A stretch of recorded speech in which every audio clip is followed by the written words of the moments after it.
blessing. Stutter steps, everything fresh to the death. She ain't gotta flex, she just say less. Come correct her, don't come at all. That girl done it all, run it all. Window to the wall, every time she call, it's a mission. It gon' be a trip, pay attention. I ain't even mad, she different. Just like sunlight in the distance, a little out of reach, ready made for the way. Cause the life is a beach, at least it's a mutual arrangement. If I'm being honest with myself, I wouldn't change it. Every time I'm with her, it's a mini vacation.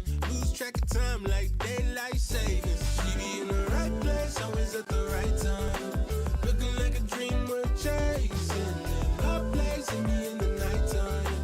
Trying to come through, and I say, okay, okay, okay. What else I'ma say? Sucker for a pretty face, okay, okay. And she always get away when I say, I say what you have, she say what you got. I say what you need, she say what you want. I say what you on, she just say a lie. She could have the whole world on a string in a pocket. Stage dive with it in a mosh pit. Everybody watching, she don't care with gossip. She stirred the pot cause she just a little toxic. She know she the plug in the charge in the socket. I would say it's love, but it's more catastrophic. Defies logic, a little obnoxious, but I'm so far gone like a Drake tape. Never had a chance in the first place. Maybe that's a mistake. I just had to know how her lips taste. Body talk letting her fixate this way. She know she my favorite escape. That's why she hit my line when it hit me. In the right place, always at the right time. Looking like a dream worth chasing. My place and me in the nighttime.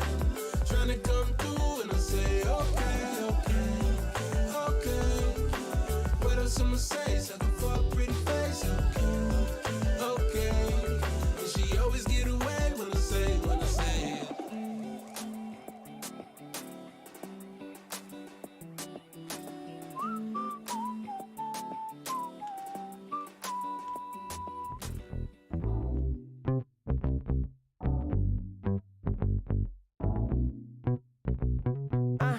Better let it go sometime. Don't let it stay on your mind. Don't let it stay inside. Gotta let it out with the sunshine. Maybe walk it out.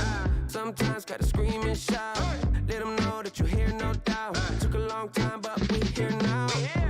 I know you're ready for the hardships. Know you're ready for the progress. I know you living your truth, but don't forget to always stay honest.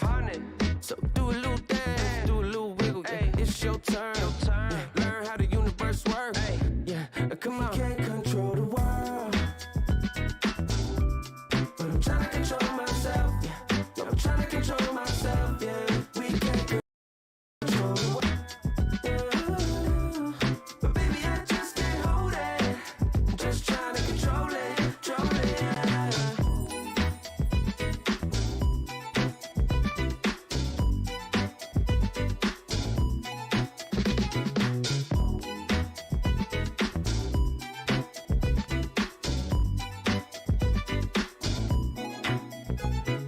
We gon' celebrate like we never have. Slow wine with your better half. Never hesitate to get the best.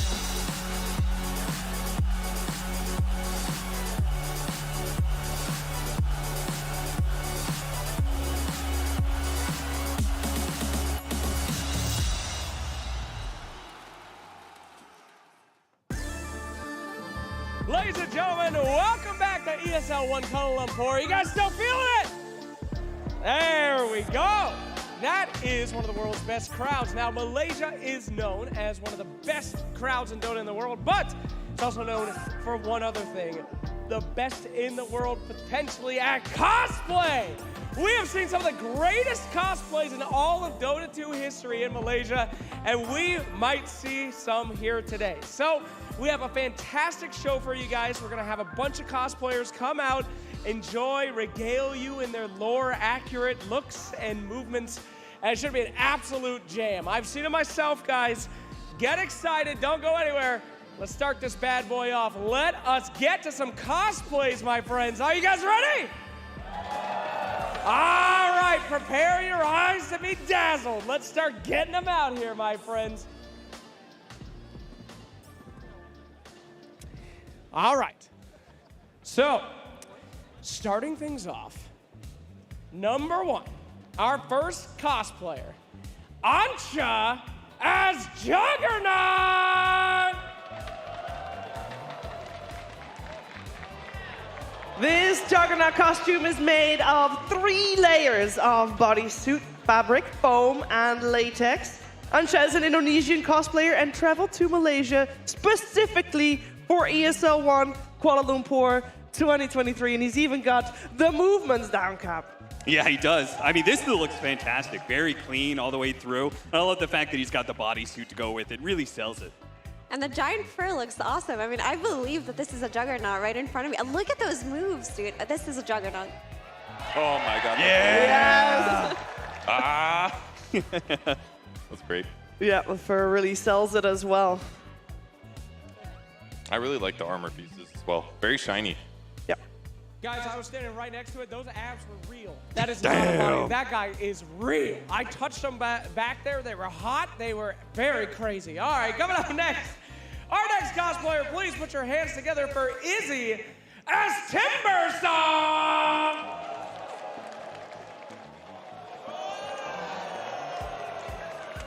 Wow, this looks great. This is actually his second appearance here at an ESL event. He was actually here last year cosplaying as Dragonite at ESL 1 Genting. You can see he likes the full getup. Again, this is so hyper-realistic. Look at those mannerisms, just shaking. He is a rattle trap right there. And I remember his cosplay from last year too, actually. It was one of the standout ones. The painting is amazing. It's giving so much texture to all the materials, the top, the armor, the metal, everything looks quite realistic. Yeah, I love the cables that come off from his right arm. It looks insanely well detailed. Yeah, he's actually got a full functioning claw. It's sick. Yeah. And on the back as well, the little opening of the fireplace, the hearth, there in point as well. And then he makes the stairs by himself. Incredible, actually. That's hard to do. It was a whirling death, I think. Very good. Very cool. There's definitely been a couple of events I've been to where stage was a little hazardous, so careful everybody out there. We just got a zoom in of the shoes too. Those look great. The mask as well. That's really hard to pull off a lot of times, but the mask looks great. Guys, that was the most scared I've ever been in my life. This guy he was walking around just handling steps, bouncing around, so effortless. He had it. That was amazing. Ladies and gentlemen, let's welcome to the stage our next cosplayer. It's Kazuki as Dark Willow.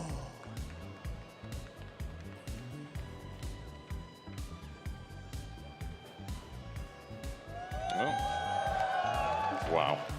That looks really good. This is her second stage appearance for ESL. Last year, she became Crystal Maiden in ESL 1 in Genting. I love the lamp, And the fairy. And the wings, they look so good. The detail on those wings is incredible. Those are very beautiful. I like how she did the Crystal Maiden last year, this time the Dark Willow, which I think takes a lot more effort when it comes to the headpieces, right? She obviously, she has like not a human skin sort of deal, so I love the fact that she put the effort into making her like ears and everything. It looks really nice to seal up. Yeah, all the immortals. The roses look real. The headpiece has individual leaves. It looks amazing. Yeah, she even put effort into the makeup as well. Yeah. This is also two of my favorites here, by Crystal Maiden and Willow, so this is one of my favorite cosplayers right here. I just noticed the makeup, Cap. It's actually so accurate, and the purple contour and everything, that is so close to Dark Willow. Absolutely. Could fool even Jax himself. Ladies and gentlemen, coming up next to the stage, may you welcome, please, FG Dodo as Vengeful Spirit.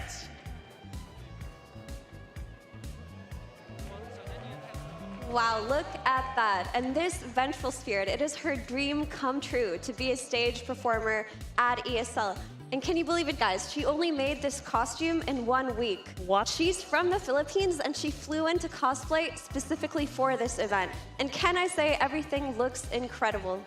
I would say if this is done in 1 week, those wings must have taken up the largest part of that week. Those look incredibly well made and stable too. I mean, if she made these in 1 week, I'm surprised if she's performing this well with 0 sleep, because that's what it must have taken to put this all together. Yeah, well, maybe this is sets the MO from now on. Maybe all our stage performers need to be cosplaying, right, Flax? Absolutely. Absolutely, absolutely. I have done literally nothing as impressive as that in 1 week. I haven't done it in 1 year. Well done there. Thank you so much. Coming up next is a crowd favorite. Let's bring out Hottie Aker as the Weaver.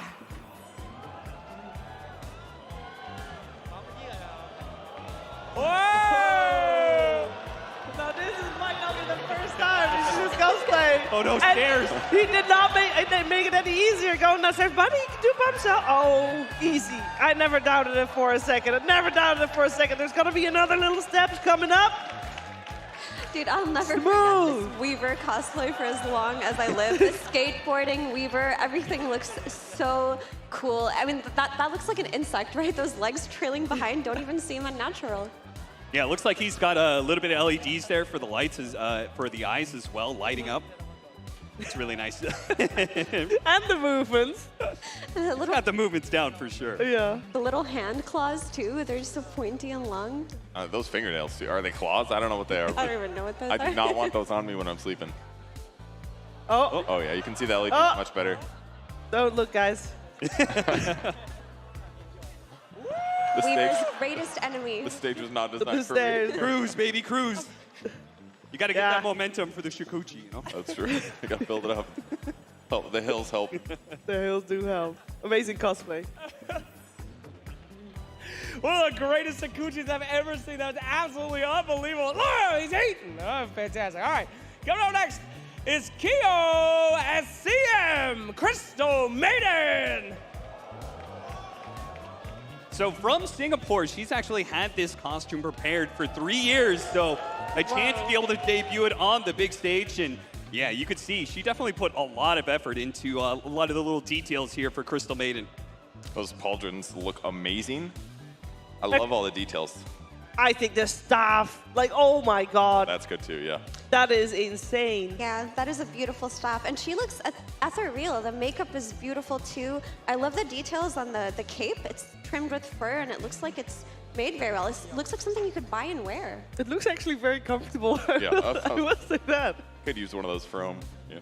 I think a lot of times it's hard to get the details and simultaneously have it look like smooth and good looking, but also have a little bit of like weathering that makes it look realistic, right? And I think she hit the perfect balance of both. And even the chain across the chest looks so good. Every detail of this just looks so high quality. And she has glitter on too. All adds up. From one Crystal Maiden to another, it's like looking in the mirror. Thank you so much. Absolutely fantastic. Fantastic, my friends. Let us go over to our next one. Please welcome to the stage, Miho as the Mercy. All right, this is Miho's first Dota event. She's from the Philippines, and she's cosplaying the newest limited skin version of Marcy. That's right. That's not a regular Marcy for sure. She's got the full wig going on. That's cool. Is that an emote? Yes, that is an emote. Oh, it looks amazing. It stands out so well. It's like, it's tricking my brain when I'm looking at it. The battle stances, the poses, just the overall demeanor, everything is on point. The best part about cosplaying Marcy is you don't have to remember any of her lines. You just have to be good at whistling. Yeah, don't you have to learn to whistle? What if you Yeah, can't whistle? I do think so. Well, then you chose the wrong hero, Kevin. Yeah, that's true. All the gold is so well done. The gloves also shiny gold. All the golden details on our body and on the legs. It's all coming together super nicely. And the boots too. Those couldn't have been easy to make or walk in. They look very long. Yeah, they must be. Oh yeah, those are big platformers. Yeah. Makes it look easy though, walking in them. Yeah, that backpack. What is like? She's got like a lotus in the backpack, right? Yeah. Yeah, that's cool. Yeah, very high detailed cosplay and relatively short notice, I think, as well. This cosplay hasn't been out for that long at all. Oh yeah. That was awesome. Thank you so much. All right, coming up next is our crowd favorite as well. Let's bring out Rachel as Wei the Anti-Mage. Everyone, move out the way, because here she comes, the beautiful Sunray. This is her first appearance at the ESL stage, and she worked on this costume for an entire month, and it looks beautiful. I love the details, from the colors, how vivid they are, to the hair. Just everything looks great. Yeah, makeup on point for this one once again. But my attention mostly goes to those blades. That is insane. I love that because you have to make two that are exactly the same as well, right? So that was very well done. Yeah, she's got some LEDs in there apparently as well. She did good work with she's got the skin makeup as well, right? The tattoos. Yeah. And the ropes, even those ropes look very intricate. I can't even speak anymore. It's that good. True. Absolutely fantastic. Thank you so much. That is so cool. All right, coming up next, we got Sky Claw cosplay, excuse me, as Sven. Oh my gosh, wow. I mean, he worked on this cosplay a little over 1 year to complete it. He spent all that time on it because he loves this Dota 2 character, and I think all that love shows. If we look at the shininess of his helmet, I'm like, oh my god, how do you make a helmet like that? It just is, I mean, straight up fire. Yeah, the helmet and the sword, I think, are definitely the selling pieces of this cosplay, right? Yeah, the helmet looks really sturdy. Sometimes cosplays can look a little flimsy, but this one looks like it's made out of metal, and he's got a strong neck. You might not be able to see too well with the metal covering his eyes a little bit, but that's fine. Can recover from that just easy. Let me hear your war cry. Yes! And speaking of those eyes are bright red, just staying true to the character that he loves so much. Also, the bottom of the shoes match that same exact color. Everything looks so good. Yeah, the tip of those horns from the helmet, that is the most impressive part for me. The pauldron also on point. I think one thing about it is that he had to do cross disciplines, right? A lot of cosplayers will focus on one material to use for theirs, but he actually has to do both the mixing with the armor and stuff, but he also has to do sewing for his cloth. So that's pretty cool. Very cool. Absolutely. All right, let's bring out our next cosplayer. It's Rena as Lena.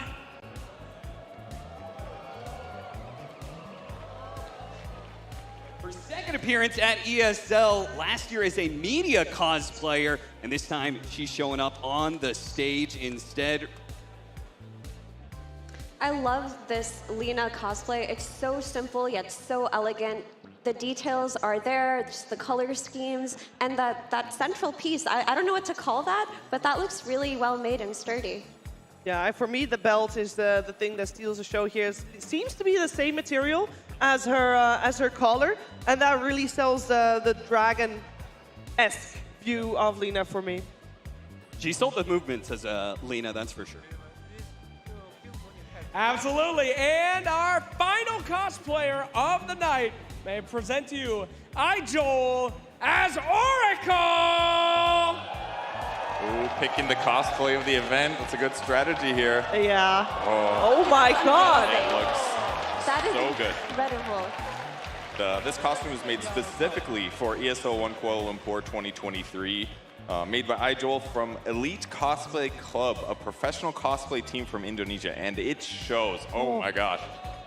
This is like, you can. This is a straight up copy. You can just get a still. You could convince me it's an AR built in. He can appear in the draft for me. Easy.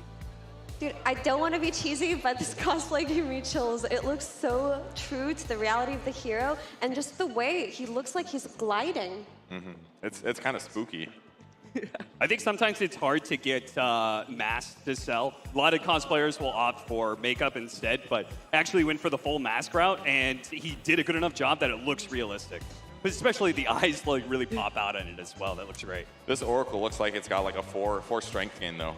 Very strong. Oh yeah, he's ripped. He's ripped as hell. Can we talk about that crystal ball too? And that back piece, my god, that is so detailed. And it's really sturdy too. It's not flopping around or anything. Just looks excellent. Yeah, and he's got the globe, the ball to finish it all off as well. I think every detail seems to have been, there seems to have been a lot of effort put into it to make sure that everything clicks and it shows. It's paying off. It's so much sculpting to do all of these armor pieces. There's so many intricate little bits that it had to have taken so much time to pull this off. Those eyes though, jeez. Yeah. Spooky. All right, ladies and gentlemen, so there you have it, our cosplayers. I haven't smiled that much in years. That was such a joy. Such amazing cosplays coming out from Malaysia yet again. So please, give it your all. One more round of applause for our incredible cosplayers. Absolutely incredible. Thank you guys so much. It's amazing to have you in our community, and we really hope to see you again. And we hope to see you in the audience and at home right after this very short break.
we can live twice if we live it up. Sip from golden cups. Double every moment, 1, 2, pop, pop, we own it. Live twice if we love to the max. Live with no regrets. Double every moment, 1, 2, pop, pop, we own it.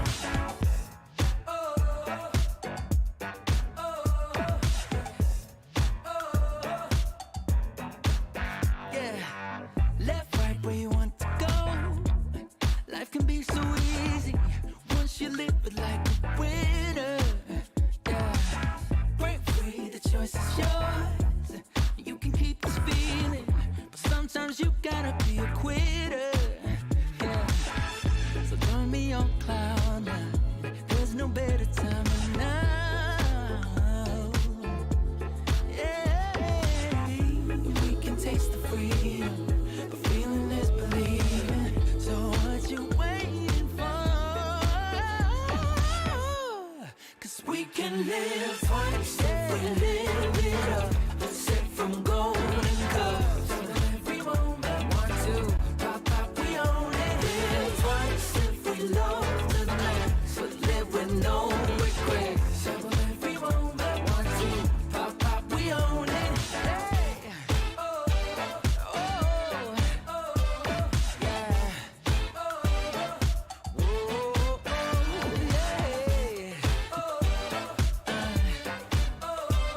Live it up like this. We can live twice if we live it up. Sip from golden cups. Every moment, 1, 2, pop, pop, we own it. Live twice if we love to the max. Live with no regrets. Every moment, 1, 2, pop, pop, we own it.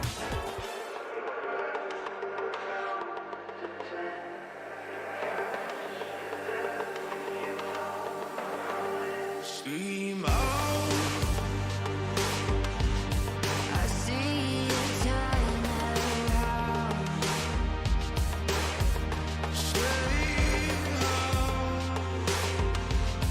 You shine the brightest now. There's no doubt. This current's changing, changing. Still about. There's danger waiting, waiting.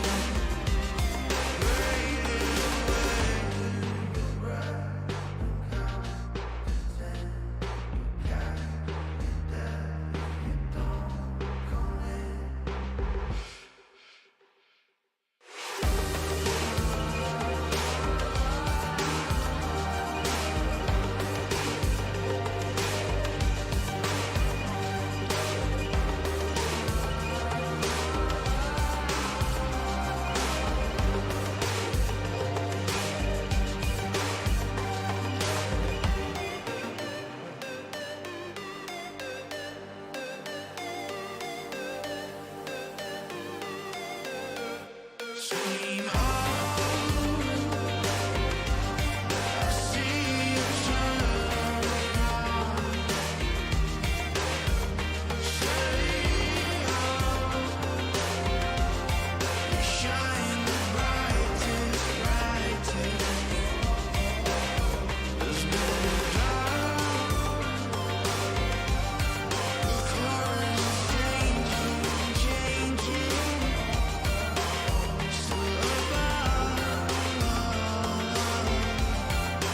Danger waiting, waiting. Danger waiting, waiting. Danger waiting, waiting. Waiting.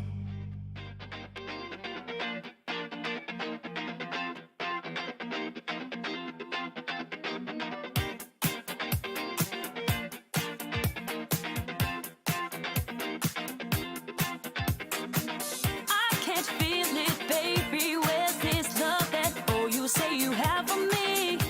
Whoa, I can't touch it, baby. Seems like nothing ever really comes for free. Whoa.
wasted on something. Growing up, I dreamed just nothing.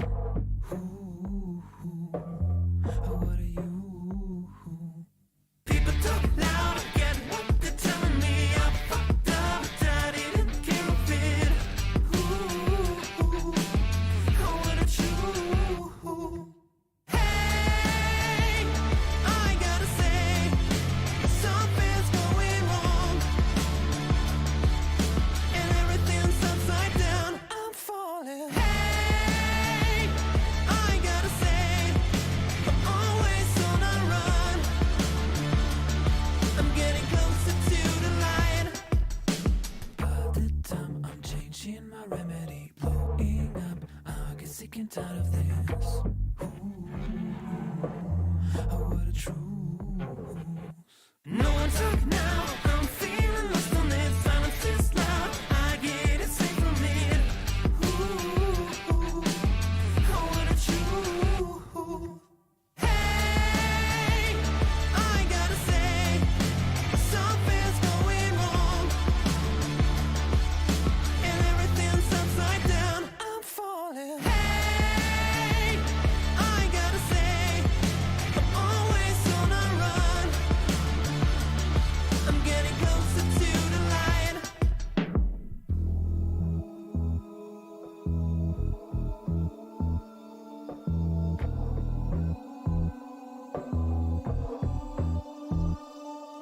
And everything's going down.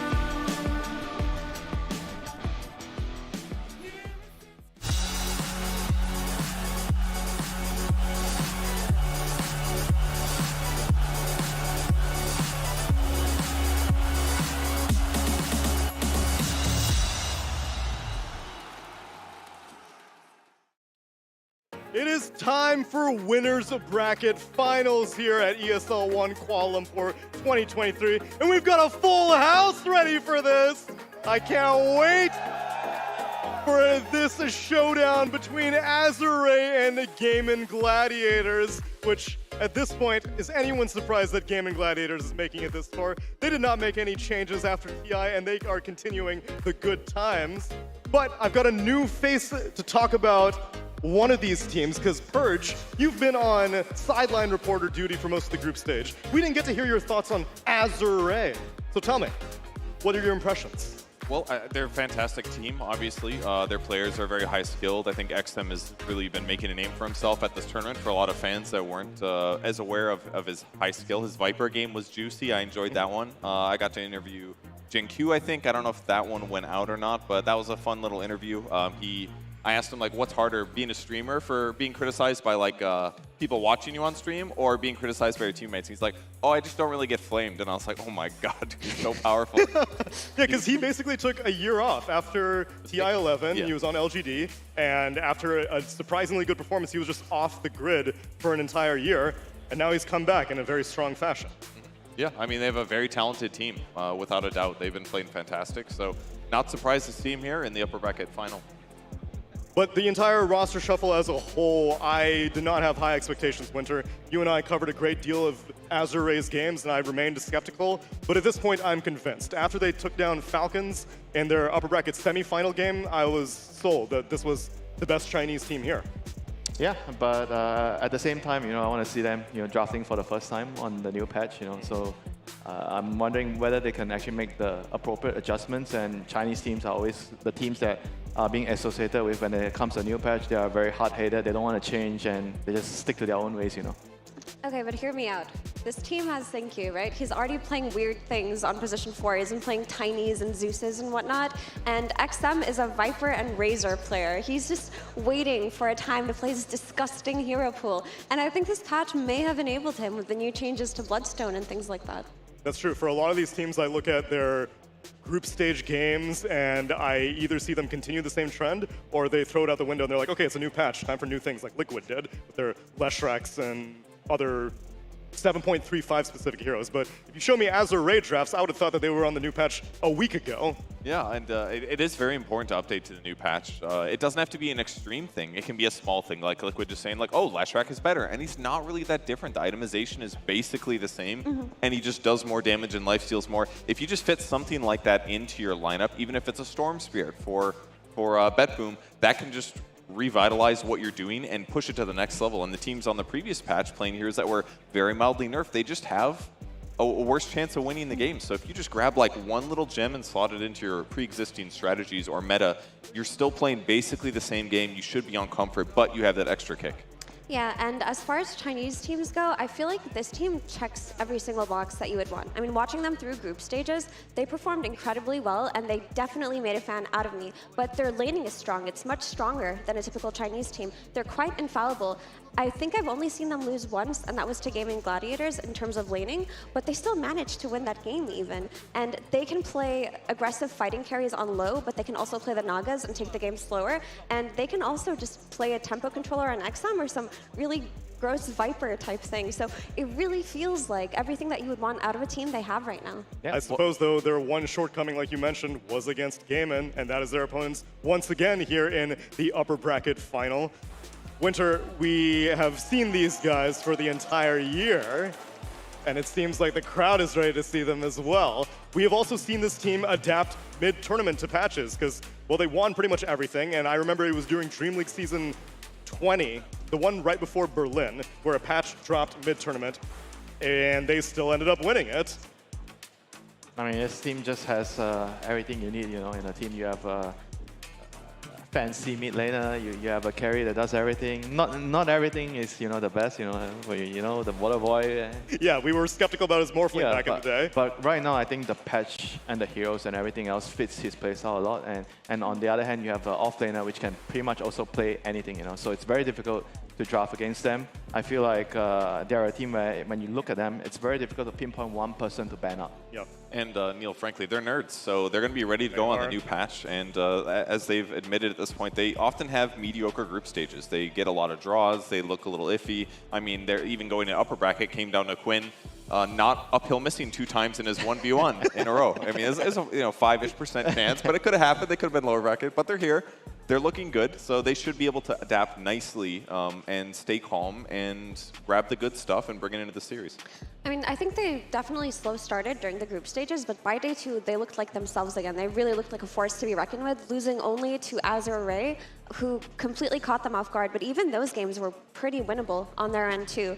And based on what I've seen yesterday and today so far, it seems like there is a lot of emphasis around fighting on that mid lane, fighting near those runes. Liquid proved it yesterday. We saw how important it was in BetBoom series versus G2 IG. Hey, and guess which team created their whole play style around playing around the mid lane? Any Quinn team, and now Gaming Gladiators, they're so excellent at enabling their mid laner, and that seems to be what's been working in this patch.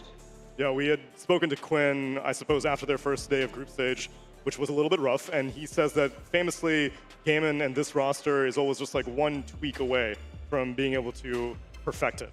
And it seems like they're on the road to recovery ever since. And they had gotten their 2-1 against G2 IG in their upper bracket semifinal after Quinn won his 1v1. But I selfishly want things to change. I love the guys, believe me, but they get to every single grand final, Kevin. They might do it again. No. I mean, there's just one best of 3 to go. At least come through lower bracket. What about that? Come on, Neil, appreciate some good Dota, you know. Why do you have to wait for them to lose every single time and prove you wrong, you know? Well, then maybe the players themselves can weigh in on the topic, because we've got Slacks ready backstage to talk to the teams. Tsunami, yes, we are back here with my fantastic translator friend, Jin. How you doing? You want to touch mics, bro? I'm good. Oh, wonderful, fantastic. That's the team right here. We've got the players about to head in, so we're gonna give you a vibe check on the players. They seem awake, they seem alive. We're also, seeing if they have anything to say to each other. Now, I brought the most outspoken member of all of Gladiators here, Celery. Celery, any words for Azure Ray? Yeah, the other day XSS told my coach that he was afraid. Oh, you should be very afraid. Oh, be afraid, he says. That's actually, congratulations. I was setting him up for failure. That was actually a fantastic flame. Thank you very much. Celery 这边跟超大爷说，就是说你平时打3号位都打得真鸡巴菜，就是然后你这边像跟我们打了，然后我们准备好好的干你，你要好你最好就怕了再吧。你这边有什么回复吗？我知道你们是2023年的神，但是马上2024年了。We know that you guys are the 2023, like the best team in 2023, but we're almost in 2024 now, so, you know. God damn, that was savage. 说你朋友好菜。Any response? No. Uh-oh. You'll see it in the game. Oh, we'll see it in the game. All right, these guys seem like they're ready to go. The crowd out there is extremely hyped, so we'll get ready to this match. Thank you for letting us indulge. A pleasure, and thank you. Thank you. Thank you. Easy. Thank you. Thank you, bro. Thank you. I'm not gonna see you again. Thank you. What the? Take it back, Sharon. Take it back, Tsunami. Take it back, Tsunami. I don't want it back. Not after that. You can keep it. Best entire team of 2023. Is it actually Gammon or is it Spirit? I think it still has to be Gaming. Like by all means, Spirit looked like the best team towards the end, but like you can't take away that many first places at the biggest tournaments of the year. Like they were the best team of the year. And they were second place TI too, so that's not too shabby either alongside all those first places. Overall, probably one of the most impressive calendar years from a team that we've seen since like 2020 Secret, the online Secret era, the Matu Zai. Oh yeah, that was dominant. It's like either them or VP or OG, one of those. Oh yes, the three VPs, teams. the OGs. But what usually happens in those teams is they don't do well at TI as well. So the fact that they won that many tournaments and they also How about got second. Alliance had like they like smashed the TI or whatever, but like it wasn't necessarily like a full year of dominance, was it? It was like 6 months of dominance. Okay, that's yeah, pretty good. That was like 10 years, literally 10 years ago. Who cares? No one remembers literally that. 10 years ago. It was an entire decade ago. And I'm focused on the present, which is why we've got ready for an upper bracket final, and we're going to get into that draft after the break.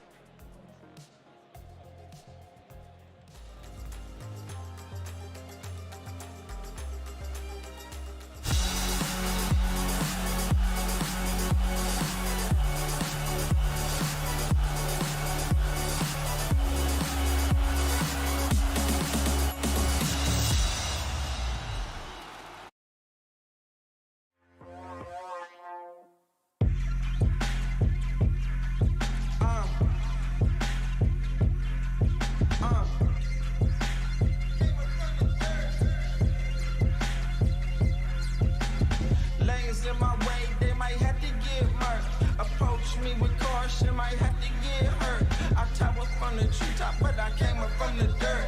That shotty like a detox, hit the pump and go berserk. Yeah, I don't care. You might get found in the middle of nowhere. Yeah, approach me with caution, might have to get hurt. That shotty like a detox, hit the pump and go berserk. That shotty like a detox, hit the pump and go berserk. I think y'all in my way, so tell me which one going first. You end up in the hearse, you end up in the grave. That shotty like a detox, hit the pump and you slave. Hey, yeah, I don't care. You might get found in the middle of nowhere.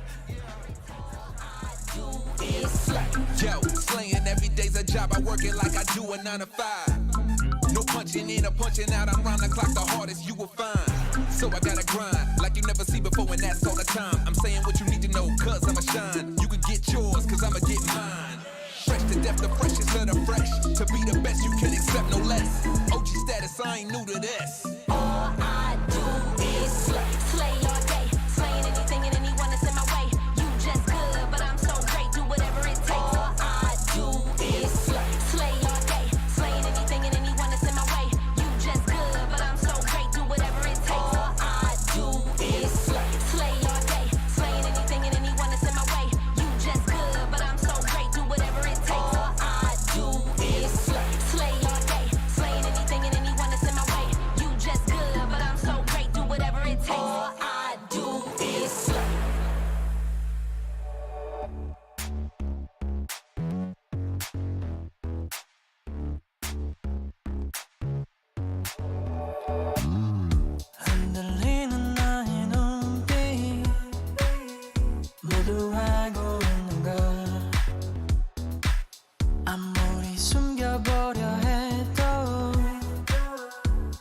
느껴지지 않는 걸 I'll never miss this chance make you dance 해가 뜨는 것도 모르게 Dance time to dance 집에 가는 것도 까먹게 우거진 너의 하얀 불을 좋아해 움켜진 문제들은 모두 가볍게 손 들고 태워 이 순간을 빨갛게 녹여진 분위기는 뜨겁게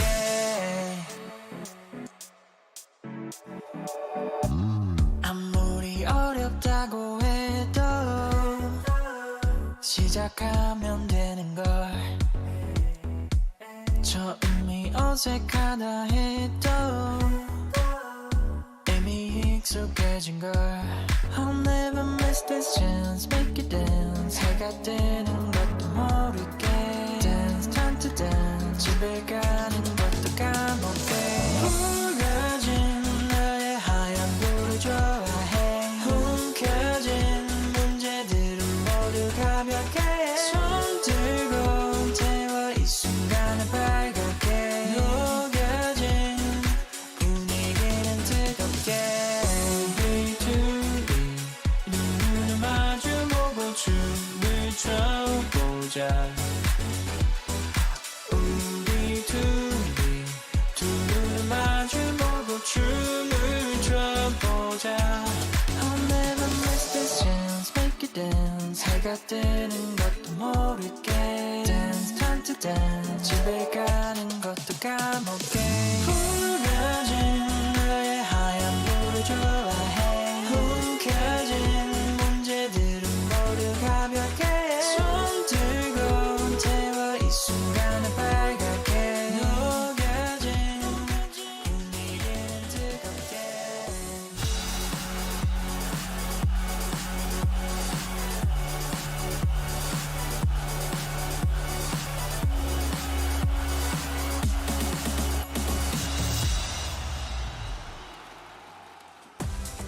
Ladies and gentlemen, welcome back to ESL 1 Kuala Lumpur! Fantastic. We've had one series so far today. It was a joy to watch, but we have so much more action for you now, especially in this series. Welcome, my friends, to two titans of the scene battling it out. One of them will go down to lowers. One of them will continue on, but all of us are going to have a fantastic time. So, KL, are you ready for the next series? Fantastic. So, allow me to welcome to the stage your first team. Will they be a ray of sunshine, or will they be a stingray whose barb is pointed at the heart of their enemies? Ladies and gentlemen, bring out Azure!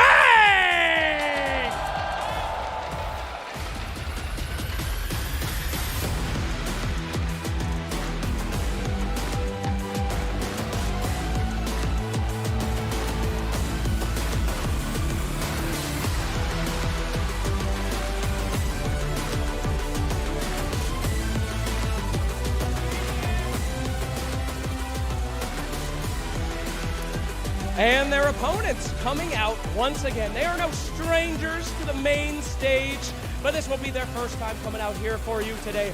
A lot of fans in the audience, a lot of people that want to take them down, but can anyone top them? Your champions of 2023 throughout the entire year, except for that one tournament. Ladies and gentlemen, let's bring out Gaming Gladiators!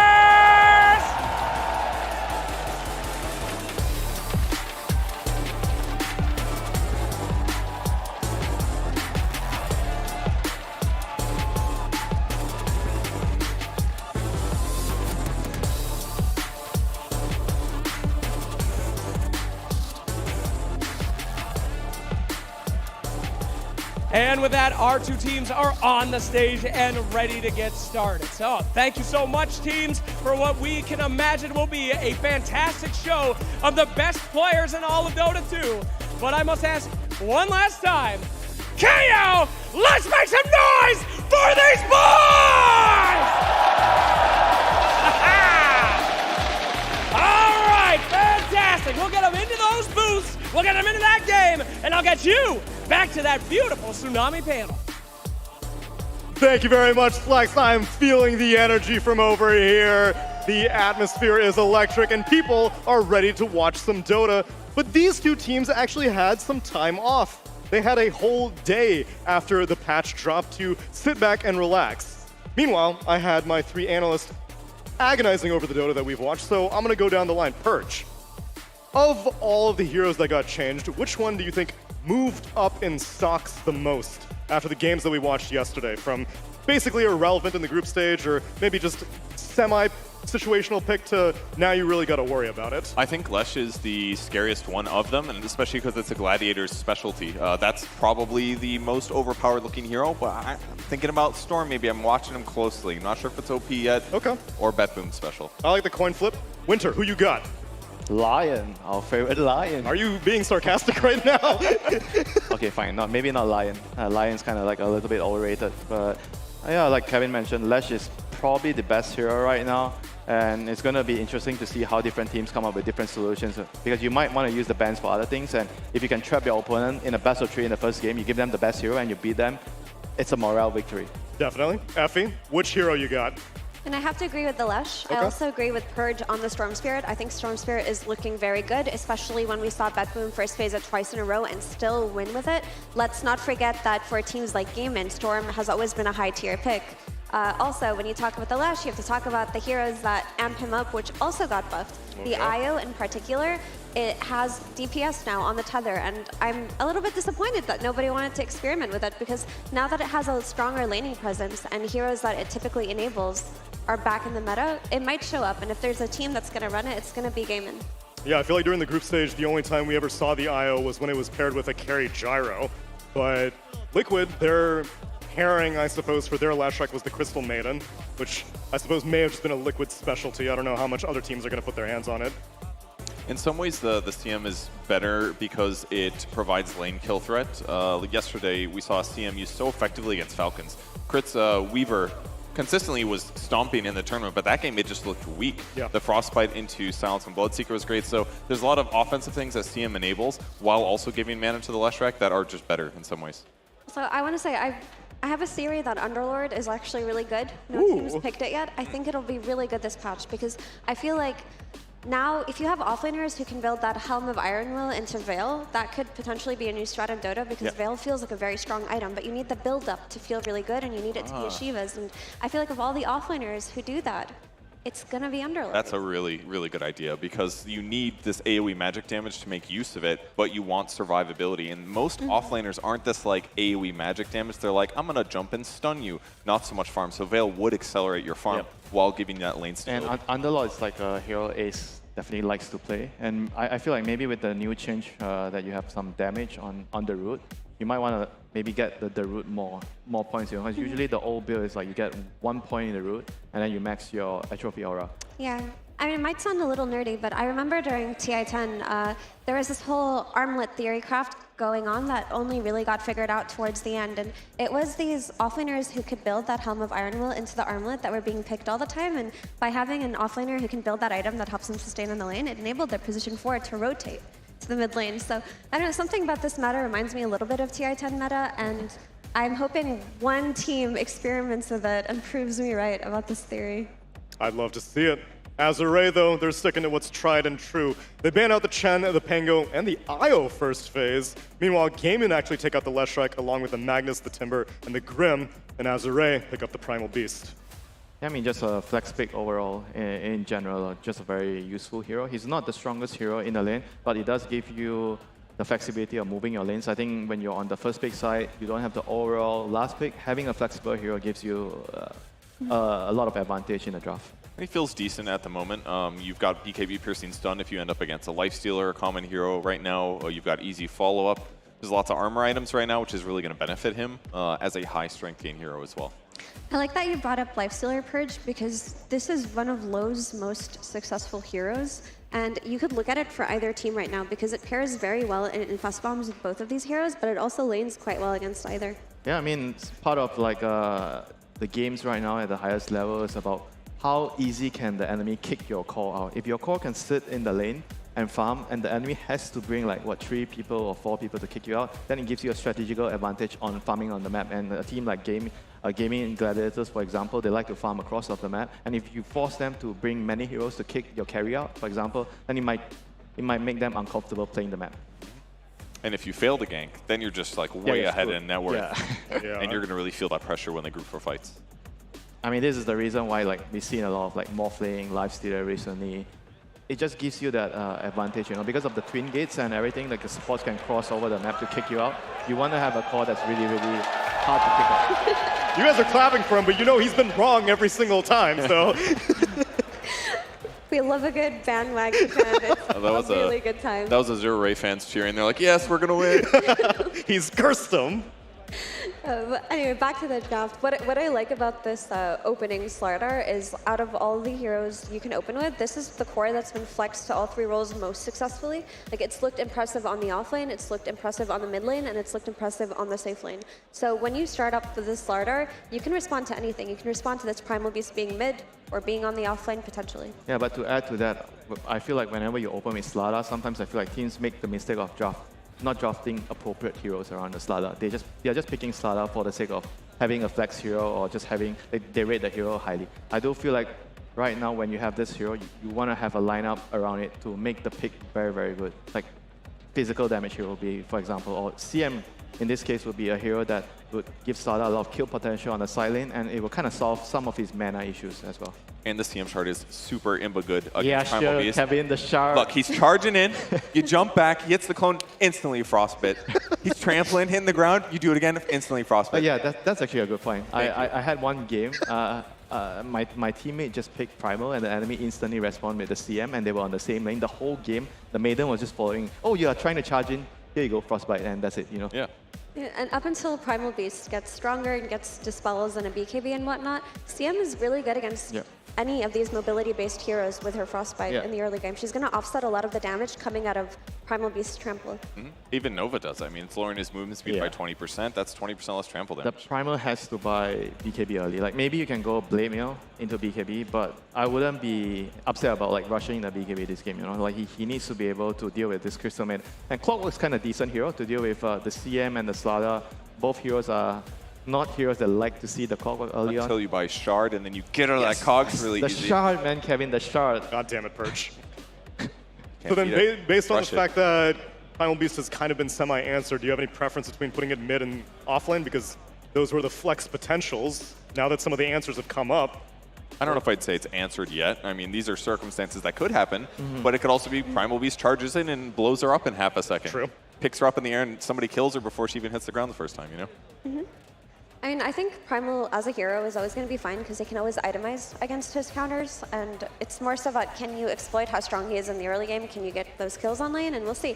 Snapfire is one of the better supports at enabling this Primal Beast with that cookie, and she did get some nice, quality of life changes. She got more damage on her spells, making her more viable, and now it makes the Clockwork make a lot more sense, right? Outside of protecting the Primal Beast pick that you have by taking Clock for yourself, now you have the classic Cogs into Mortimer's Kisses combo. Yeah, she's very, very strong against the Slardar throughout the whole game. Like Slardar doesn't like to buy early BKB, right? You always try to delay your BKB. You want to get your Blink, sometimes you get a Midas, sometimes you get your Axe. So the Mortimer's Kiss is going to be very, very deadly against the Slardar. So they're going for the minus armor. And the other thing about the Weaver is he can use the aura from the CM. Weaver kind of tends to need a lot of mana when he's running around killing people. So the CM definitely also helps the Weaver. And I like the overall direction that Gladiators are going right now. They're trying to play very, very quick Dota, not many long cooldown spells, win the lane and just try to run the enemy team over. Even like Weaver CM is kind of cool. Nova lowers attack speed, so it's harder to kill the bugs when you're in trouble too. So there's a lot of synergistic ways that Gaiman's lineup fits together well. And also you're just keeping your flex open. This Weaver can be run as carry, it can be run as position 4, it just depends on what you want. But now you also have faster Roche with the Weaver and the Slardar, which is going to be really important given that there's this new Roche mechanic with the banner and the Roshan's Roar, whatever it's called. So this is about a core gyro here? Doesn't have to be. Of this tournament, Dyrachyo has played more gyro. He hasn't played Weaver core yet. Yeah, I feel like Celery is going to play the CM, Tofu's going to play the Weaver, probably with a gyro being a carry, and you can abuse the minus armor on the Weaver and on the Slardar. You're also another hero that kind of likes the CM aura as well. So I think overall Gaming Gladiators have a very, very good synergistic lineup that works with each other very well. You can go around the twin gates. Ooh. And Mars is a classic counter towards the gyro. You block the damage with the arena. And it's the XXS special, right? One of his better heroes. Yeah. He's so good on this hero, and this hero got so many nice quality of life changes, especially with that backswing being removed from Spear. Now you can just do the Spear into Arena combo that much faster. You also have the, Wombo combo, Mars into Mortimer's Kisses. This used to be an El Clasico about 2 years ago, so Azure have very, very strong team fight. Yeah, when they put all their buttons together, it's definitely very, 3 people are going to die if they don't have BKBs type thing, so. Very, very good looking lineup so far. It's going to make, I guess Mars can flex too, but I feel like we only see him offlane these days, so makes the Primal Beast likely mid. That's the downside to the Zero Red lineup. It's not nearly as role swappy as Gladiators can do right now. I think AR are kind of banning the right heroes. I feel like because they have this overwhelming magic damage coming out from the Mars and Snapfire, even the Clockwork and the Primal, so they are kind of trying to ban out all the heroes that can buy pipe on the offlane for the Gladiator team. Because they kind of just need somebody to be able to stand in front, buy the team items, and tank everything. And for AR, they're looking to round up the drop with a carry. Against Gyrocopter, you tend to think about like Lifestealer maybe. Terrible could be a good option as well, but it's banned.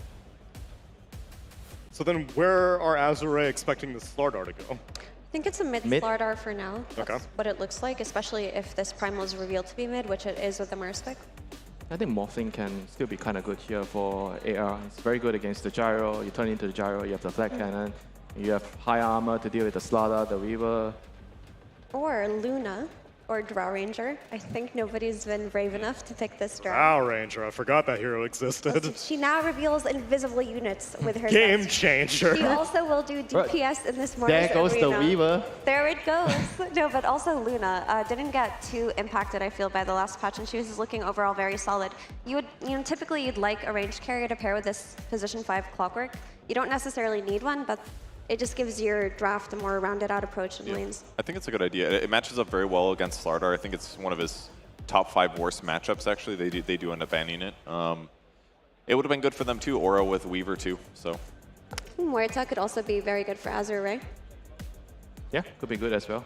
Can't take physical damage. Yeah, you can't take physical damage. You kind of outrange the gyro in some situations. It's good in the lane with the Clockwork. Silence against Weaver too. Yep. Stable lane. I think previously when Azure were looking down the barrel of a minus armor draft, they also may have gone for Lone Druid. I don't like that hero so much, especially now that this bearer starts with 0 armor and you're playing against something like a Weaver in the first place. It feels very easy to exploit. That's not fun. Yeah, I would like to see the Muerta come out or the Drow Ranger, one of the two. Let's see if Azure are confident that this Slardar is going to go mid and ban out another offlaner. They already took out your Underlord Effie. Now they take out an anti-mage. Okay, that's... They watch the cosplay. All right. Ooh, that's a counter. Yep. So when you take mana shield damage, your armor literally does not matter. True. So against a Slardar and a Weaver, they can't amplify their own damage. They do have Diffusal Blade buyers, so that is a solution, but it's a cool spin idea here. Yeah, it's a very, very interesting idea. More team fight for the Mars arena. You have more disables, and I feel like this draft allows Medusa to output a lot of damage. You have 3 frontliners, so Medusa, you can just stand there and just kill everybody. And then she also just has, the disengage from the cookie, and hopefully later on Clock buys a Force Staff just to keep that Medusa safe. And you have the new Bulwark, which is more potent at protecting Mars's allies from projectiles.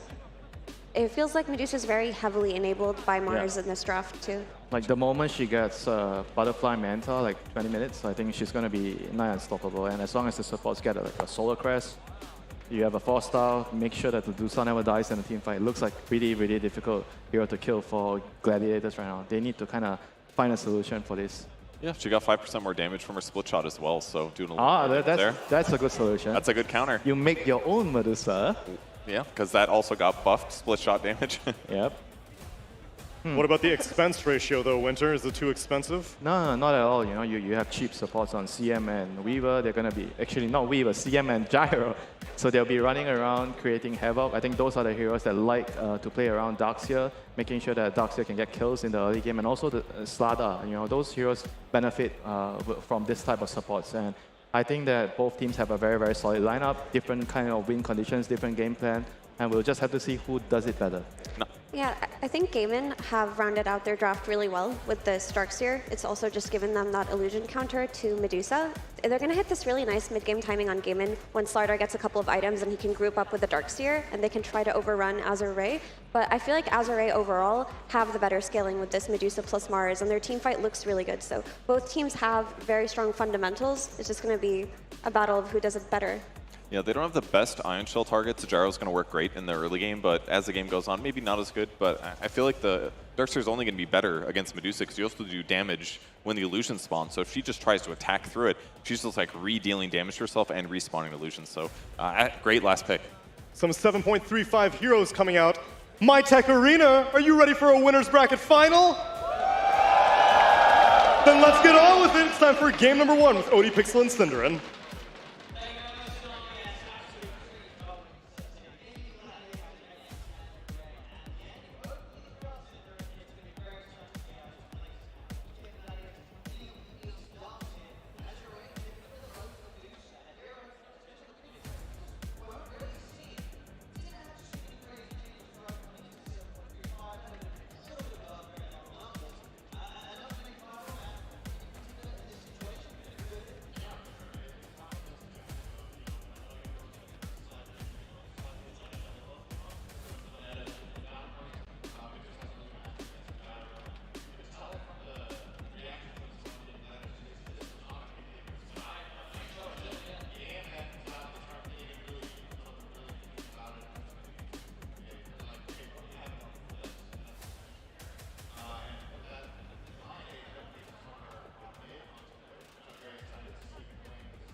good. 30 seconds to battle.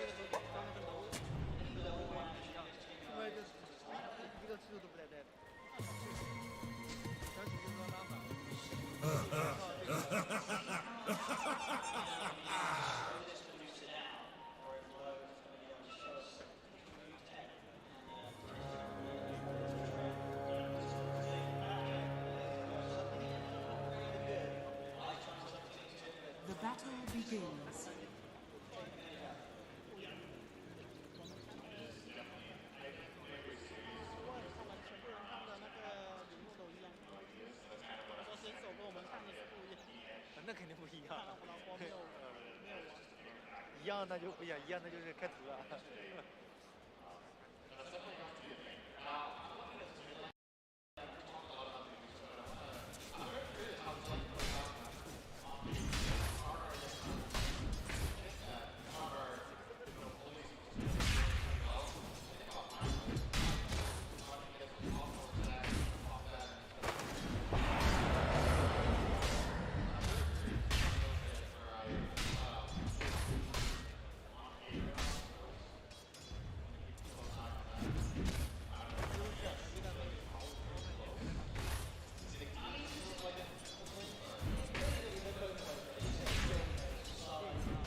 Radiant's courier has been killed.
Radiant are scanning.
attention.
Dire's middle tower is under attack.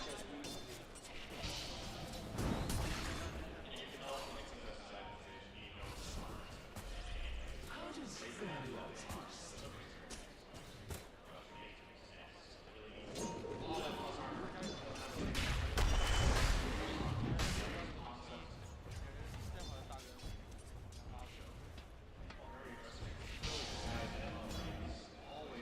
Radiant's middle tower is under attack.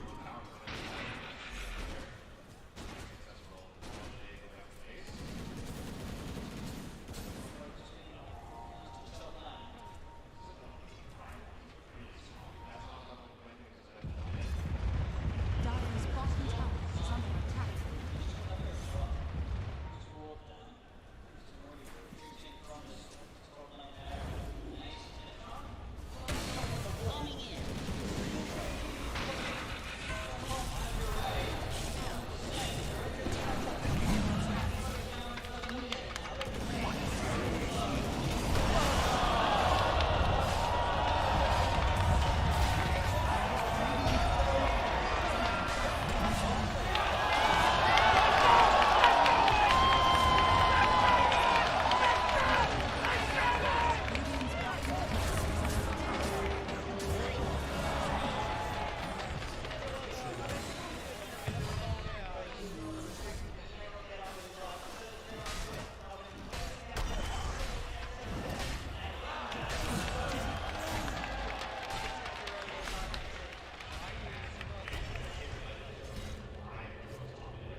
Dire's bottom tower is under attack.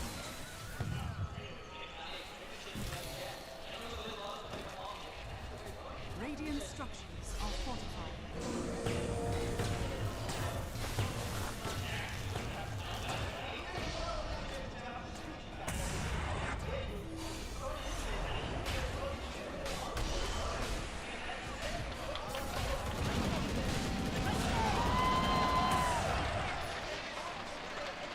Radiant's middle tower is under attack.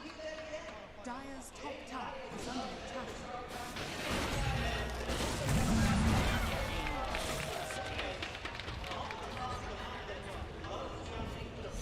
Dire's top tower is under attack. Radiant's middle tower is under attack.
is under attack.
Radiant's middle tower is under attack.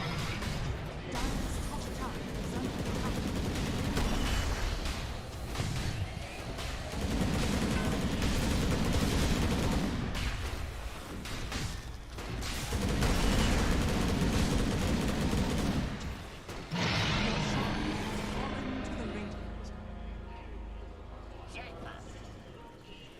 Radiant's middle tower is under attack.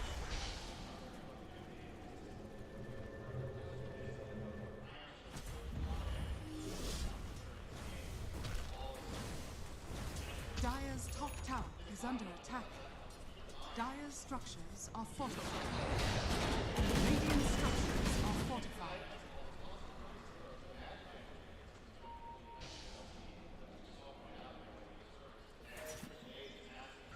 Dire's top tower is under attack.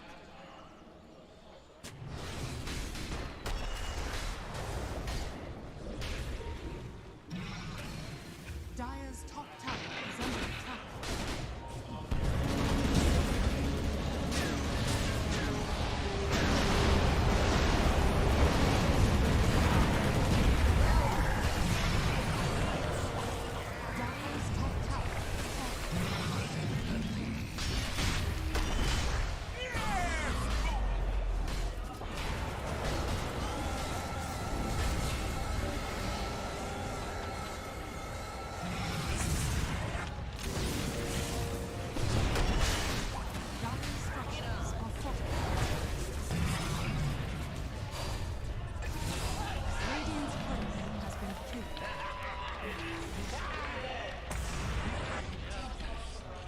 Dire's middle tower is under attack.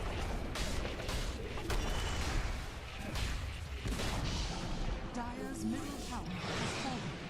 Radiant are scanning. Dire's middle tower is under attack.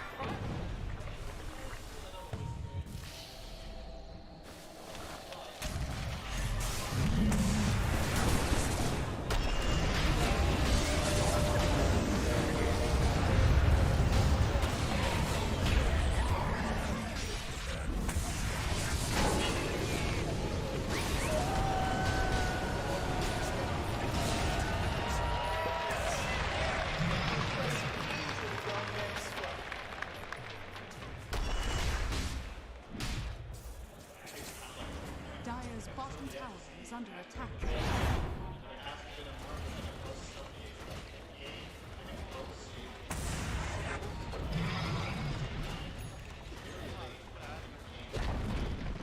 Dire's bottom tower has fallen.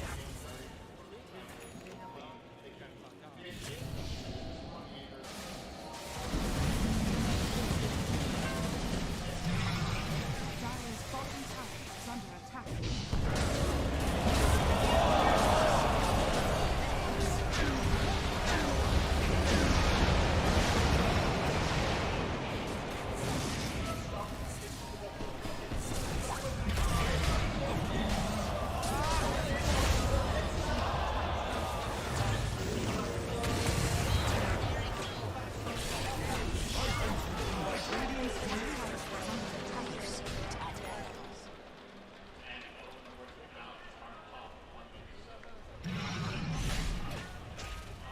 Dire's bottom tower is under attack.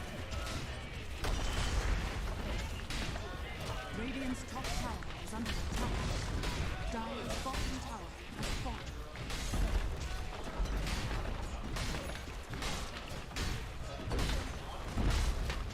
Dire's bottom barracks are under Dire's bottom barracks has fallen. Dire's bottom barracks has fallen.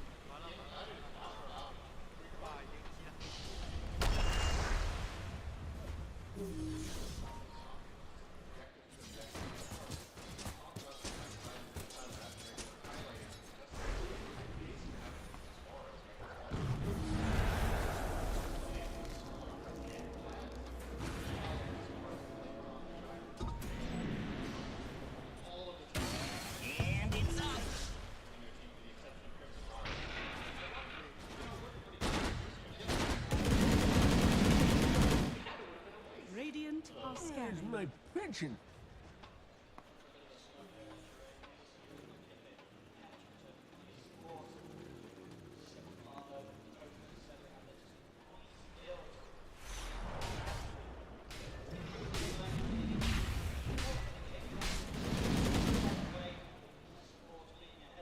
A golden thread.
Dire's courier has been killed.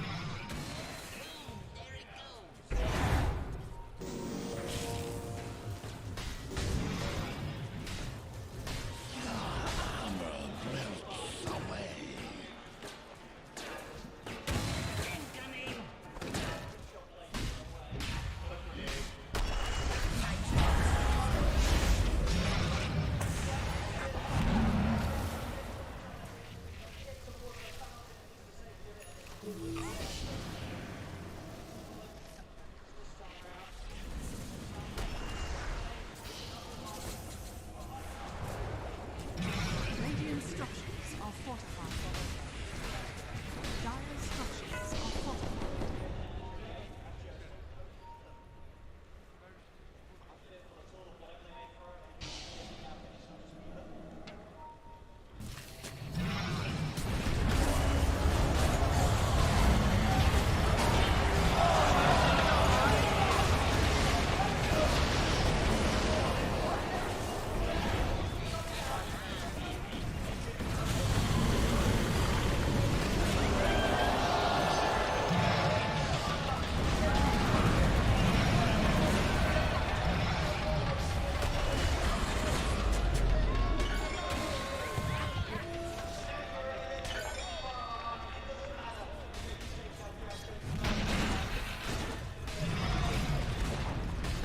Dire's middle tower has fallen.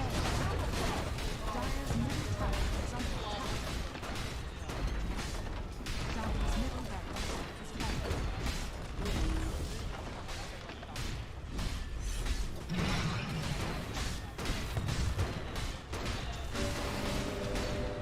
Dire's top tower is under attack. Dire's top tower has fallen. Dire's top barracks are under attack. Radiant's top tower is under attack. Dire's top barracks has fallen.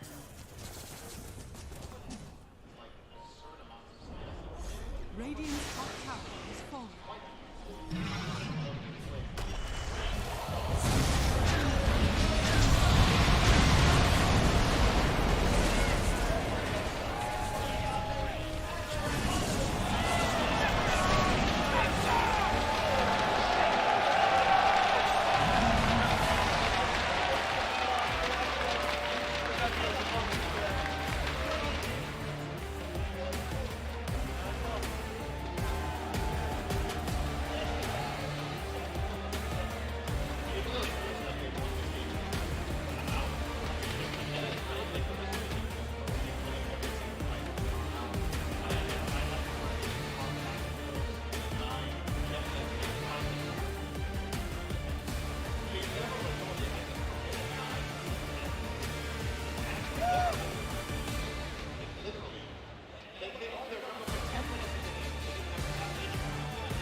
And if I check the calendar, I believe it is still December 16th, 2023. Which means that Gaimin still own this year, and they definitely debuted that and exhibited that in this game number 1. What a clinic, Purge. That was start to finish, just a Gaimin rodeo. They kind of just like stomped all of their lanes, honestly. I mean, Quinn went slightly behind in the first like 8 or 10 minutes, but every single one of their players made stuff happen consistently. I mean, it started with the Gyro plus the Darkseer dual lane. They were just killing Clockwork and pressuring Medusa, and then all of a sudden, Dyrachyo just attacked people every 5 seconds for the rest of the game. Dyrachyo's item build, man, like so good. Like he started out with the urn, like Cinderan talked about the 9-minute rotation. It would have not been possible if he actually didn't have an urn. And he was also really close to dying, but he had a raindrop, so he survived like with a sliver of health, got his time lapse off, and proceeds to win them the team fight, you know? Yeah, the urn looked really nice, especially if you're thinking about this item. You don't necessarily think about it as a carry item, but when you're playing into a Medusa lineup, you want to exert as much pressure as possible, and it's one of the cheapest and most cost-effective ways to do damage as a Weaver. And honestly, that was just incredibly well played by Gaimin. They knew how to play around that Darkseer early on. They took advantage of his wall by collapsing on that top lane and forcing all of these bad fights on Medusa's lane. By doing that, you're shutting down her farm. And then I think 1 minute later, after that, they tried a gank of their own on the Weaver, and that failed. They brought 3 heroes bottom to arena the Weaver, but then Weaver just time lapses out. They get 3 kills after that, and then the net worth lead was just out of control. I think at that point it was a 4K net worth lead, and then Gaimin were just able to choke everybody out. I mean, it's basically the Anton show, you know, the first 15 minutes, you know. Take nothing away from his teammates. I mean, they played well, but Anton was definitely like, I felt like the first 15 minutes he played so well. He did everything he could have done, you know, as the Weaver. He stole the Wisdom Rune, he helped the off lane, he carried his team, he used Urn to heal his teammates, like, just everything. Was it critical for him to do that, though, or was he just, like, flexing? Because for Quinn's scoreline, he ends up with 14 kills, but like you said, it felt like the Dyrachyo show. Did he have to play like this? Did he have to play this high intensity for them to beat the Medusa draft? Or was this just Gaimin in their element? Him playing aggressive like that with the urn to keep his HP consistently full just allows them to constantly be pressuring his array. And for a hero like Medusa, that's like a later game hard carry, it gives her so little time to farm really rapidly. So if you're playing a Weaver who farms slower than a Medusa, it makes sense to be up in their face all the time. So the aggression that they put on them with Quinn on top of that was just so good at slowing them down and preventing them from getting any key items in the game. It also enables the supports, you know, like you have CM and Gyro, they always want the cores to play really aggressive, very fast paced with them, and Dyrachyo did that, you know. Celery, he kind of did like probably like the second highest damage on his team or something. When 33 assists. I saw the stat come up during the game where it said he had the highest number of assists at 20 minutes. Yeah, it was crazy, you know, like how Celery was able to utilize the Maiden. Right now, Maiden feels like a very, very strong position fight because of the itemizations. You get to get the Purvis. It gives you armor, it gives you your mana capacity, and it builds into the Solar Crest. Yeah, and speaking of the Solar Crest, with the Solar Crest on the Crystal Maiden and the Vlads, and then you have the Pipe and the Greaves on the Darkseer, this is just a typical Gaimin way of playing. Also, let's not forget the Boots of Bearing on the Gyrocopter. Once you have all these auras on a ball team like Gaimin, they just play aggressively in the enemy jungle, they don't give them an inch of the map, and their itemization enables them to do so. Yeah, that has to be like, probably to me, the best game of the tournament so far, played by one single team. Like, no chance at all. It was fun to watch, too. I mean, a lot of things contributed it too, right? I mean, the Slardar, we've seen a lot of Slardars go Midas first, we've seen them go Echo Saber first, we've seen them go Harpoon first, but Quinn on his Slardar goes Blink Dagger first, because he understands that his position in that game is to just run at them as much as possible, set up for his team. He doesn't need to do damage. Why? He's got a Weaver. Does he need to tank up? Not really. He's got a Darkseer to play with who's just going to mech him and surge him and Ion Shell him away. And all they were lacking was that solid initiation, and Quinn delivered on that too. That's a really good point, because if you look at their lineup, you're like, yeah, they have crappy initiation. It's like, what, Star's going to blink and stun him for 1 second? It doesn't feel like it's going to be enough. But it absolutely was that game because their pressure was so constant. And if he just comes in and stuns a guy and hits him with the amp damage, now all of a sudden Weaver with just like a Dragon Lance and an Urn is also hitting pretty darn hard. So it really did facilitate and make their team a lot stronger. Yeah, I just felt like the whole game era, they weren't able to stand on their feet, you know. Every time they're trying to... Bambi on ice out here. Every time they're trying to hold an area, oh, okay, somebody just died, so we have to back off, you know. They couldn't keep up. I want to see that Weaver stat line one more time. So let's bring up our Acer Predator head-to-head as we take a look at the carries, Dyrachyo versus Low, who I assume that maybe if we gave Medusa another 10 minutes, then things would have started to go the other way. 20 minutes, maybe 30 minutes, maybe a whole hour. but like you guys mentioned, Gaimin just played too fast, too furious, and it's the way that they've been playing. Like you said, Mira, this is the Gaimin that we have come to expect this entire year. This is what they're good at. This is their style. If you try to go late game versus Gaming Gladiators, it is a risk to take, right? Because your lanes have to go well, but then those mid-game fights that you take have to go equally as well. And as far as Azure Ray went, I thought Low had a pretty good lane, right? He was top of the CS in the first 10 minutes of the game, but once that pressure started to come to his lane, then he's just a Medusa. I mean, we saw the Medusa patches of the past. The hero is a beast in the late game. She's not what she used to be in the early game because the mana shield got nerfed. So she needs to be protected. She's like a little baby that you have to nurse and foster and guide her to the late game, but Azure could never do that. I mean, the crazy thing is once the draft was over, like none of us felt like, oh, one side had like the overwhelming stronger draft. We felt like it was a competitive draft. But when the game played out, oh my god, there's just no chance, for AR. One of the downsides for their lineup, they just didn't have that much single target damage. So like once they got behind and they were getting ran at with these auras, it's like they just couldn't kill Dyrachyo in time, and they didn't have a lot of windows. Yeah, but how much of it was the draft, or how much of it was just the snowball? Individual performance, I mean, it's just like indicative of the fact that if they are behind, they don't have good heroes for bursting one. I thought the draft was fine, because when you look at drafts, usually the imbalanced draft comes out after the laning stage, where you see that there's just a huge problem when it comes to net worth and CS disparity, but that wasn't there in the laning stage. What happened was they took a few engagements, a few key engagements, that one with the Darkseer in the top lane, and that attempted gank on the Weaver that I talked about, where they got him pretty low, they weren't able to kill him, he time-lapses, kills 3 of their heroes. Engagements like that, where it's a matter of 100 HP or 200 HP, it really changes the tides of the game, because let's say they got that kill on the Weaver.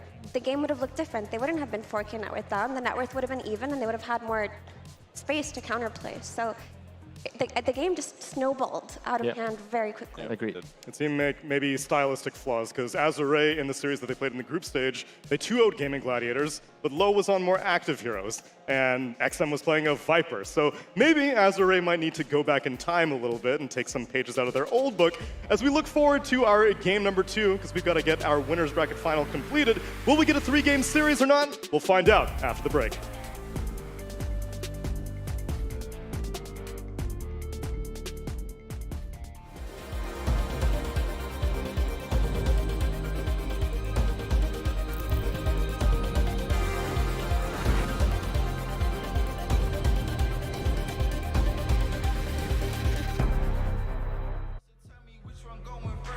Scroll through my living room, chosen the pinnacle. I jump into the spotlight ever since I seen the hidden view. Move how I move, I don't know who you approaching. I'm Jordan, less suggestion, I don't need nobody coaching. All these niggas frozen, that's unusual. Every space I go in, that's not unusual. Approach me with caution, might have to get hurt.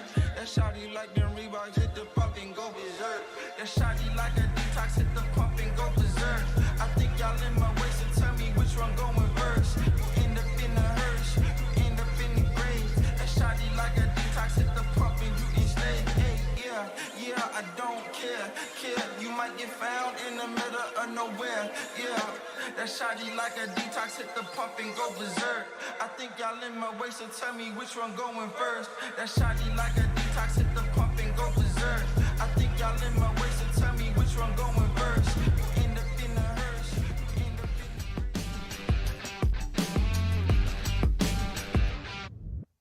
All the time I wasted on something. Growing up, I dreamed just nothing.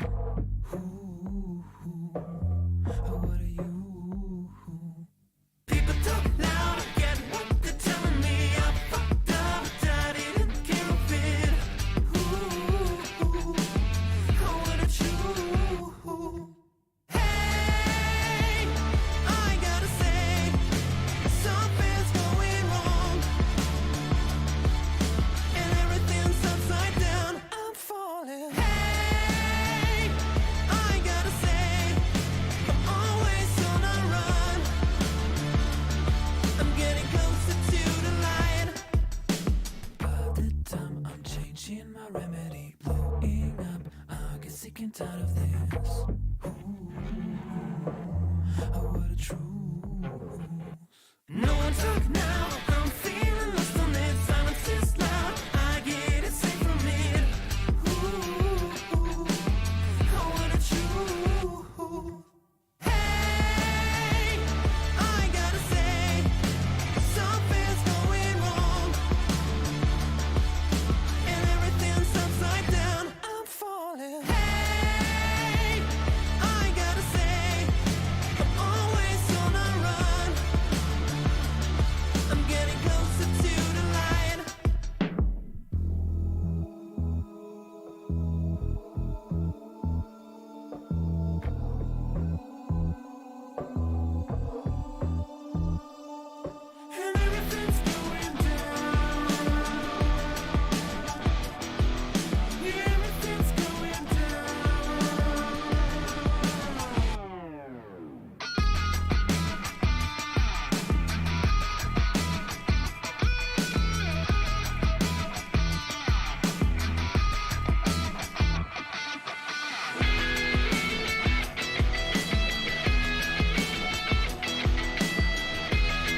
I saw you riding on the train today, and I tried to figure out a way to stay close. I wanna see you again.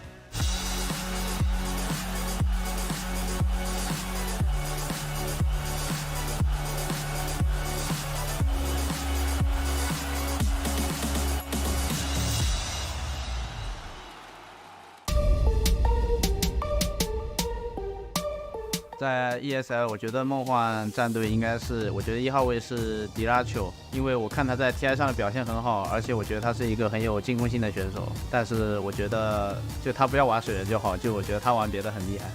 Shiro for carry because he's like very flexible. For one, let's go with like Monet. This one is hard. Nightfall. I think on mid I would take my boy Nothing to Say. Okay, for position 2, let's go with Quinn. Quinn. CCNC. I think Quinn's like the best shape he's ever been, and he's also like he focuses a lot of pressure, and he's really good at it. He's been owning it up last year, so it's hard not to pick Quinn. 就是我觉得就是 GG 在去年1年里拿了很多 Major 冠军，然后他们的1、4号位可以有很稳定的空间去刷钱去打节奏，我觉得跟他的中路这个稳定性有很大关系，就我觉得他的中打打得挺好的。Off lane, I will go Amar. I think he's young, he's, for the future. I have to go with Ace because he's my countryman, good friend. I have to go with Ace. Oh, Kiyotaka is not bad. Yeah. Kiyotaka is good. 那个心目中梦幻阵容的4号位是那个 Boxy， 因为他去年他玩的很多英雄都给我留下挺深刻印象的，比如海明，就是我觉得他是也是一个很稳定的选手。Both for I think Tofu. Oh, that's hard. I think I'll go with Tofu for push 4. For my position 4, I would choose Sin-Q from Azure. I've always been a fan. I just like how he plays ever since the LGD days. Position 5, I would take my old captain, Poppy. Poppy? Goated player, what can you say? 心目中梦幻阵容的5号位是 Insania， 因为柏林 Major 上，然后我们在比赛里被他的神谕者搞得有点晕头转向的，就是我觉得他的神谕者玩得很好。And the last one gonna be solo. Why not? You can't choose your own teammates, Ramses. That was the whole point of the exercise. And kind of showed how popular and how sought after the Gaiman Gladiators players are. Because nearly every single time it was just like, yeah, I'll take Gaiman's 1, I'll take their 2, they'll take their 3. All they had to do was win like 7 tournaments or something like that. They might be pretty good, actually. I'd like them on my team, please.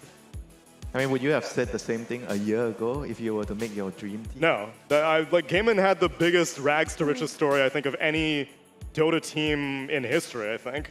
So, from sure. near irrelevance to top tier status. Yeah, I mean, I thought, so Team Tickles, they popped off once they went into Tour Division 1. Yeah, Div 1, that's right. And they looked good. They were good ever since they showed up as Team Tickles. But then when Quinn joined, after they became Gaming Gladiators, they got even better. But was it rags to riches if it's a newly formed team that does well from the start of the DPC? Well, as much as I love Boom, and he's been having a renaissance on Secret, I think the Boom era of Gaming Gladiators, at least at TI 11, was not matching the expectations that people were hoping.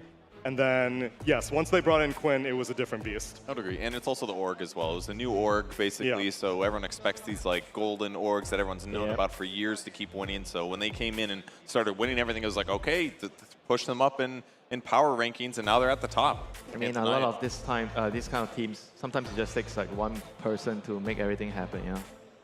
Like one person can change the whole dynamic of the team.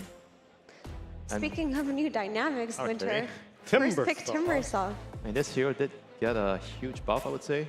A starting strength, 2 extra strength. So you have faster ticks of reactive armor charges. Yeah, and hero attacks, I think, give more stacks now. They used to give 2 stacks per attack.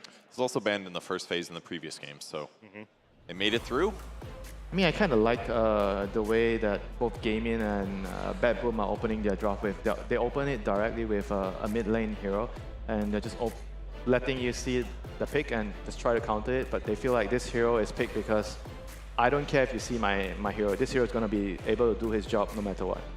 He's also just very good at buying these new items, right? The new Veil, the new Shivas, the new Bloodstone. All of these conceptually sound like really good items for Timbersaw. So do you feel like he's kind of like a flex pick as well? Like you can go offlane because you mentioned a lot about how you can just buy the Helm of Iron Will as an offlaner, right? I would love to see that. That's what I'm in theory crafting for, you know, well, it's only day 2, but I'm just hoping somebody 48 hours. If somebody does it on this day 2, just Helm of Iron Will. So what's the first idea? You skip reactive, or you just skill 1 point in reactive and you get the Helm? I think you can do 2 points on reactive depending on how the lane goes, but you'd want to play on your nukes and just pressure the offlaner, right? I would like to see something like a Crystal Maiden paired with the Timbersaw. Yeah. That sounds good. I think in the group stage we saw Abed play the hero mid, and he went like fast blink. Obviously previous patch, so maybe a little different, but that was really powerful that game too. Just jump in and instantly hit somebody with like 600 to 800 pure damage. It's a big impact if you have a lockdown to pair it with. I mean, this Lion's a little bit a question mark right now for me. Overall first pick for them. I mean, it's 9 pick, but you talked it up in the pre-show. Yeah, I asked. Now you're doubting.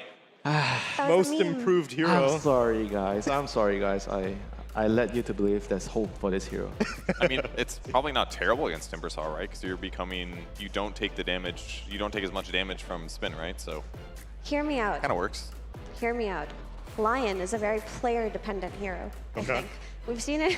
We've seen it first picked a lot for some teams, and honestly, I do think the hero is overrated. But if there is a player that fits the archetype of greedier, ranged magic damage, position 4, I feel like Zenkyu has always done this. Well, of course, but he's on here, Tsunami. But I feel like Zenkyu does play these heroes exceptionally well. And when you think about what Lion provides you versus Timbersaw, it's the reliable lockdown through both a Hex and a Veil, but the mana drain too. Immediately after the patch came out, I was watching Dubu stream, and he was actually playing this as a support. Now you get slow from silence.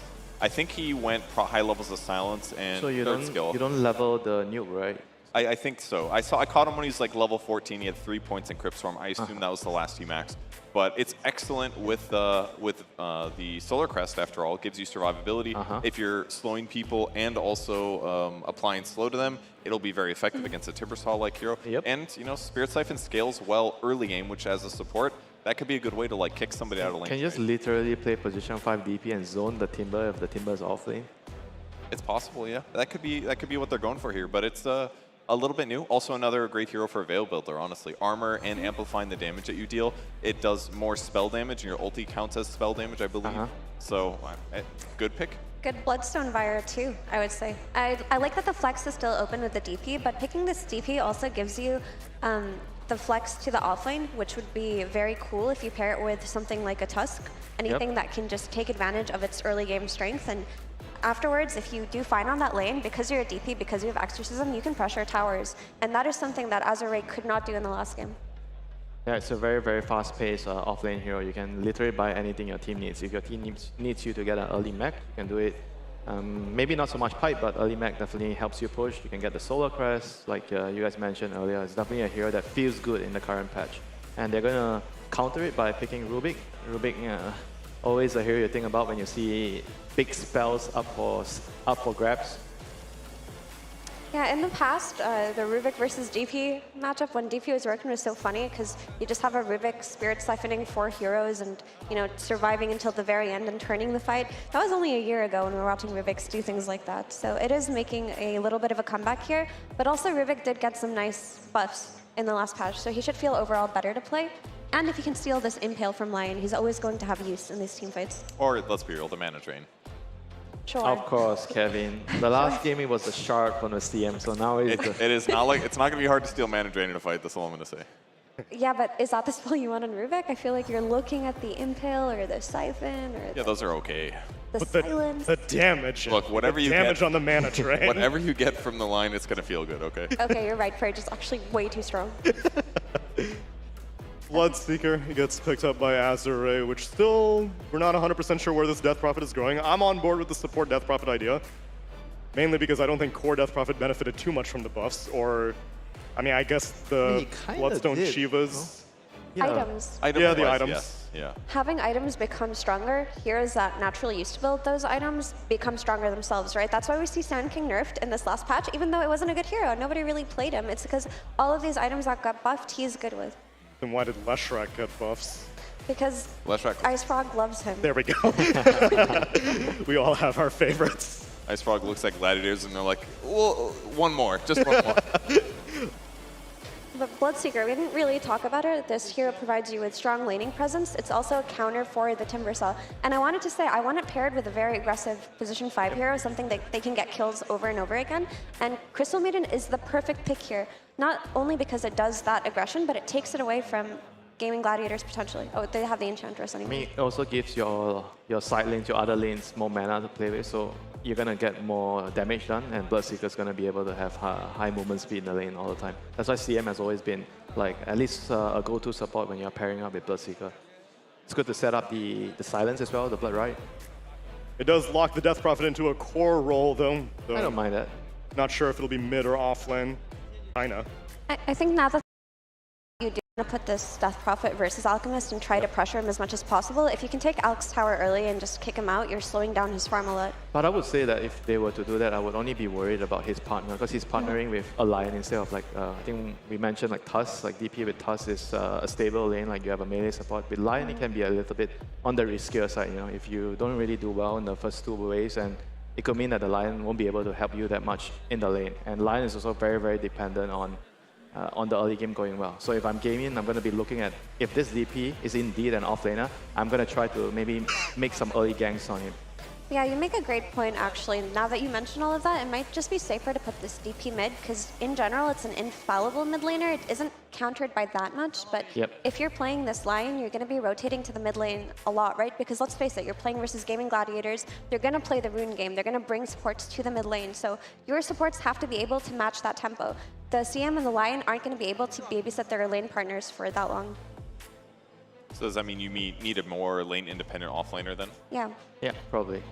Something that could allow the supports more freedom to move around. Like ideally a melee hero, something like a, not sure if they're gonna play something like a Dawnbreaker, but I think Dawnbreaker works really well with a pushing hero like DP. So DP is gonna be pressuring towers, and the enemy is gonna try to put some pressure or maybe defend the tower and try to kill her, and Dawnbreaker can actually come in and save her. I kind of liked, I was going to say Omni Knight against the Alk yesterday. I mean, it's Azure banning it, but Omni against the Alk was kind of cool yesterday. Lane independent, you can shield off the stun because it's obvious when it comes. What about Necro? Like, the only thing that really threatens you is the Enchant Dispel from Enchantress, but I feel like his Scythe could be a really good tool versus both Timber and Alchemist. Kind of fits their lineup. Like, you want to play like a very lane dominating lineup. You have CM, Bloodseeker. Necro's always going to constantly keep the enemy low, so it's going to allow the Bloodseeker to snowball, and it's going to open doors for the Bloodseeker to rotate to the offlane and kill the Elk. I think that could be a really good idea here for them. I mean, the only worry that I have is the similar worry that when you put the DP on the offlane, you have a Lion position for. If you don't do well on the first few waves, the Necro is going to be useless. So what's on the agenda for Quinn heroes then? Oh. Invoker, apparently. Queen Invoker. We still sending this Death Prophet mid? I think so, yeah. It looks like the best lane for the Death Prophet right now. I do like the Invoker though, because when there is a fight, and it's going to be pretty obvious when it happens, Rupture or Death Prophet Ultimate, Invoker's really good at buying you seconds on heroes. They're going to collapse on one guy, you throw the Tornado. Afterwards, you do the Deafening Blast, you Cold Snap that guy going after your friend. That's going to help their fights go longer. That hero has a lot of synergy with Timber. What does Timber need? Timber needs setup and lockdown. Invoker provides you with Cold Snap and Tornado. So it's a very good pick to enable the Timber in the later portions of the game. Yeah, and on top of that, because you're playing with an Enchantress, you need something that's able to take advantage of the Enchantress rotations to the mid lane. And Invoker has a lot of utility in the early game, but he needs to bring in heroes to do that extra bit of damage for him. So it works out. And they finish up with a Brewmaster on the Azure squad, so some really strong team fight, putting Death Prophet in the mid for sure. Good idea for the team fights. Alchemist is going to be on the air. He's going to be flying Malaysia Airlines the whole time against this Brewmaster. Yep. I think the Brewmaster plus Lion lane looks a lot stronger too than the ranged heroes that we were theory crafting. And Brew should be, if he gets a few levels, he should be able to self-sustain a little bit on that lane and not be too pressured while these rotations are being set up by Azure. So I do like this Brewmaster pick. Also, they're just very good at it. They've been playing it so consistently well throughout group stages that it makes sense that this is what they go for here. And it looks pretty safe. He's going to be able to get his split off pretty consistently. They don't have that many disables unless they steal one of Lion's bad spells. So, yeah, pretty safe for Brew this game. Yeah, I mean, I feel like once again it's going to be coming down to the early game whether the AR supports are going to be able to match the Rubik and Enchantress moves. If they can actually do that, they're going to have a pretty good chance when it comes to the team fights mid-game, provided they don't like lose the early game horribly. One thing is different, though, is that we're probably not going to see Duracho be quite as active as we did on that Weaver, because... Is he? No. I mean, the way that they've been playing Alchemist and Gaming Gladiators, they run it a lot in groups. I mean, he farms for 10 minutes and then he's everywhere. I hope he doesn't get an earn and join the fights. Well, we'll see what they come up with and if they're going to make this a 2-0. Let's get into game number 2 with Odie Pixel and Cinderin.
Seconds to battle.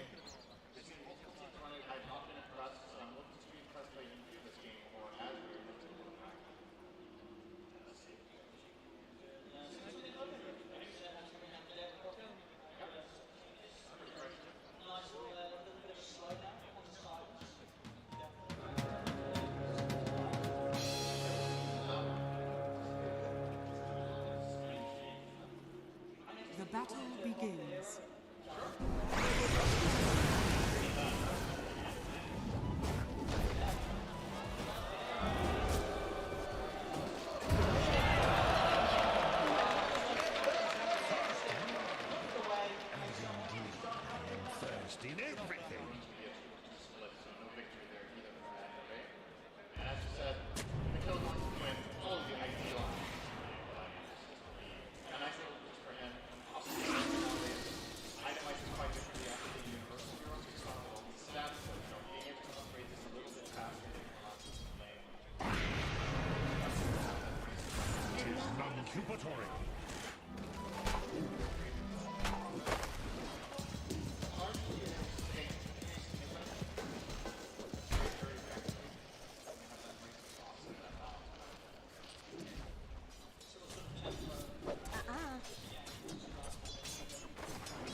Denied.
bottom tower is under attack.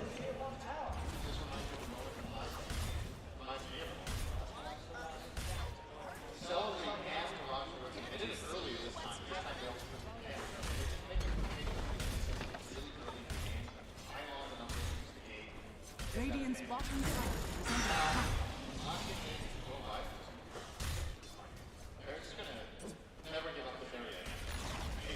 Radiant's bottom tower has fallen.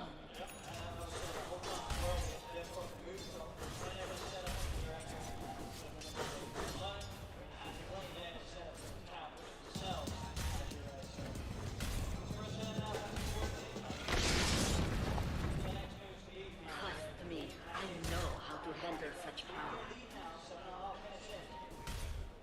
Gotcha!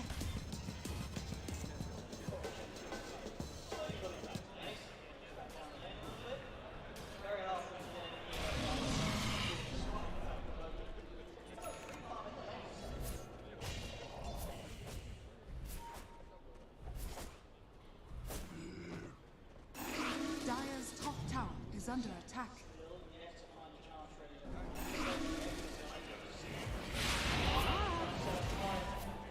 Dire's middle tower is under attack.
Radiant's middle tower is under attack.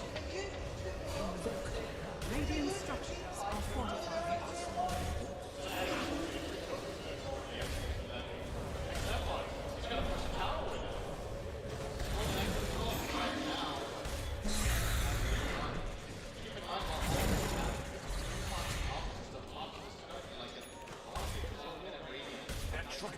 Radiant's top tower is under attack.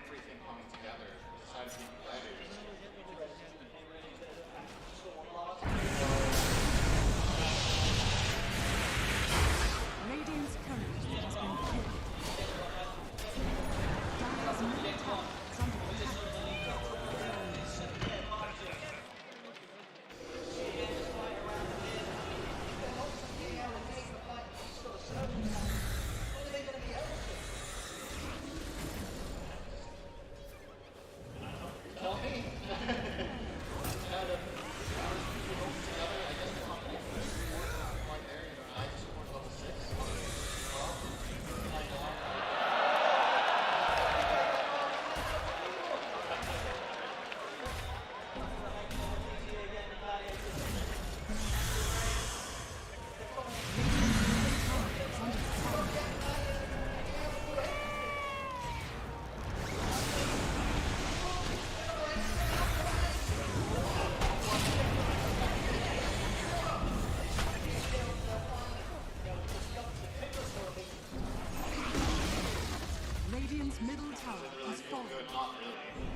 What a surprise.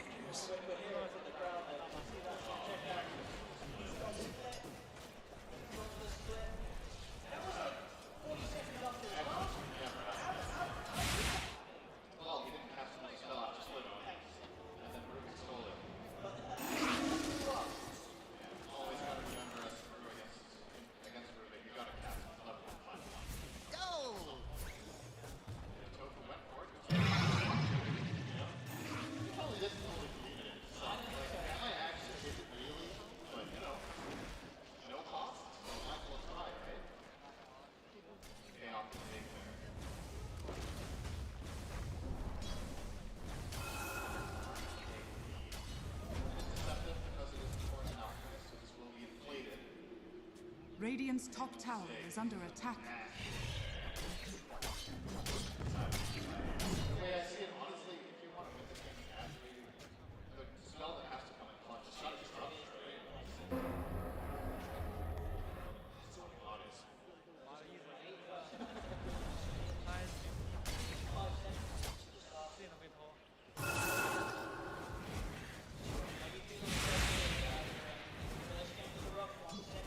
Double damage! Dire's top tower is under attack.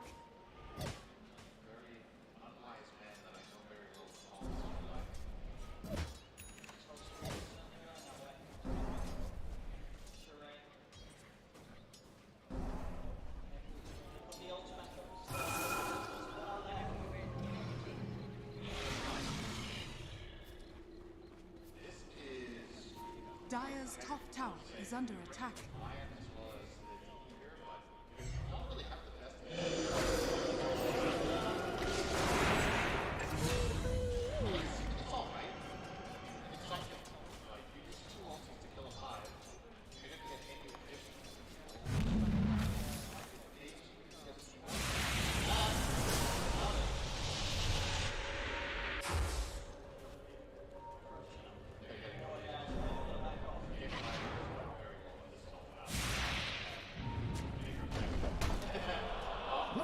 Radiant's top tower is under attack.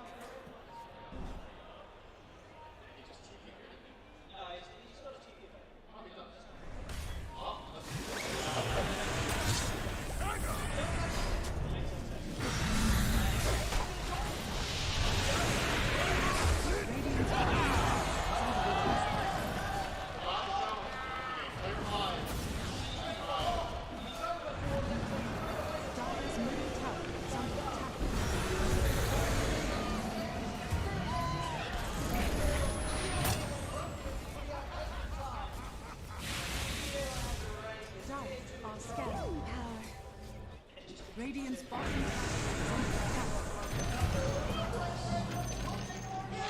What a surprise.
Radiant's top tower is under attack.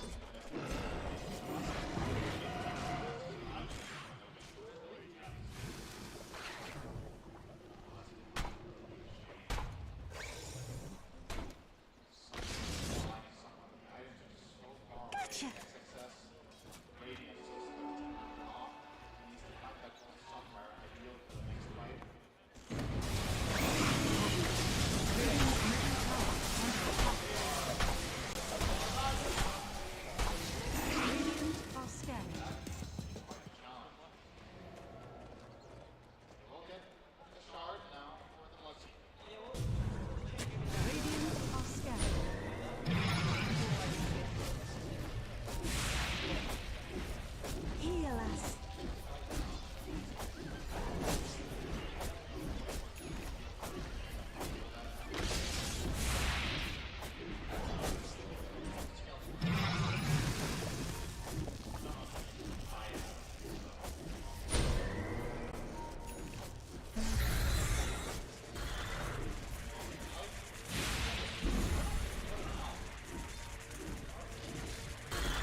Middle tower is falling.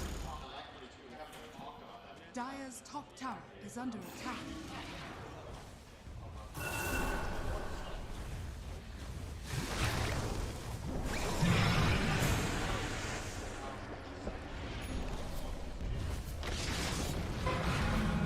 Nature attend us.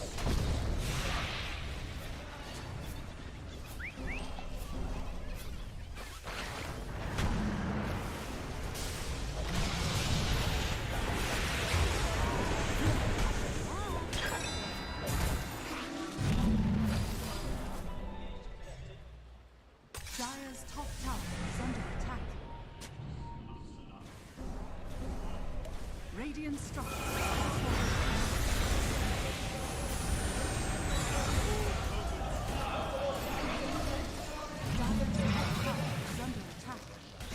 Radiant's bottom tower is under attack. Dire's structures are falling. Radiant's bottom tower is falling. Radiant's bottom barracks are under attack. Radiant's bottom barracks. Dire's top tower is under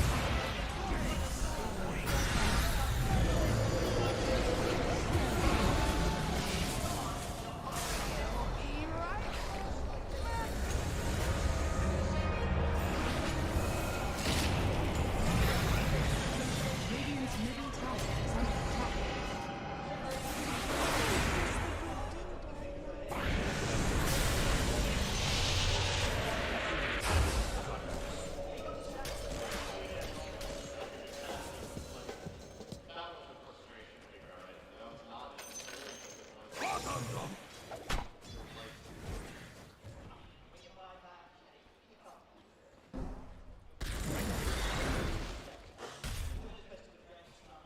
Invisibility.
Radiant structures are fortified.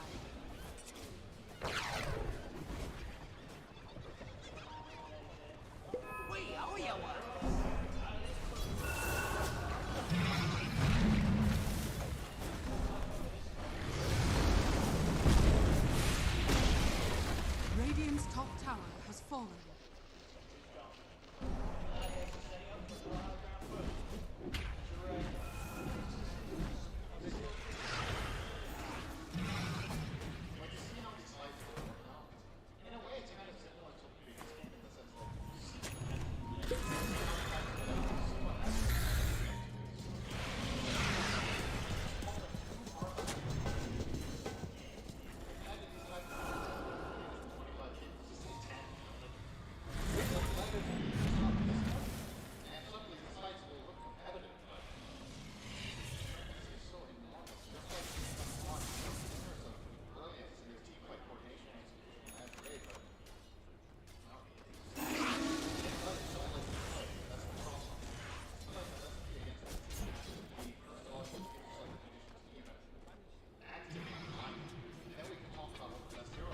We'll take that.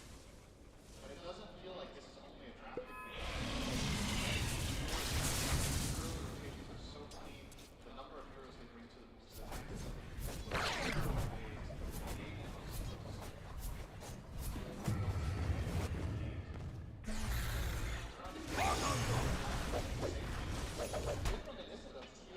That should help.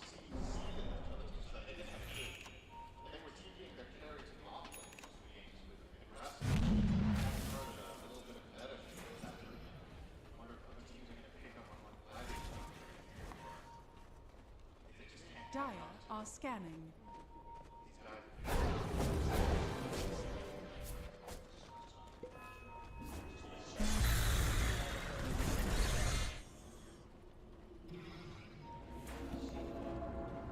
Dire are scanning.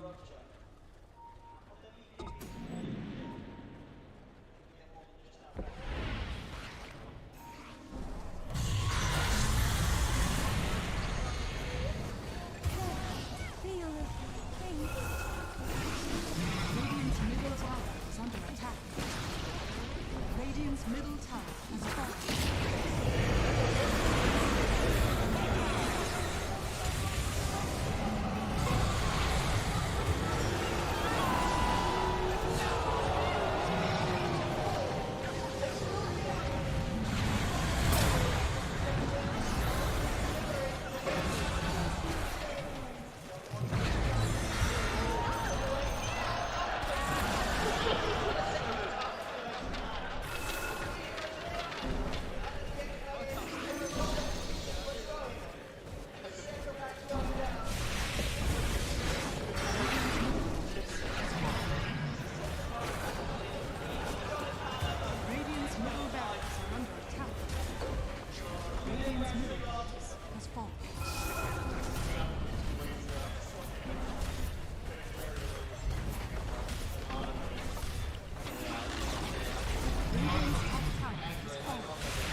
Thank you so much, Owen and Cinderella. Another grand finals for Gaming Gladiators. Looks like the year just keeps continuing for them. I'm here with Tofu. Tofu, how are you doing? You guys got somewhere to be today? I mean, you guys are just 2-0. You got shit to do? I mean, we're still looking forward to the grand final. I hope you guys are not tired yet, because we sure want some more grand finals. That's right. Tofu, a lot of people in the crowd screaming your name in particular over here. You know, there's a lot of Tofu fans. Any words to say out to them? I mean, they've just been all over the place with signs everywhere. I mean, just thank you for the support, whether I play in Peru, in South America, in Asia, in Europe. It's always so nice to have everyone here supporting, having our backs. I love that. Thank you. Thank you very much. In fact, we know Brofu is out there right now. Your brother is watching. You know, the fam is watching in particular. Feel good to have them in the crowd, or is that a little nerve-wracking for you? No, it's always nice to have my family around. It's like a bit of a rare occasion when they're around. I also don't have much time during the tournament, but I love all of them, and I'm happy to share this with them. Ah, very cute. All right, fantastic. All right, so I gotta ask you that lame question, but one that is very, very important. All right, you have made it to the grand finals. Only a few teams remain. You have had an effortless journey since you got onto the stage. But who do you think will be there, and who do you want to face? I mean, just to finish off this year, I think the best matchup is going to be Liquid. Fantastic. Well, Tofu, an amazing match. Thank you so much for that great Dota. We wish you luck, maybe against Liquid in the grand finals as we throw it back to Tsunami. Thank you very much. Well, if there's one thing that we can count on, maybe it's consistency throughout this entire year. Not just the competitive year, but the calendar year, as Gaming Gladiators have secured themselves another grand final. And potentially will face off against either Azure, BetBoom team, or Team Liquid. But they did make it look effortless, Purge. We saw what a turnaround from getting 2-0'd by Azure in group stage to 2-0'ing them like that on the main event. Yeah, I mean, if you asked me 2 weeks ago, like if I was excited for a Gladiators Grand Final, I wasn't then, but I actually am now, because now it's just happened so many times. Like, all right, how long is the streak going to go for? Yes. And they played this series so stupid flawlessly that it looked like they made no mistakes at any point. Like, they are just so cohesive. They have these team fights at 8 minutes with all 5 players, and they do it every single game, and they win the fights. Yeah, they're just such an impressive team, and when they're on, they're on. They do everything right, from their drafts to their map choking out to their oppression to their... I mean, the way they play their side lanes, the way they play around mid lane, there aren't really any flaws that you can point out. And this is just a repeat of TI, right? Gaming Gladiators knocking out these Chinese teams, making them look like fools? Like fools, honestly. But it's not that Azure played bad or anything. I think their draft in game 2 definitely needed a little bit of tweaking. They're only going down to lower brackets, so it's not over for them. But there's definitely a lot that they need to look back on here. They did not have the tempo to be able to keep up with Gaming Gladiators. Yeah, every single decision, every single rotation, every single itemization just came together, you know. That's what we hope to achieve. As a team, you always have all these team discussions. You are trying to make the most of your lineup, and I feel like every single pick they had a plan for it, and every single hero they had an item combination to utilize as a team. You want to talk about itemization, Effie? What was the first item that Timbersaw ended up going? That is true. What was it? Tsunami. Maybe a Helm of Iron Will? There was a Helm of Iron Will Someone there. was telling me about that. Who was it?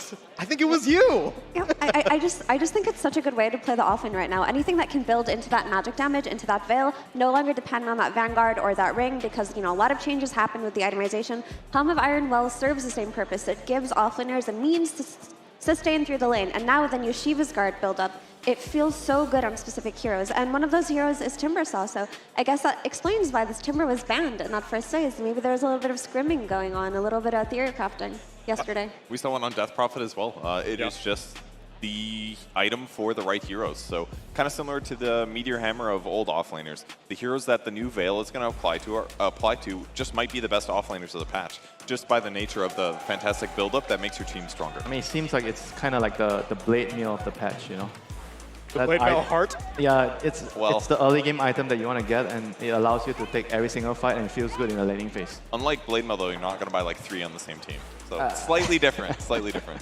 Slightly different, yes. But that item is going to be off the charts right now, high in demand. Yep. Also, can we talk about that Alchemist pick? I feel like this hero definitely should be going up in stocks. And Gaming Gladiators ran this pick during the group stages, even when other teams weren't necessarily playing that hero. And for the style that Gaming play, where they just win their lanes and they play very aggressively, having a hero that comes on as early as Alchemist makes it so that they can just end games at the pace that they always do. And Alchemist got slightly buffed in the last patch, relatively untouched, very small tweaks here and there. So I feel like this is a hero that other teams should start looking at or preparing for when they're playing against Gaming Gladiators. And the wild part is that he helps you end the game, but he also had like the most last hits at 19 minutes out of any hero. So it's like he takes the Twin Gates bottom to participate in a team fight, goes back, and still has massive net worth. And then as these moments continue in the game, he starts fighting heroes without BKB, and then his passive just looks broken because he's just guaranteed slowing that person, guaranteeing a follow-up kill. Enchantress healing him behind, there's a Solar Crest, and in the early game I felt like you guys mentioned that he rotated to the bot lane, and I mean that couple of minutes between minute 7 to minute 10, it was perfect. They protected the mid lane catapult as well. They killed the bot tower, they moved mid, they took the mid tower, the whole map was gone. There's nothing to farm, or if you're AI, you have nowhere to go, and you just feel like you're getting choked out. Very, very difficult to play when there's no map for you this early on. I had asked you guys this question at the beginning of the series. Now that it's a new patch and we're watching games, which hero is rising in stocks the quickest? Main sentiment was Leshrac, who we didn't really get to see too much of in this series. But now that we've seen another 2 games, any heroes that pop out in this series that you're... Crystal, maybe. Yeah, I knew you were going to say CM. Yeah, that's a good point. I was struggling to think of which one. I mean, again, it's still about items a bit. Timbersaw looked fine there, but I think CM is the one that seems obviously strong. It is the itemization. The increased mana pool, you struggle to use your ulti sometimes on that hero. The fact that you get raw HP, huge survivability for you or allies. You can use it on yourself to run, which helps offset your slow disadvantages. Doesn't cost you mana. You've got mana regen built into your hero. It just solves all your problems. It's going to cost mana soon at this rate. Totally. And just the way Crystal Maiden buffs her team, right? Winter, you kept talking about how you're just favoring these spellcasting mid laners, and CM is typically one of the heroes that enables these spellcasters. Yeah, I mean, I just want to see maybe a little bit more diversity in the mid lane pool. I feel like the Puck we mentioned, the Co-op you mentioned, those heroes still have, I think, a lot of potential in the game right now. It just feels like they should be good, given the state of things. It seems like much as how New Frontiers changed heroes being relevant, not in terms of their direct numbers, but just in terms of who can use the bigger map more. It seems like this patch is seeing who can use the newer items better, or the buffed items better. That'll definitely be the case, at least initially. I mean, within a matter of days, people are going to have better knowledge of which heroes are just mechanically better. You have to usually look at pub data to know that, because you have to play a lot of games to say, oh, who's just stronger in this patch. And because the patch was kind of minor for a lot of heroes, maybe it is going to be item specific, or there's going to be other use cases where someone hasn't thought of Veil on XYZ hero. Some of those right-click items really fantastic on certain specific heroes, and we'll get that figured out. But maybe even by tomorrow, we'll see. I mean, we're 2 days into a new patch. It's going to take a long time to figure it out, but for the most part, I think that teams with these strong fundamentals, these strong laning, the strong ability to play into these skirmishes, these mid-game team fights, not be entirely dependent on these big CD, these big team fight heroes, games like Gaming, teams like Gaming Gladiators and Team Liquid, they really are excelling in this kind of environment. And you don't have enough time between today and tomorrow to theory craft new heroes, but what you can do is just, you've identified a couple of really good items right now. The items that come to mind are the Veil, the Shiva's Guard. Just pick heroes that can build those and don't overthink. Yeah, at this point it's better to just go with the plan and just trust it. You can't just be, oh, after one game, oh, you have a different idea. Oh, next game, that kind of looks good, let's try that, You can't afford to do that. I'm surprised that I haven't seen more teams be like, oh, we saw that other team running this hero, maybe we should run it. Everyone's kind of stuck to their own ideas. Like, Liquid's been sticking to the Leshrac, that Boom team has kind of been sticking to more of support-oriented. And the Storm. Yeah, and the Storm, that's true, GPK Storm. Yep. And then Gaming Gladiators here, they're kind of relying on their old Alchemist and this Timbersaw pick. Yep. Azure Ray is the only one that I think may be kind of being left behind in this new patch, because what they showed today was not very encouraging if I look forward to a lower bracket final. But by all means, they did play against Gaming Gladiators, the best team of 2023. Sure. So they did try some new stuff. I was encouraged for that. But they did get smashed 2 games, and it just looked to me like Gladiators were so freaking good that they couldn't meet them halfway. Could they have learned anything at all? That the 2 games, every time we talk about, oh, you lost the game, that must be something you learned, right? Medusa bad. I think they learned they shouldn't talk shit to them before they walk out on stage, because that's what happened and it didn't go well. This isn't copium or anything, but there is a lot to learn from these games, right? Okay. They tried to play for scaling on their Medusa, and they saw how that plays out if they start to lose a snowball. And they also tried some new heroes, some new conceptual heroes, and the Death Prophet mid, for example, being drafted so early. They can just sacrifice that for now and just try to imitate what other teams are doing well, especially Liquid and Gaimin, who seem to have just a more steady flow in this patch.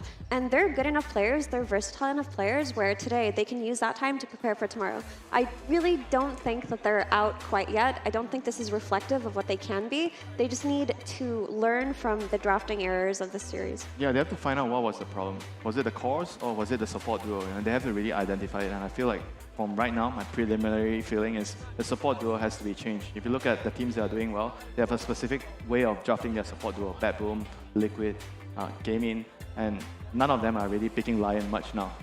Well, if it's time that they need, then it is time that I will give them. And it's time that I'll give you as well, because that was a quick 2-0 series. You may have a little bit of time to kill. Now, if you're here in MyTech Arena right now and you want to do something else, we have a signing session going on right now with some of our talent. I believe Cheever, Kezu, MLP, and John Xfire, and there was a +1 who I'm forgetting now, BSJ. How could I forget BSJ? They are currently doing a signing session if you want to participate in that. And if you're sitting at home, well, you're going to have a DHL drop to participate in around 35 minutes or so. So sit tight, and when we come back, it's going to be Liquid versus Bedboom team.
I'm Effie, and I'm here at the ESL studio with... That's the sweet drum roll. I don't know why I clapped like that. That was weird. But I have Nisha and Insania from Team Liquid, and Quinn and Celery from Game & Gladiators. Yes, so much talent in one room with, of course, the exception of me. But how are you guys? How are you doing? I'm good. Excellent. Lovely day. Lovely day? I feel like I would have wished to have known that I'm doing it with these guys. I would have come We more were blindsided. Yeah, I would have come in more hostile, but now I'm like in a good mood and happy, unfortunately. Would you have declined if we had told you? That I would you have tried to make a fuss. Yeah. And would you have declined? No, I relish a challenge. That's good. It's good memory seeing them again. Yeah. For them, they're happy seeing us. You know, it's like opposite emotions. And you, Nisha, how do you feel? I mean, I would try to convince my teammates to like step in for me, but it is what it is. It is what it is. So I have to ask, and today is your day off, you know, after playing so much Dota, like, how do you feel coming in to do content like this? So you can be honest. I mean, I feel like some players enjoy content more than others. And in our team, we're the kind of team where we know that some people really do enjoy content more. So we always try to give said people all the content. So like you get it off of your like responsibilities. So what am I doing? And that's why I'm very confused. That's why he need to ask it often so much. Yeah. So what I'm hearing is, Nisha, you're the content king, the secret content king. Not really. This guy. Wait, so who are these people on Team Liquid who love content? Literally, There's literally nobody. Nobody likes doing it. Last year was me and Zai did like 95% of our interviews. If you go watch like all the stuff, every post-game interview is just me, Zai, me, Zai, me, Zai. And then like this guy and Mickey did like a grand total of maybe 1. Dude, I remember actually in Dream Leagues when we have to interview a player after it, there are some players who are like, yes, okay, we got this one. And there are some players where we're like, they're not going to talk. They're going to hate us. They're going to give one-word answers. So we're actually really happy when we get you and Senia. We're also extremely happy when we get Quinn. Quinn always has a lot to say. But how do you two feel being here on your day off? Yes, it's all right. It is. I mean, you know, like Nisha said, it is what it is. It's not the worst thing in the world. You get to walk around some. You're in a building a lot during group stage and stuff. So walking outside for 5 minutes is kind of refreshing, even though the air is for a bathtub. I mean, you know, walking through a bathtub for a little bit's okay, you know. That's nice. But let's say that you didn't have this, you know, content day planned. What do you guys usually do on your day off between, you know, groups and playoffs? We all play Dota 2. Yeah. Queue up the pubs. We sit in our hotel rooms, never shower, and just play Dota. Of course. That last part is That's a given. egregiously untrue. The never shower? Yeah. You deny those claims. I'm a serial showerer. Okay. Yes, we say I have sussy memories from Bali walking into Gaming Gladiators booths. I'm not. After they played. I'm not. I don't know who the culprit is. Okay. Not. Explain. Did the game and booth smell bad? So we had okay. I'll give you a backstory. Because our coach William, he loves them, and he's like their best friend, and he goes on and on and on and on and on and on and on and on and on and on about how great they are. So going to Bali, we decided we're gonna hate them. Like until the tournament's over, we hate gladiators. Like they're the worst. So we started like walking around between ourselves. We're like, they smell bad, they look bad. You know, they're crazy. That's a crazy hill to die on. Dude, we were like convincing ourselves, like, cause we don't actually dislike you guys, but we need to really dislike you guys. And then you guys had some game you played, and we ran into your booth after, and it smelled like shit in that room. Cause I feel like you guys were just like stuck in there, and it was just like these black boxes that just kept you in. And it smelled like, you know, no one had showered for weeks leading into that series. And we're like, this is actually a good strat, you know, like you don't shower, and then the team that plays after you have to suffer through your, like, yeah, it was pretty bad. That's actually 10-head. Was that a calculated sabotage on your own, Celery? Not really, but I hope it's not going to happen here. Maybe we're going to play in the Liquid booth this time. Oh, yeah. Actually, You're going to break it. We're near stuff on the wall. We haven't been showering for like this entire event. Getting ready. And you're in Malaysia, so it's going to be extra impactful because it's pretty humid here. I remember in Armenia at the Bedroom Dacha tournament, I went into your practice room or your player room, and it smelled in there. Not me. I don't know who it is. It's not me. Yeah, it was zero responsibility. Zero.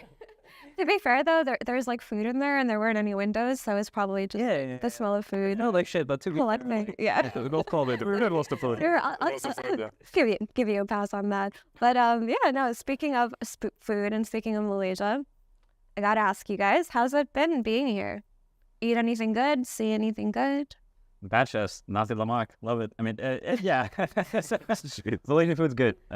It's spicy, fried. I mean, everything is fried chicken, which is hard to not taste bad, or hard to, yeah. I think I said that right. Anyway, yeah, the food is very good here. I think Asia always has boss food, Southeast Asia especially. So. Yeah, it's like very saucy. You know, some countries the food is dry, but that's never the case here. You know, you guys are like, Malaysia food. People always ask that, but do you actually have time to leave and? We actually went go to get like food? Korean barbecue yesterday. One of Jabs' friends, he took us out. It's really good. Korean barbecue in Malaysia. I love Korean barbecue. In SCA, it's like 10 times better. I bet that's. I don't know if you've been in Europe, but in Europe, it's like European Korean barbecue sounds great. really bad. What about you, Celery? I know you're vegan. I have no idea about this. So how do you the pick- how do you food is, what I'm eating is really good. You know? It's a lot of choices actually. Yeah, and so is the vegan cuisine like in the different countries that you go to? Are some places just better than others? I mean, I'm not very picky, so for me, if there's something and it tastes pretty good, I'm like, oh, this is nice. They have some options. Yeah. That's the baseline. All right, options. I remember in was it Lima? I was telling me, as long as there's hummus, we can feed Celery. Is that true? I haven't had any hummus here. Actually. Are you a hummus guy? I do really like hummus. I don't know why they don't have it everywhere. Okay. Yeah. They should add that to McDonald's. Hummus with fries. They don't have hummus there. It's ridiculous. Hummus menu in McDonald's. That's a little suspicious. Well, we can give it a shot. Nisha, you've been quiet. What have you been eating? Chicken and rice, I guess. That's all? Yeah. Certainly, you must have tried something more exciting than chicken and rice. I had some noodles and breakfast. I mean, I had breakfast every day here, which is surprising. Surprising. Is the breakfast usually bad, or are you good? No, I just sleep through it. Okay. He's like a wake up, 5 minutes before the game starts type of guy. Even officials? Yeah. It's kind of based. If I could, but some teammates make me wake up earlier. Oh no. Do you think you play better when you wake up right before? No. If you said yes, I would have been sick. Oh wait, now I'm curious. When do you wake up usually? We heard from Misha that he could wake up 5 minutes before if he could, but you, Aiden. It depends. I have like degen parts of the year where I'm like him, and then I have like proper parts of the year when I wake up like at least like 2-3 hours before. Okay. And you guys? Always 3 to 4. Before a game. Yeah. I hate waking up before. I want to die. What if you have like a 9 a.m. game? Has that ever happened in the history? We played at 10 a lot this year. Yeah, if you play at 10, you wake up at like 7. Okay. Yeah, I was going to say like 2 to 3 hours. Here I wake up very early. I'm waking up at 6 here every morning. Play at 10, wake up at 9:50 or what? Wait, if you're waking up at 6, when do you sleep? And not a lot. The jet lag is hitting me hard here. Every day I wake up at 6, then I just wait till Quinn's alarm goes off, and then I get up, I guess. Dude, I had the Giga routine this event. So I go to bed at like 2-3 a.m., wake up at 6, go eat breakfast, and then go back to sleep until like... Dude, this sounds like a waking night. Dude, it's the worst. But I got stuck in the loop, like whatever you get into, I feel like just stays for me the entire event. Oh, that reminds me. That's nice for the podcast. This night you said some pretty interesting stuff, actually. Oh, in my sleep or what? Yeah. You talk in your sleep? I do. Who doesn't? Okay, still. Who doesn't? What do you say? You said something 1-for-1. What is this hellish nightmare? You gotta have somebody to... I said that. Maybe it was some shitty build someone was doing. Wait. What did he say? 1-for-1. What is this hellish nightmare? You're serious? I'm trying to fall asleep. I was looking, oh, wait, what is happening? You dream about Dota a lot? I don't really dream. I see. You just talk, apparently. I don't dream. You guys ever watch True Detective? Season 1? I've seen, first season. I have not. You're gonna ask. The character Russ, he goes, I don't sleep, I dream. No? Don't remember. Doesn't ring a bell? Too long ago. Damn it. I'm the inverse. I always try to find like a like-minded group of people who watch True Detective Season 1 every year, but those people are very hard to find. That ain't us, apparently. Yeah. Do you guys have any shows that you watch a lot or you revisit or just like comfort shows for you? I feel like I never rewatch something you've seen. But you're always What watching if you something. love something? What if you really love something? It's unlucky. I Yes, don't worry you. It's unlucky. Do you rewatch movies? Or not? Yeah. Unless someone forces me to. Tom Williams. Tom Williams, like, let's watch this. Yeah. What about you, Aiden? What's your comfort show? Recently it's been One Piece. Been watching a lot of One Piece. almost through it. I'm at like episode 800. So it's been a long grind. Holy crap. Yeah. That is quite the grind. I think I started in like May or April. Yeah, so I've just been like speedrunning. Going on the second monitor. Oh wait, actually, I have to ask you something. This is something that comes up in our team all the time. Do you ever watch stuff? Sorry to sidetrack your question, but do you ever watch stuff in 2x speed? Like, let's say you go on YouTube and you just put the video on 2x speed. Is this a thing? Okay, but would you watch a movie at 2x speed? Of course not. That's like heresy. Okay. That's kind of psychotic watching a movie at 2x speed. Dude, my entire team does it.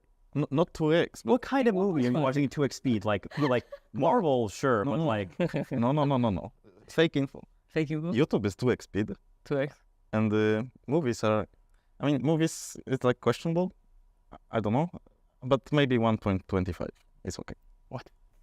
Depending where you're watching, I think it looks better if it's like faster. If you're watching something, oh man, if you're not watching a good movie, I think 1.25 is reasonable. Yeah. Like if you're watching bad horror movies, like for the memes, like, and you're watching it at 1.25 with like friends, I think that's reasonable. Okay. I'll stand by that. Okay, that's your take. The reasoning is weird. Faster is better. No, it just looks like some zoomer take. It really is. It is. I mean, yeah, of course it's zoomer take. They also why don't you just only watch TikTok? It's nice to you just pretend that it's a movie. It's over in 10 seconds. Ready for next movie? Yeah, I do. That's why you're preaching to the choir. Dude, so you're the target demographic for TikTok. To be fair though, sometimes it's just nice to like low committal a video. It's just you just don't have the time to sit down and watch a really long video. Yeah. But I 2x speed YouTube videos, but only when they're Dota games. Like when I like you watch a replay. Yeah. Like when I prep for you guys, I'll just like open up the Dota game on YouTube, put it on 2x speed, and I'll skip through the farming parts, just double tap through, and. Okay, don't tell me you don't watch like Dota replays faster. Everyone does. No, I actually don't. You watch it 1x speed. I watch it 1x. You don't watch like 16 times. You don't glean anything from 16. But like looking at the map to see movement stuff. That's a support. I look at. I guess I just look at. I look at fraction and then infer the rest. Okay. That's definitely a support thing. You only look at the map. It's like you just like go through a replay just staring at the minimap like, we should have been there. We've gone on a lot of tangents. I'm supposed to ask you guys about Dota related things. So let me ask you Dota related things. First Dota related thing. I'm pretty curious. This wasn't one of the questions involved, but there were a lot of roster shuffles this year and whatnot. Do you guys, as professional players now, do you get excited over other teams' roster shuffles? Like, do you ever look at it through the lens of fan? Like, hey, that sounds pretty hype, actually. Nothing to say on IG. What or roster were you at? Do you at? not feel that? I think Falcons the most. Yeah. Because I kind of like the structure of the team, honestly. I like the players. So you get excited when you see teams that... Do you get excited through the lens of, oh, I want to watch them play, or I want to play against them? I want to watch them play more. That's true though. There's a spice quotient to teams. Like seeing if they win or lose, like it's sometimes there's some teams like it's kind of funny if they lose, but it's like, ooh, if they win, it's like, ooh, that's interesting. Like I don't know, there's a dynamic there. Yeah. Playing it was like playing teams is always kind of whatever, but watching is kind of fun. Okay. So were you too excited for any of the shuffles this year? Or do you not feel that way? I'm more excited about reading the conversation that people have about the rosters and guessing who's gonna go where. Okay. Seeing people flame the secret roster forever, then they qualify, and then wait, they're still bad. You played it. I feel like that's very fun to read. Yeah, there is something satisfying about that. I actually don't feed roster drama or conversations very much. I always like take this break after TI, and 2 months, a week before this tournament, that's when I looked at the rosters. I was like, wait, what? When did this happen? What about you, Quinn, though? Do you get excited for games? I don't know. Someone didn't put their phone. Yeah, someone's phone buzzed. It's really loud, and they laughed. It wasn't yours. It wasn't yours. Was it? I think. No, that was on a hard service. Like it was going ham. You put that phone away, Nisha. What was this? Where? No way his thigh. I mean, he's jacked, but there's no way his thigh is that hard. But okay, but you didn't answer the question. Do you fanboy other teams? I don't think I fanboy. I mean, I think seeing how Spotify does will be funny. I think Spotify is just a fun team to see how they do. Of course. I'm friends with people on that team, and there's always like looking Ortiz, that's fun. So I think Spotify probably the most. On the other hand, right, you don't have to answer in specifics, but are there teams that you look at and you think it would be so funny to watch them fail? Or do you not have that? Yeah. For sure. Dude, I pray on their downfall every single day. Like, yesterday, they lost game 1 against, who was it? IG. IG, and I'm like, yeah, their mentality sucks. It's over, they're out. We're going to play them tomorrow. I pray on their downfall every single waking minute. And you guys? Yeah, I feel like most teams root against every other team. Like, kind of. If you could have when you're watching a series, if both teams could lose, that's kind of ideal. Ideal, yeah. Yeah, but it's not always like that. But I think there's definitely games where you watch and you're like, I'm okay with both sides losing. Yeah. For me, it's always all teammates is two-sided. It's I'm still friends with them usually, so it's nice if they do well, but it's also okay if they lose because I'm not playing with them anymore. Anyone in particular? No, just anyone I played with or maybe would have played with. It's kind of random. It's we thought about maybe playing with mid one a little bit before we got Quinn. Then we got Quinn, then they played a 1v1, so loser. So you're like, oh, made the right. Oh, you better win the 1v1 now. Ooh, speaking of the 1v1, let's talk about it, actually. Good one, Celery. He's natural flair for podcasting, this one right here. So yesterday, Quinn, you played a 1v1 for your upper bracket qualification or whatever versus Secret. It was mid 1 versus Quinn, 1v1 SF. And I think a lot of the fans were complaining about it, actually. So I was wondering what your perspectives on it are as pro players. Do you think that kind of tiebreaker system is good? Are you neutral about it? Do you think it was dumb? You can start, Quinn, since you're the man of the hour here. I mean, it's definitely not high competitive integrity, but it is fun to watch and kind of funny. So I think every once in a while it's fine. If it's a TI, that would be kind of egregious. But at a random tournament, it's I don't really have issue with it personally. Random? I mean, it's not TI, it's Riyadh. Random tournament? I mean, it's not TI, it's Riyadh. It's random. I feel what he's saying. How did you guys feel about it? Did you think it was fair? I mean, it's fair, but I don't really... I mean, I like it as a mid laner, I think. Even though I don't really want to play it. He flamed my skill build. I did? Oh, yeah, you didn't say okay, right? Yeah, I just go. I feel like it is not really entertaining if you're not going for kills, and you were definitely not going for kills. I mean, of course, I'm playing for the win. It's for upper bracket, dude. Yeah, but is it entertaining? If it takes 10 minutes and you end up in this situation that no, it's two raises, no wait for solve. Yeah, maybe it should be no.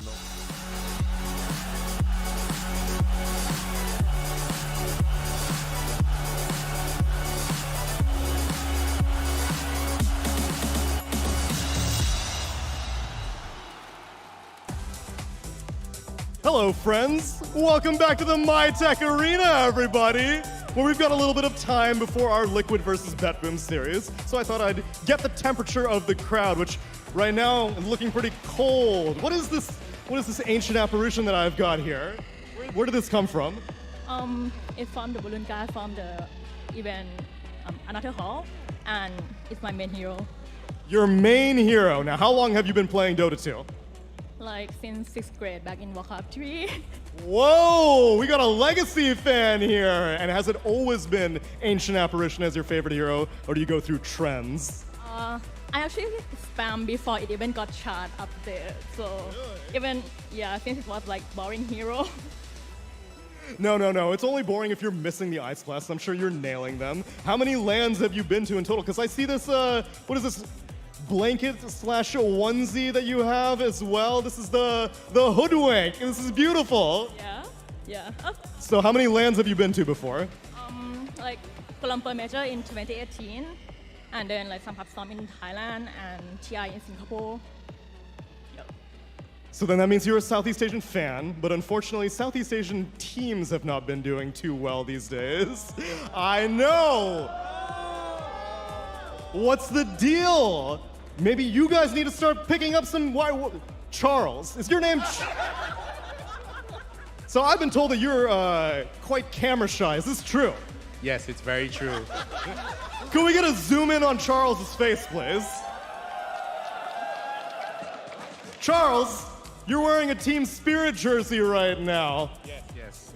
When did you become a fan of Team Spirit? Right before they won TI-10. That's mighty suspicious if you ask me. You're telling me you weren't a Yellow Submarine fan way back in the day? You only just saw them in Romania and you're like, this team looks pretty good. This Yatoro guy might know what he's doing. This apparently Toronto, Tokyo, you're the biggest fan. No, I saw Collapse play Magnus and I was sold. Good taste, good taste. How many LANs have you been to? I've been to the TI in Singapore and this will be the second one.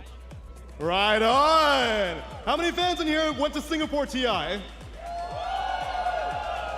Some long-term Dota fans, but how about anyone who has been to no LANs? Is there anyone in the audience that this is their first ever Dota LAN? Please, raise your hand. We've got some first-timers off in the distance. I'd love a chance to speak to them because, well, we've been running this game for, well, basically like 13 years worth of LANs, but not everyone always gets the opportunity to be able to go to these events live. And it's a different experience when you finally show up and get accosted live on camera. Although you guys were very eager. May I take a seat right here in the middle? Thank you very much. My friends, Yes. how long have you been playing Dota? I think around 3 years back. Yeah, not too long.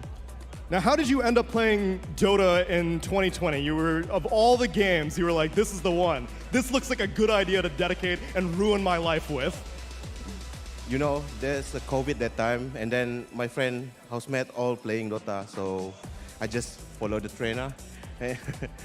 But then I'm not that good, and they forgot about me already. That's okay. You're in good company right now. This is your first ever LAN, and how long have you been watching Dota? How about that? Oh, I've been watching Dota since Dota 1 days. Ooh. Yeah, back then Dota commentators group, yeah, with LD and Luminous. Hell yeah, the Beyond the Summit days. So, if you had an all-time favorite player, when you think back to the Dota 1 days to now, who do you think you've always been like, dude, I can't wait to see this guy play? Oh man, it's always been Mushi. Hey! Any Mushi fans in the house? But you, were you on Raven's side? Should he have gone upstairs that one time? Oh no, I'm too embarrassed. I know. So how is this the first LAN experience living up to you right now? You've watched many of these on camera, on stream, and now you're here. What's it like? It's a totally different experience than watching on Twitch. It's so much more hype and much more energy than I've ever been living before. Do you ever, have you ever gone to any live sporting events? Are you an esports only kind of person? Yeah, I'm an esports only guy. Hell yeah, video games for life. Who cares about those physical sports? How about for you? How's this experience been after 3 years of playing and now being able to be here live? It's been a great life for me, and it's life-changing for me also because I got a lot of friends from this Dota, not from my housemate. It's different. Like my friend here is from Dota community. Had you ever met before this event? During study. During the study, yes, but we kind of like different school, but then we met again with Dota. Right on, right on. My friends, I hope you're enjoying this. But then you guys have met each other previously. Is there anyone, because I know I've talked to many fans where this is the first time that they have met some of their internet friends. And I would like to expose this brand new formed relationship. Is there anyone here who met someone here at this event after knowing them on the internet for a while? Or are you too shy now? Reveal yourselves. I demand information. I know 100% someone said this. I'm gonna just walk up to people if you don't tell me. You're making eye contact with me. Uh-oh. This is a statement that you're making. Escaping my girlfriend is easier than Southeast Asia server. You want to do a little bit of relationship therapy right now? No. You don't?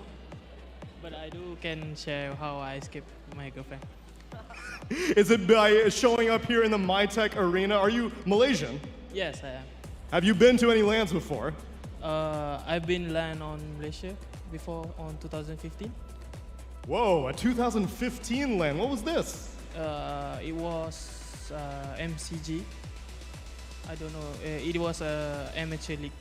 Oh, were you playing? Are you an aspiring pro player right now? No, I didn't play. I just come as watching only. Were you escaping your girlfriend back then also? Back then, I have no girlfriend. So you're telling me playing Dota, you managed to find a girlfriend, now you're trying to escape her? Leave some for the rest of us, man. I hope you're enjoying the event, and I hope all of you at home are looking forward to more of the Dota. We have a lot of activities planned. I hope you've been enjoying, and we'll see you with some Liquid versus BetBoom after a bit.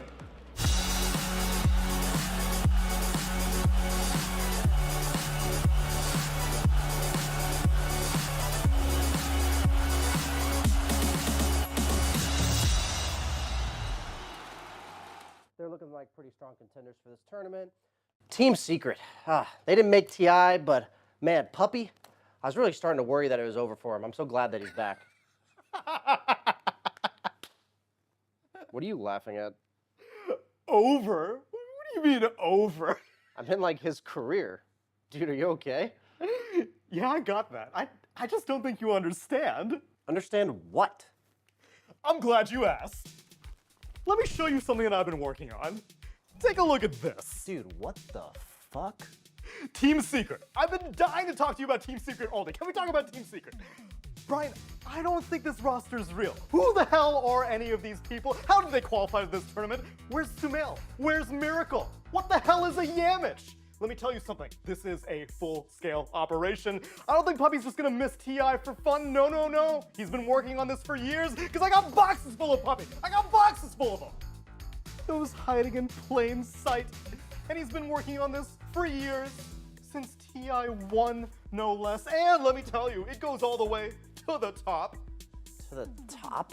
To the very frog of ice himself, my friend. So I decided to do a little bit of research. I march my way into Valve offices and I say, Ice Frog! Ice Frog! And what do I find out, Brian? There's not a single goddamn rolling desk in that office. There is no Ice Frog at Valve.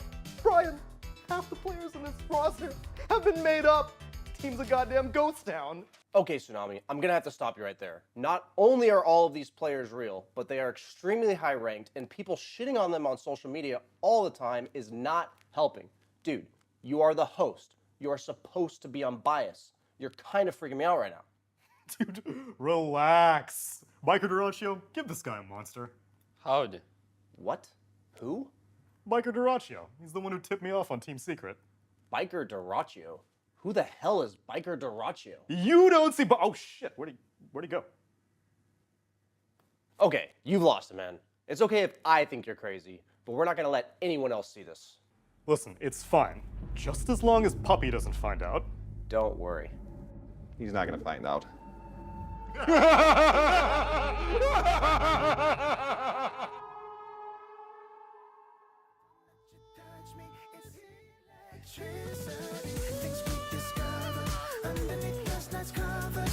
Everything came so easy. It's electricity.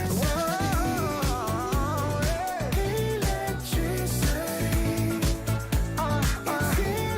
electricity. You move your body. Electricity. You move your body. It's electricity.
auf meiner Fensterbank, die Nacht zieht vorbei. Ich blicke über den Tellerrand, trinke Sekt auf Eis. Ein Teufel und ein Engel tanzen auf dem Parkett. Vielleicht sind wir unsterblich, müssen nie wieder weg. Ich sitz auf meiner Fensterbank, die Nacht zieht vorbei. Ich blicke über den Tellerrand, trinke Sekt auf Eis. Ein Teufel und ein Engel tanzen auf dem Parkett. Vielleicht sind wir unsterblich, müssen nie wieder weg. Backpack, Kippen und Drinks gegen Tristesse. Großstadtbild, komm mir nicht weg. Kopf fragt, mach kein Pisstest, nein. Ich will nicht auf deiner Party gehen. Engel und Teufel tanzen schwanzig. Von deinen Lippen tropft der Chardonnay. Ich küss ihn weg, bevor du schlafen gehst. Auf meiner Fensterbank, die Nacht zieht vorbei. Ich blicke über den Tellerrand, trinke Sekt auf Eis. Ein Teufel und ein Engel tanzen auf dem Parkett. Vielleicht sind wir unsterblich, müssen nie wieder weg. Ich sitz auf meiner Fensterbank, die Nacht zieht vorbei. Ich blicke über den Tellerrand, trinke Sekt auf Eis. Ein Teufel und ein Engel tanzen auf dem Parkett. Vielleicht sind wir unsterblich, müssen nie wieder weg. Fadet auf den Wohnzimmerdielen. Baby, sag, wieso sind wir hier? Kann sein, dass wir den Boden verlieren. Wir heben ab morgens um 4. Ich sitz auf meiner Fensterbank, die Nacht zieht vorbei. Ich blick über den Tellerrand, trinke Sekt auf Eis. Ein Teufel und ein Engel tanzen auf dem Parkett. Vielleicht sind wir unsterblich, müssen nie wieder weg. Ich sitz auf meiner Fensterbank, die Nacht zieht vorbei. Ich blick über den Tellerrand, trinke Sekt auf Eis. Ein Teufel und ein Engel tanzen auf dem Parkett. Vielleicht sind wir unsterblich, müssen nie wieder weg.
So look out, here I come. Yeah, baby. Hey. I bench more than you guys. I'm more athletic than you guys. But does that mean athletic going to the gym? I thought athletic was all. That's what I also thought until he told me I bench more than you, so I'm better at volleyball than you.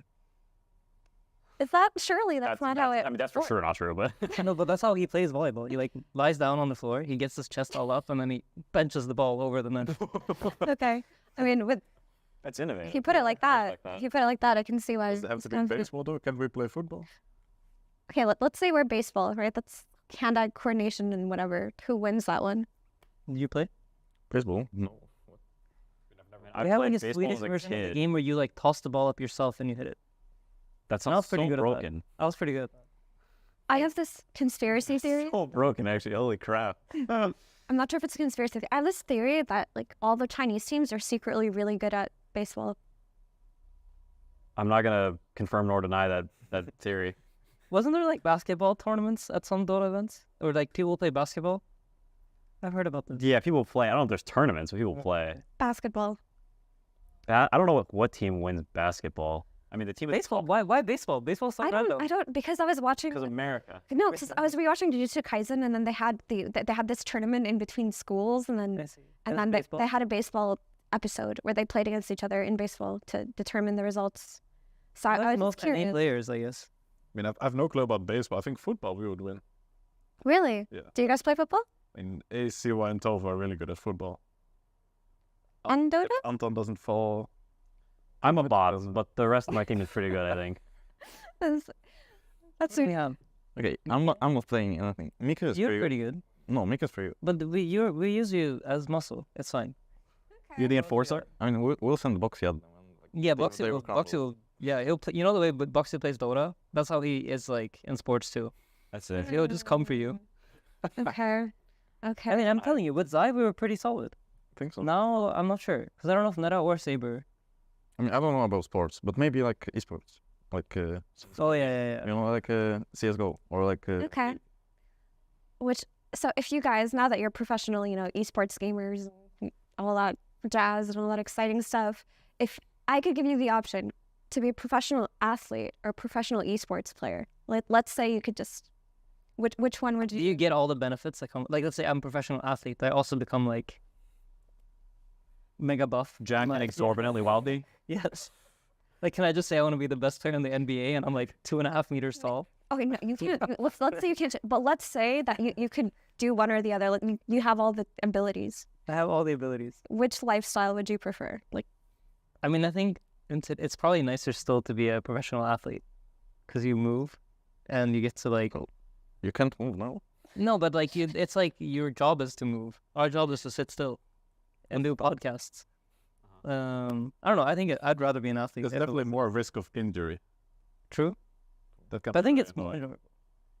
Like, I feel like if you can play some sport where you don't get hurt, like you play like golf or something. Oh, that's smart. Because then you don't get hurt, and you also are exorbitantly wealthy, and you're in shape. But you're extremely bored then. Playing golf all the time. Maybe you're real. I mean, but the thing is, assuming you're a professional, like I don't know, there's some assumed like you have some deep passion for like hitting it on the green. Like you hit the green, it's like euphoric. Okay, so do you ever get bored? Now, I must know. Do you ever get bored doing this, or are you just super passionate all the time? That bored. You can. Honestly, I think there are always periods in the year where I'm quite bored and I'm quite uninterested. And I think if any Dota player tells you otherwise, they're probably lying. Because I think it's hard to be motivated the entire year through. And I think or at least I try to like funnel my motivation to the right parts of the year. So you kind of don't overwork yourself when there's less important stuff going on, and try to make sure that by the end of the year, you're like, I really, really, really, really want to play Dota. Do you guys feel the same way? It's also just...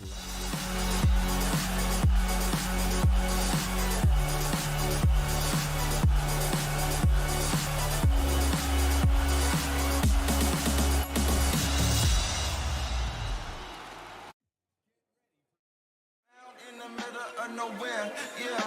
That shotty like a detox, hit the pump and go berserk. I think y'all in my way, so tell me which one going first. That shotty like a detox, hit the pump and go berserk. I think y'all in my way, so tell me which one going first. You end up in the hearse, you end up in the grave. That shotty like a detox, hit the pump and you can stay. Hey, yeah, I don't care. All right, that's right, everybody. We are back once again for the DHL Draw! I'm here with our contest winner, of course, from the entire year. We had everybody come in for the free trip. Welcome back. Poon, how you doing? Oh my God, this event is a blast. I have a good time. All right. I have a good time. Now I need you. You are my special friend here to pick out the winner. However, we did find someone very special. This guy's been doing Slacks impressions all day. Ladies and gentlemen, are you ready for the Slack Meter? And that's me finding out that's how people think I sound. So that's great. Thank you so much. All right, we're gonna look around and try to find the funniest, best signs. It is up to you, my friend, but let's go through a few of these while we're here. Do you see anything that stands out? We have Gaming Gladiators will win. Nuff said. We have... Please don't pick that one. This guy just wrote all the sponsors. He works for us. We paid this guy. Thank you so much. Wonderful here. Hi, Tofu. Your earrings are cool. My girlfriend. Fantastic. Don't steal my... Now, that is an important sign. Yeah, that's really bad. That's really bad. I feel bad for you. No. All right. You see any of that interests you, sir? Oh my God, that's too much. I need some time to read. But oh my God, I see Ayaya. Let's go Peel. Bed Boom. It's on the next series. Right? Okay, let's look at the screen here. Yeah, okay. Let's go Pure. All right. What's that? Dota 3 release. Maybe your kid would get to play it, but not you. Yeah, no, Dota 3, get out of here, bro. It's called Artifact. Okay, go ahead. I don't know about you, but maybe Nasi Lemak. Yeah, so not this one. Okay, art. Oh my God, that is that TA? Oh my God, that looks wonderful. Holy shit. And marriage? He said yes? Oh my goodness, they're really, I mean, they're already happy, they're married. We were looking for someone that hasn't found love, sorry. Oh my God, is that guy? The blinker! Give him the blinker! Come on. You know what? You're gonna get it. Oh my God, The blinker! The no blinker! Yes! He didn't blink for 3 minutes, you deserve this. Oh my God. Oh my God, all right. Non-blinker guy, you win, although we know that you can't see anything now. So have someone escort you down the stairs and we will get you the drop. We're gonna go get him right now. Mr. Blinker guy, go to the player tunnel entrance and we will give you the box. All right, let's head over there, my friend. He's gonna come over. Gentlemen, anyone want to talk about what we saw here today? They're clapping. He's making his way down. All right, how you feeling? I'm feeling great, but the don't blink guy, he didn't blink for 3 minutes. He kept staring, he kept doing things, but he didn't blink. He stared straight at the camera like a psycho. Thank you. You could be a caster like Odie Pixel. You really did talk about that guy not blinking for a very long time. Thank you. They keep calling so I don't know. Absolutely. Sir, now I do want to tell you guys a little bit about this man, our friend here who won the contest. He is one of the greatest Earth Spirit players of all time, all right? We tested him against Jerax, terrible in comparison. Against Crit, horrible. This guy 1v1 everybody in his games with his Earth Spirit. I'd like you please to give him a round of applause for our friend, the Earth Spirit God. Can we please, our contest winner, can we give it up for him one more time? What do you want? Clap, please. You want me to clap? No, I want people to clap for you. Clap for me, man. I'm the best Earth Spirit players ever. Better than Crit, Jerax, you name it. Holy shit, man, I'm gonna win. No one clapped because you're lying, sir. That was all. I know myself. I'm in denial. All right, fantastic. Where is our winner? Where's his boxes? Winner man, blind man. He probably fell down the stairs. It's okay. Let's talk a little bit about games, my friends. Favorite game of today so far? Gaimin. Oh, the. It ended in 20 minutes, so I know why. Oh, yes.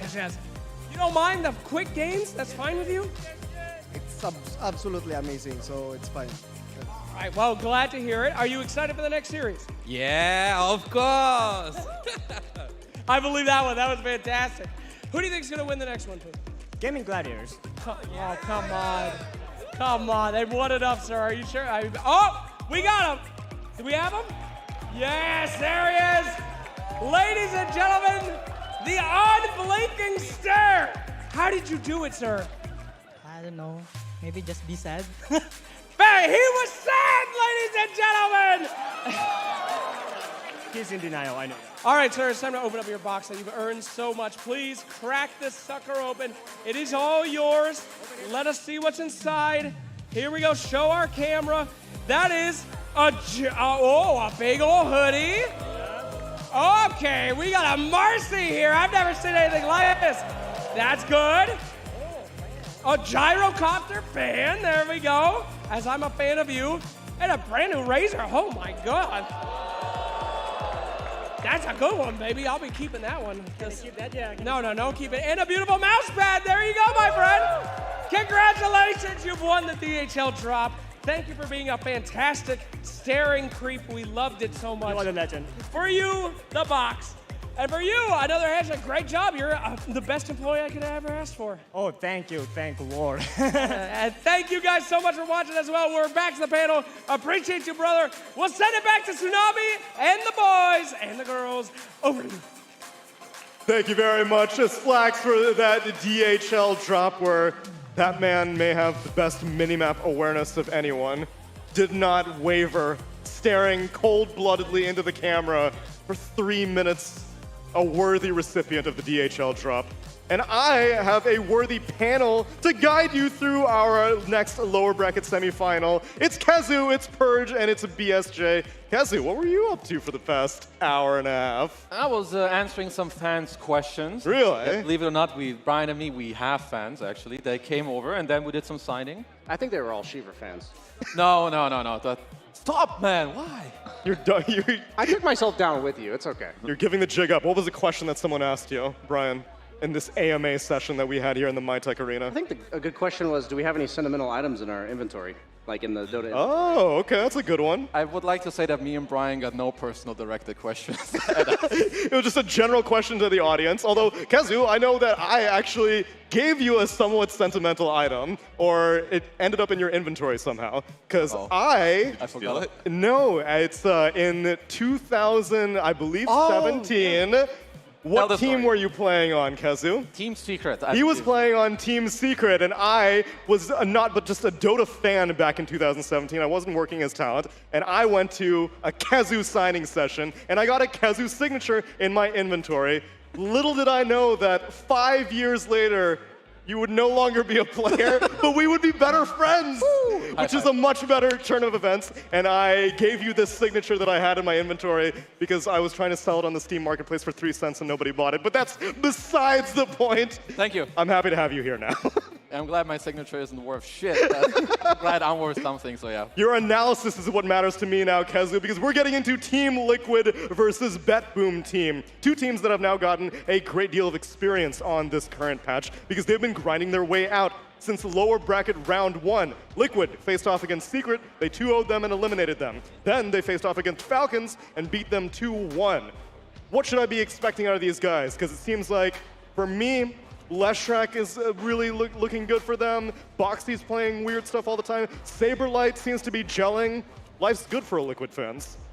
I mean, I would say that Saberlight should just stay a stand-in forever. He just shouldn't actually join a team. He should just keep taking these stand-in gigs. But in terms of their gameplay, I feel like you should expect aggression. Leshrac, if they have the chance to get it. Maybe some Visage. Overall, I don't know. I think they're just very free, and they're going to show us perhaps even something new. But all I expect from them is good gameplay and early aggression. Yeah, I'm sure they're going to have some other strong hero on deck, because I think after they're showing with Lesh, I agree it's probably going to be banned. If they've got like 1 or 2 other strong heroes, and they continue to let Saberlight pivot into some hero that he's going to perform well on, like his Night Stalker, they've got an easy formula for winning their games. I mean, it's maybe not easy against BetBoom, but I think they've got a really good shot today. I think, Brian, both these teams have shown that they have taken to the new patch very quickly. They're not really relying on group stage strategies. They saw 7.35 and they're like, this is what looks cool and new, let's do it. Yeah, it's interesting because we heard Nightfall earlier say that the gameplay of the patch didn't change too much. Maybe the hero pool did, but the gameplay didn't. But both of these teams are willing to experiment, and I think Team Liquid, out of everyone here, has picked the most random drafts. Like the one yesterday with the offlane Omni Knight, mid Wind Ranger, carry Lesh. Yeah. Like that's just completely absurd compared to all the other drafts we've seen for the last few months. So I like that these teams, I agree with Purge that Liquid's going to need maybe an extra 1 or 2 strats coming today, but also Saberlight promised us that yesterday in the winter interview. So I'm not just expecting it, it's happening. I mean, what did he promise us? That we're going to get, they've got more cooking, was his exact words. They were like talking about how, so Saberlight has like Bulba and Shopify helping him. Right. And they have everyone else like helping. So they have like Blitz, 30 the people. 33. Yeah, exactly. Like 33 is at home in his demo mode, you know, cooking up some nerdy shit. Maybe Awei's helping him, God knows what. So there's a lot of ideas, you know, floating around. But based off of the performance of the teams, BetBoom has gone through this entire bracket undefeated so far. After splitting every single one of their series in the group stage, it looks like if they had played a full 3-game series instead of a best of 2, then they would have won all of them. Because they went through Tundra Esports earlier, eliminated them, and then just a few hours ago, we saw them take down, I guess, the home crowd favorites of G2IG in another 2-0. Of these two teams, Purge, which one do you think has a stronger handle and a stronger grip on 7.35 based off of 5 games, basically. Good luck. Yeah, it's hard to say since BetBoom looked really solid today. They are not. They feel a little bit more formulaic in their drafts to me, so I guess I feel more confident with their games, but all it takes is Liquid to have like a crazy showing or to like throw them off the back foot, and it could just be like what happened with Gaming Gladiators earlier today, where they just roll them over. So there's a lot up in the air, but I have tons of confidence in the BetBoom players who just play ultra consistent, and in some ways they're better than Liquid in that way. I mean, they should just be feeling good. I think I would say that their drafts are more, maybe more normal. Like, I think Nightfall is not just saying that the gameplay is kind of the same. I would say their drafts haven't changed that much. There should be a lot of eyes on this GPK Storm because, so he played it 4 games in a row now. He popped off 4 games in a row. So you're either banning it or you need to show me and everyone else and your opponents that you have a better answer than what all the other teams tried before. Yeah, I think in a new patch, it's going to be easier to ban out their best strategies rather than figure out a way to deal with it, because there's just so many moving parts that they may understand, because GPK's played 1,000 games of Storm Spirit and you haven't. So I also would say that for BetBoom team, like what I like so much about this team is that they are formulaic in the way they play, but I also feel like their drafts are very dynamic. So they're able to accomplish like the same game plan with very different heroes. And I think that's just a lot about how Nightfall sees the game. And because I feel like he talks about this in pubs like all the time. Like he's obviously not talking about strategy, but when he talks about the game, he's like, do this, do that. I want my whole team to do this. So I think this comprehensive vision is something that this team really shows in the way they play in the drafts that they put out. Is there any reason why only Storm Spirit is proving to be the only Spirit brother that we're seeing? Because in the E patch for the past month, it seems like all the Spirits fell off. Is it really just GPK loves this hero to death? Because he was playing him even in the group stage before 7.35 came out. Is it not? Because whenever I think Spirit patch, I think, oh, a lot of backline jump, a lot of quick initiation from the mid lane. But it seems to be only Storm. I would say that Storm is the easiest to be picked because he's less volatile than like picking an Ember. And also maybe with some of the new items like the Parasma, I think Storm can use it. I don't know about the rest. What do you guys think? Yeah, I would agree. I think Void Spirit got hit a little bit too hard by the universal nerfs, and his potential and reach is not as high because Storm can obviously jump super far. He combos better with other heroes. When you do get a kill, it's easier to get out on Storm versus somebody like Void Spirit because you're usually having to commit both of your astral steps to do damage. So that one seems obvious. Earth Spirit got those cooldown nerfs to Rolling Boulder. It was dummy thick busted. Yeah. They also removed Quickening Charm and the other cooldown item, the tier 4 one I want Spell Prism. Spell Prism. So there's just a couple things that hit Earth Spirit even harder here in the last patch. Yeah, I'd also just say that like if it's a Leshrac patch, like Liquid's always going to find an excuse to play Leshrac, and I think that goes the same for GPK with Storm Spirit. And it's not just the fact that they're picking Storm Spirit. Like we see the Lifestealer Bomb plus Dawnbreaker ulti follow up. These are heroes that traditionally synergize with Storm Spirit, and these are things that these players are going to be like, yeah, I need this hero on my team to make my hero that they're first picking now. Storm was their last pick in the first series, both games. Yet the previous series earlier today, they first picked it overall. So that just shows like they know how to enable it even if it is countered, and that just like that's just the level of understanding they have of this hero on a new patch. Okay, so that's me grilling you guys on the mid lane, but Brian, how about the carry pool? Because I looked at the group stage games, I feel like we were seeing Spectre left and right. And now in 7.35, so far in the main event, she has not been making that many appearances. Is there any reason why she fell off? I think it's just like when she gets slightly nerfed and then heroes like TB get slightly buffed, I think like those matchups, for instance, like TB's always been favored against Spectre and BetBoom's already picked him twice. I think that that's enough in Dota. I think it's hard to appreciate how finely tuned and balanced Dota is as a game. Yeah. And to have those little slight differences goes from a hero being like 3 bad matchups in the game to 5 or 10, and then one of those bad matchups gets buffed and suddenly you don't want to pick it anymore. And I would say Spectre also got moderately nerfed. You can't do that double dagger anymore. Yeah. Oh, when you haunt. That was something triple dagger. Well, you can still double dagger. You can't triple dagger anymore because returning back would give the 3rd dagger, but you can still cast one whenever you. Yeah. He's saying double dagger from the reality. Oh, okay. Oh, okay. I was like triple dagger. I didn't know this tech. Tell me. Yeah, I mean, you could jump in and then jump back, and you do this like global range dagger. Yeah. That in some cases would get you kills that would begin your snowball. So now that that's gone, it's kind of like old Haunt, where you're like, I'm gonna jump in and dagger, and hopefully he dies, kind of a thing. So also, like I would say on a new patch, if you're just gonna pick a hero that is not good in lane, like you already know your character's inherently trash in the lane, I think you are asking to just get clapped in this new patch. Like, what if you don't get to 20 minutes? You don't really get to figure out how good your Leshrac is doing. Like, on a new patch, there's so many uncertainties. I think you want to like kind of play something that's comfortable and where you know that, okay, this hero I don't know so much about it, but he's at least stable and good for the, for the draft and the game.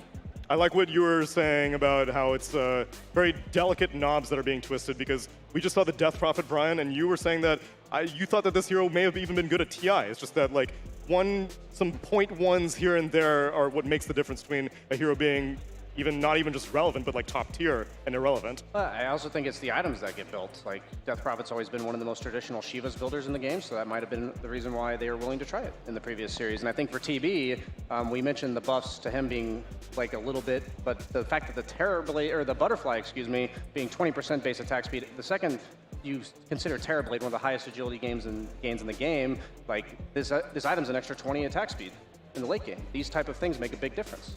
All right, Kazu, how about off-laners? Now that theoretically the Heart Blade Mail build may have finally been nerfed? Yeah. Okay, good. I needed to confirm that. No, it's nerfed. You also glad. you can split your Stupid Vanguard into a Heart every time, and Heart is worse. So I feel like you would just see like a little more aggression. We saw the Night Stalker from Saberlight. I think that works out really well. Like Night Stalker just generally owns like backliners, and I also like the summon heroes like Visage, Lycan. I kind of feel like these heroes are going to be pretty good, especially with like this other type of offlane meta falling out. We'll just naturally see other offlane heroes like come and shine. But have we traded one poison for another, where I'm going to be looking at every single offlaner building Shiva's Guard now in this current patch? Because it seems to be trending. It is definitely trending, but I feel like we've seen a lot of games in the last 2 days that have been like incredibly high tempo, where like the last 2 games we just saw with Gaming Gladiators, where they are just getting kills and then they are making more stuff happen and making more stuff happen and making more stuff happen. There's like no moment where they take their foot off the pedal. So in some ways, like you're not seeing these like get tanky, go hit creeps for a long time, go farm the map. There are teams playing up a lot and accelerating the tempo of the game and making it look kind of one-sided. So that's not something that we saw commonly a month ago. And then lastly, I guess, Purge, the support pool. I think during the group stage, we were seeing a lot of Phoenix, I suppose a lot of Nature's Prophet, a lot of Grimstroke also. Now it's seeming like we're seeing a lot of Lion, some Gyrocopter, your girl Crystal Maiden. Yeah, I think the support heroes are actually pretty restricted right now, is what it seems like to me. There was more in the group stage, but right now it does seem like Phoenix and Gyro and CM and your junglers, whether Enchantress or Chen or something. Oh, yeah. So there's maybe less variety in Lion, and Ogre's been popular too, and Dark Will. Okay, maybe there's like 8 heroes, but it feels a little restricted to me. The teams themselves are limiting their support picks a little bit. They definitely have their favorites. No, I feel like there's something to what Purge is saying about the hero pool. I feel like the type of heroes you want at least are the supports who are going to help you in lane, and then I think they need to be able to sync with your mid laner. A lot about Dota's right now, you have to Scream and Ball, you have, Quinn and his 2 supports are going to run around, kill everyone, you have Ace to Ratio farming. Like, you want to set up your side lane cores. So I kind of see what you mean, I think, with the type of pool where people don't feel too comfortable to reach like outside of what these exact heroes do. I guess that fits out of the typical archetype. So then what would you have defined as the TI support meta? Because it goes through trends. Sometimes you want people who can rotate. Sometimes you want supports that can push out waves on their own. Sometimes you want ones that can farm by themselves. How have we evolved from October's meta to now here in December in 7.35? Again, based off of limited information. I think the Heart Blade Mail decided the supports. I think you're either a hero that could kill a Heart Blade Mail hero like Phoenix with percent-based damage, or you're a hero like Grimstroke that sits behind the guy with a Heart and a Blade Mail. So I think heroes like CM were unplayable because she's got like a flat amount of damage, and when there's this 3,000 HP guy in front of you that you just can't kill anymore, but now you're dealing with spirits and other mobile heroes that you get that root off and suddenly CM's setting up the kills for you. So I think that that's the biggest change for the support pool right now, that is opening up a lot of picks that previously just fell flat at like 20 minutes into the game. And if there is a lot of tempoing, then being able to win your lane and transition that into something is really powerful. I think it's a good point that Brian made, because I remember playing Skyrev like 2 or 3 times in the last patch with a few weeks. I blast the guy, he barely lives, blade mails, and then I'm dying. And I look like the fool, but now you have different heroes, as you're mentioning, like some Spurs, and that's why like and heroes get buffed, of course. CM feels a lot better, looks strong, so yeah. And in the core roles, I would say that most of Liquid to BetBoom's matchups seem pretty even, but I think it's maybe the supports that could define things, because Toronto Tokyo's out here spamming Ogre, Boxy's playing Muerta and Nature's Prophet. They seem more specialized in their own departments as opposed to the core overlap. Yeah, that's true. Toronto Tokyo really likes playing heroes in an attempt to get the most strength possible in a game. He had all those Undying games recently. Well, and apparently the most net worth, too, according to his all chat. Yeah, I mean, he was a high strength support hero for sure. Bought a lot of support items. So, yeah, I love to see the support pop-offs like that because it's like you're getting cocky from like the lowest net worth position. And that just does not, that's not like the personality archetype for most 5-position players. Yeah, but he came from the mid lane, though. You could tell the roots are still there. Yeah, going straight from 2 to 5, that one's not so common. Usually you slowly drop in numbers, but no. That's usually the 5's like the humble player on the team, and the mid's the most cocky. So yeah, you gotta keep some of your roots. I feel like that's just a tradition. You start off as carry, and then like you slowly move down because I feel like you evolve over time, and now you start leading the new guy who's like you start leading Brian, who comes in your team, and you turn him into. I'm the guy that was supposed to transition to another role maybe like 6 years ago. I feel like I should have done the same, so we both missed the train. We're good. Well, both the players and both the teams that we're looking at right now are near their peak. Also because BetBoom team did not make any changes. So the fact that their roster has remained the same for the entire year, I guess the only real change that they made for 2023 is originally Pure was the carry. And then I think it was before Tour 2 that they made Nightfall end up being the carry and Pure moved to the offlaner. And now it's strange that I look at Pure and I'm like, yeah, he's a natural offlaner. I mean, this guy seems like he's had probably one of the best growths when it comes to like individual gameplay, which I think is, it's not easy to go into a new role, especially offline. You need a lot of confidence, know when to go in first, like know when to play for your own game, when to help someone else. So, I mean, I'm personally just really impressed with him. I also love watching him on camera, you know, like kind of pop off and do all his animations on camera. We'll see it next series too, but yeah, I would say he's had a tremendous growth this year. Yeah, he really has. And BetBoom was a team that did look a little bit rough when they did form. The super teams don't often go well, but this one is without a doubt a success story. I'm sure they would love to win a little bit more, but they've had deep runs in almost every tournament. They look like a tournament threat. Their group stage, they're 5-5. You know, that could have been 5 wins. They just didn't get enough chances in the BO2. You know, it takes away that win probability. So. Well, now's their opportunity to prove it to us, because we've actually got Slacks standing by backstage with both of our teams.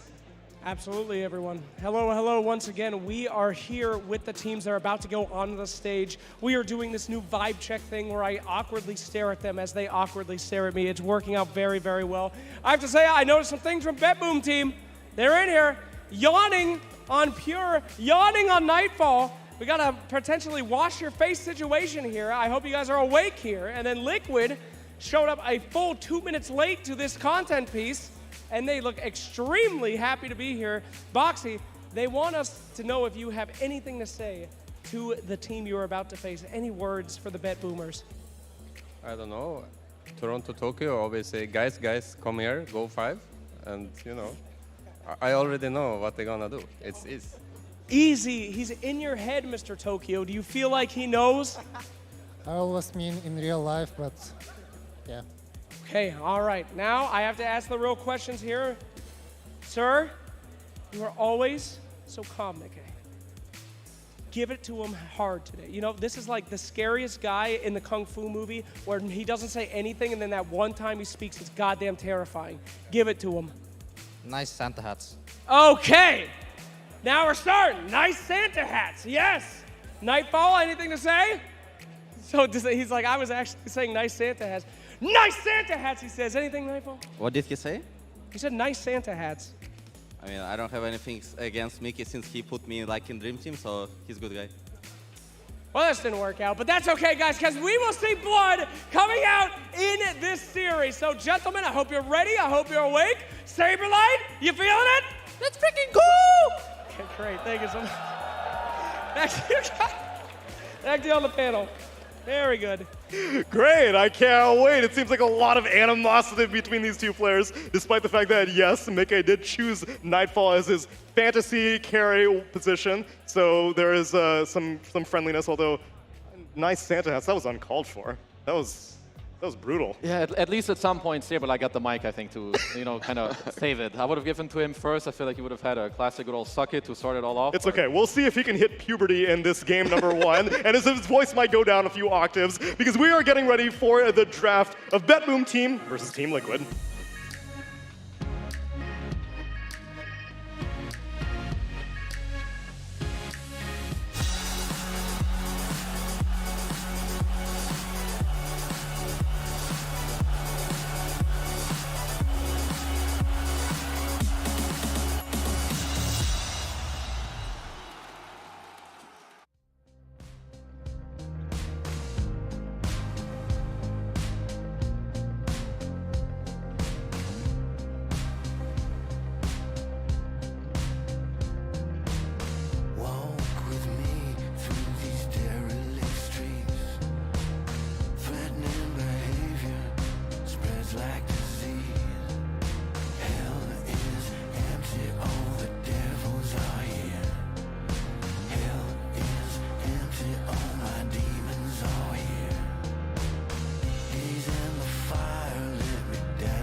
Ladies and gentlemen, welcome back to ESL 1 Kuala Lumpur!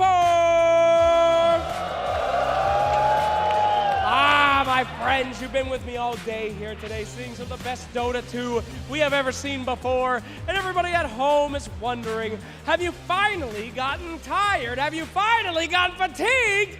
Can we tell them at home, are we still awake? As always, and you are about to wake up even more, my friends, as I will bring you one of the best matches we have seen so far. Two legends of the under bracket going head to head, but only one will be moving forward. To start things off, allow me to introduce a team that you all know and love. We have seen made it through so many tournaments to get to this stage, but they have some big opposition coming their way. Please put your hands together for the millionth time on an ESL stage, heading in to some grand finals last day action. Ladies and gentlemen, Team Liquid!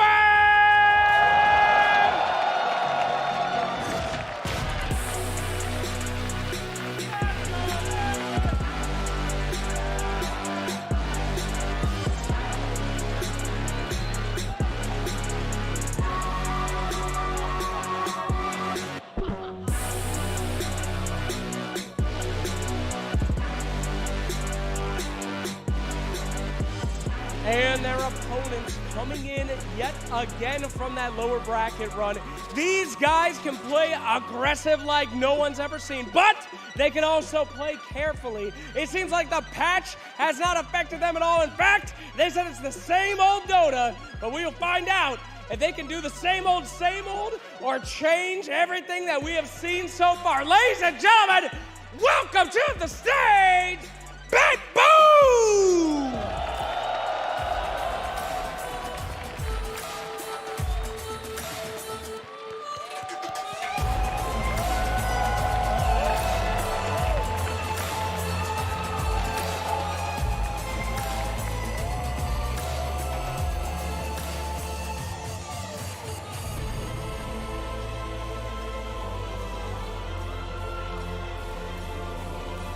Our day only has a few games left, but we will see one of these titans of Dota 2 going home. It will be a bloodbath, the likes of which we have not seen since all the other games that we've seen everyone go home. However, this one is very special. I have no idea who's going to win. I know you guys might not as well, but I know that you are excited to see some Dota. Let's make some noise one more time for these teams! Malaysia, that's what I'm talking about. We're going to throw it over to the panel, and we're going to get you right in that game. Thank you very much. Just Flax, let's get these players into their boots. And while you may have just been saying it, it actually is a little bit of a special matchup between these two, because despite being very, very competitive throughout the year, this is the first time they've actually met up in bracket. They've met up in group stages previously. In Lima, they split. In Berlin, they split. In Riyadh's group stage, BetBoom took it, and at TI's group stage, Liquid took it, but they have never played a best of 3 against each other. And BetBoom seem like they love BO3s. You know, you put them in group stage, they're just gonna split all the series. You put them in a BO3, well then they're in their element. Yeah, I feel like BetBoom, they're kind of on a hot streak right now, right? They did really well in both their last 2 series already. I would say that G2IG and Tundra both didn't really threaten them as much as I would have liked, especially in the early game. So I feel like this time around, Liquid are better equipped when it comes to gameplay and how they overall strategize. So I'm kind of looking for a more chaotic and a more aggressive early game in this next game. And I agree that Liquid is sitting in a good position, but I feel like usually when that BetBoom usually kind of flames out of a tournament where they kind of play like a slow play style. So their previous match gives me a lot of confidence in them as a squad, but I feel like they're moving forward. They're not just sitting around the map and continuing to farm. They're like getting levels on Storm, pairing them with the support, and getting kills constantly. They did a really good job with that, with the Dawnbreaker with the Storm and the Dark Willow. So maybe the Storm is the problem. He gives you too many tools, but I have a really good expectation out of BetBoom in this series. Yeah, I'm going in this series just thinking about how Liquid's going to win, because otherwise there's no Liquid versus GG finals. Then the script will be broken. Yeah, history has told me that that's exactly what's going to happen. But on a serious note, I do believe this is going to be my highlighted series so far of the main event. Like, I'm really looking forward to these two teams going at it on a new patch. I think they're incredibly equally matched, and I don't know what I'm going to see today other than maybe a Leshrac ban and a Storm ban. Yeah, I don't want to have too many expectations because the last 2 times I had them in Azure Ray against Gaming Gladiators and G2IG as well against Bedboom. Those games they didn't turn out to be good. So this time around, I'll just not have too many thoughts. Well, we'll just have to inverse your thoughts then, Kazu. We get ready for the draft, and we see how much respect is being given. Respect is thrown to GPK's Storm. It is the first ban taken out, and Liquid also take out the Phoenix Bedboom team. They take out the Chen, Boxy's Nature's Prophet, the Slardar, and maybe the Leshrac. Where is the Leshrac? Okay. There it is. Okay. Respect. That's what we expected. And yeah, Prophet is a great first phase ban as well. That was something Liquid prioritized in their previous match, and it worked quite well for them. The only thing so I like Liquid's bans. The only thing is, everyone else, when you play against Bedboom, you need to ban saves heroes. His Caudle is insane, as is his Dark Willow, and whatever. And in all of the other games, you usually have those heroes banned out. They pair very well with their offlaners. They pair very well with their mid heroes too. So yeah, Liquid are doing different bans, which I think are good, but it will open up some of the Bedboom heroes that they love to play. I like the Magnus ban though. I was thinking they would go for the Dark Willow because they'll just pair it with a different Initiator mid, but the Magnus applied a lot of pressure, both guaranteeing them a lot of farm, but also making it hard to high ground because you have to worry about the skewer backs. So definitely valid. I think when you look at these higher tier drafts, you have to not only consider that these teams are masterful at the heroes they are signatures, but you also have to consider what these heroes represent in the game plan. And like heroes like Mag and Phoenix are this AoE team fight that is going to cause a lot of chaos, while Venge wants one guy to get gone on and then swap him. So it makes a lot of sense when you think about the way Liquid's crafted their opening. And then when you look at that Boom team, like they're just gonna go for their signature strats. I feel like Liquid's gonna be the more responsive team in these drafts, as even though Save is really good at his Caudle, he's really good at his Willow. He has so many heroes that he's that good at that I don't think it's necessary to target him. Yeah, I guess that's true, especially when he'll always have one of his heroes. This time around, at least, he will have one hero that has been banned out a lot, which is the Pugna. In response to the Venge, at least when it comes to the laning stage, I don't think that Venge enjoys this lane at all, unless you can craft a carry to get on top of the Pugna and maybe kill him. Because if you can't play for that, this saves Pugna, he's gonna beat your ass the entire laning stage. And you don't really have enough disables to deal with him. He just has so many annoying tricks. It's like you have to interrupt his ulti, but also if he just decreps himself, then you stop doing damage as well. So it's a good response, I think, to start things off, and it nullifies the wave of terror, basically value from killing someone as well. If you decrep him, all that minus armor is kind of irrelevant. So definitely a good response here to the Team Liquid opener that they also went with yesterday's matches as well. Yeah, I don't think Pugna really loses any trades as support, right? Yeah. He's like 30 move speed, really high range, like really low mana cost. Did they nerf the mana cost on his Q actually? I think he got base Agi decreased. Yeah, his base Agi and his Nether Ward cooldown increase. Okay, the base Agi must have been to address his laning phase, because that's exactly where he thrives. And I think of Save as one of the highest skilled support players out there, and that it goes for the laning stage as I feel like this nerf to a good Pugna player is kind of a whatever burger. Like, you lose, what, half armor, like 3 attack speed? Yeah, so I think this shouldn't really touch the hero too much, unless you can kind of craft this lane to kill him, which honestly I think is it's just not an easy task against this little goblin who runs with like, what, 330 movement speed? It's just a hard hero to catch. Yeah. Thank you. Of supports, though, at this point it's probably not very relevant, but you were saying Pugna doesn't really lose any trades. Why have we not really seen that much Enchantress today? Because I thought Enchantress was the be-all, end-all, you can't really touch me in lane support.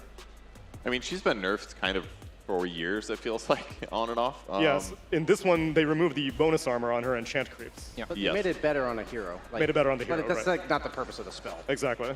For sure, yeah. I mean, she's good at trading by all means, but it was more like Impetus was god tier, plus you'd have creeps. Now it's like you're healing yourself. Your hero's base stats are not that incredible, but the heal kind of makes the trade good. So it's more about your creeps getting a lot done than it is the main hero. So Pugna kind of just still does better. I love the Shadow Demon pick because, first off, Grimstroke and Pugna are an insanely powerful, aggressive combo with the double all of Pugna spells, right? The double decrep, the double ulti, and then the decrep plus the phantom from Grimstroke means that you can't remove it if you're the one that it's on. And then also at the same time, the Inkswell and the decrep, so you can save from the aggression, excuse me, but you can also dispel those abilities on whoever they're throwing them on to be saved or to be aggressive. So Shadow Demon just counters those two heroes entirely, but it's going to come down to that Boom team drafting something that's meant to jump the Shadow Demon. So I like the Centaur, and then plus one other hero to join him.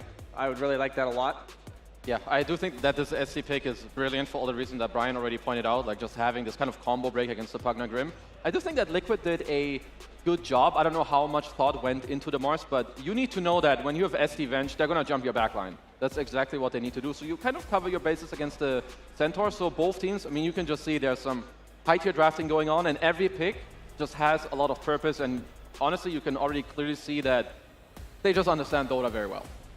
I thought Mars was often picked against Centaur, though, because you can't run out of his arena, and so I'm a little bit surprised that they opt for it after seeing the Mars. I think this is what I was trying to allude to earlier, which is Team Liquid addressing what they think they're going to get out of BetBoom, and BetBoom just picking what they're good at. I see. I think that's the kind of drafting we're going to get. As Lifestealer, the Infest Bombs, I don't necessarily love him against heroes like Venge, because she tends to give her team a lot of single target physical damage with the aura, with the wave of terror, and then you can also swap him out of rage so he can't be like rage TP at any point. So I think it's more, once again, of good for the lane against the Shadow Demon, plus the Mars should survive the harass, and then it goes well with the concept that BetBoom team is running in their team fights. Centaur at least does help your matchup against the SD when you are naves, but I would say that for now, 3 picks in and 4 picks in for BetBoom, I feel like Liquid kind of have the number when it comes to these picks so far. I mean, they're going to kill whoever SD ultis, and Mars is, I think, really solid against the support duo BetBoom if he does find them, since there's just so much, you know, kind of inexpensive disable. Just catching them in the arena makes their life a lot scarier, for example. So I do like the Mars pick, but yeah, the Centaur is a comfort hero for BetBoom. We're going to see a lot of value out of the Grimstroke and the Pugna, but the last couple of picks will really determine a lot. Even though it's not the best for his Lifestealer, I wouldn't mind like a Luna here. Just so good for Team Liquid's support duo, and then it also is like a hero I think of that's going to dish out a ton of damage during the Mars arena, but they go for Nisha's hero first. So that's I guess in first pick they don't have the response pick in mid anyways. So that kind of makes sense. Another hero to disrupt the fight, as you had mentioned earlier about the Mars, making sure that it protects the backline supports. I think Pangolier does a similar role. Yeah, I think like playing Dota is very hard when you only have one hero that goes in. You always rely on like, you know, one Saberlight, one Pure to like kind of just pop off and do everything. So having a secondary line of jump with now Nisha's Pango, you play on high range as well. You're super annoying for these backline supports, and maybe the mid pool is just smaller than the carry pool, perhaps. You know. Nobody hits him during roll right now. Like during roll, he's absolutely immune. Like sure, Lifestealer can rage and hit you, but any melee hero tends to struggle to land enough hits to do any meaningful damage. The only other good thing they've got is the Grimstroke ulti, right? So you can leash him to stop make his roll a little bit weaker. Pandering. I love it. So they ban out the cores that synergize well with the Shadow Demon and the Venge on the side of BetBoom. They ban out the Luna, they ban out the Morphling. Morphling's also one of the best matchups in the game versus Lifestealer, carry to carry. I'm wondering, like, I've never really figured out a way to deal with Centaur in lane right now, because ranged heroes, you want to be able to harass him, but then he can close the gap because he can still move during his stomp nowadays. But then melee heroes against the likes of Pugna, and you have a relatively weak laning support in the Venge, you're just going to get clicked a lot. So what's the strategy for Liquid getting out of the laning phase top is really my main concern in rounding out their draft right now. Yeah, and the better carry you pick for the lane win might affect you in other areas as well. So it's a tough problem. Is Razor no longer a mandatory ban if you're playing Lifestealer? Is that not a concern? You do have the Lifestealer Radiance build, which makes him a bit better versus that, but honestly, that's a reasonable pick for Team Liquid. I wouldn't. It's really good in lane versus Centaur. And it's good in Good one. I wish I had that much flow. Oh yeah.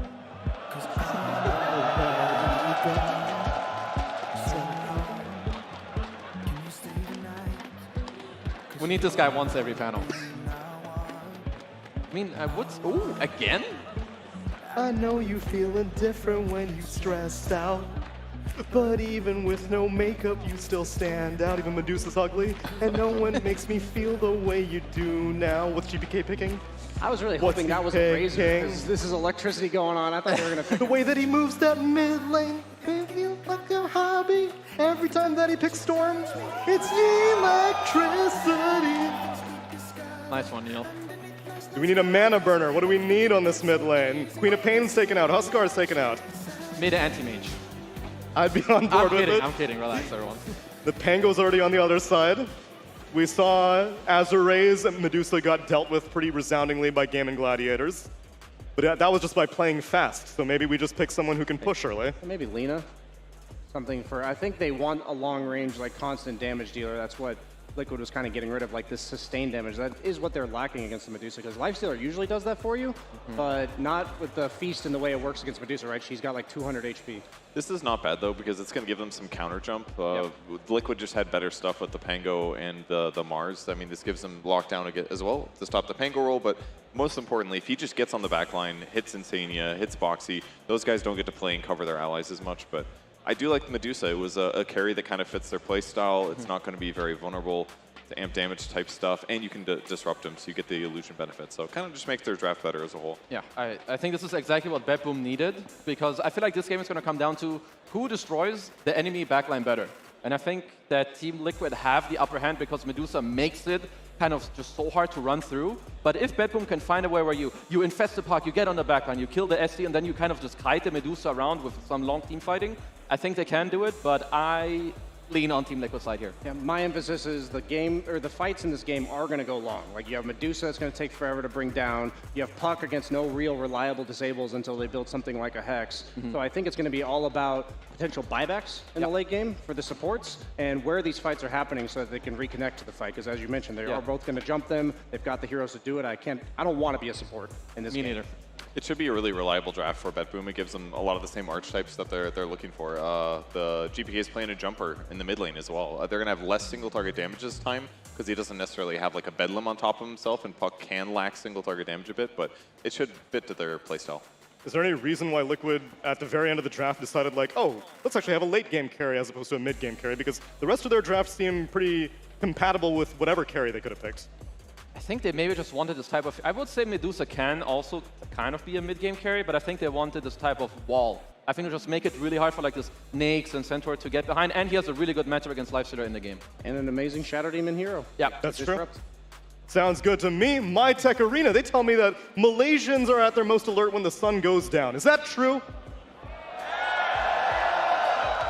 Well then, let's see how much you're paying attention to this game with MLP Dota and John X Fire.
The battle begins.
Radiant's courier has been killed.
Radiant structures are fortified.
tower is under attack.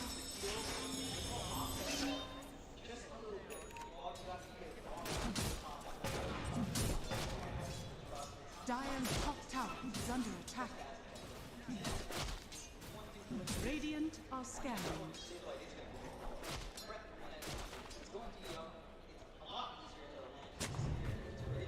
Dire's structures are fortified. Dire's top tower is under attack. Radiant.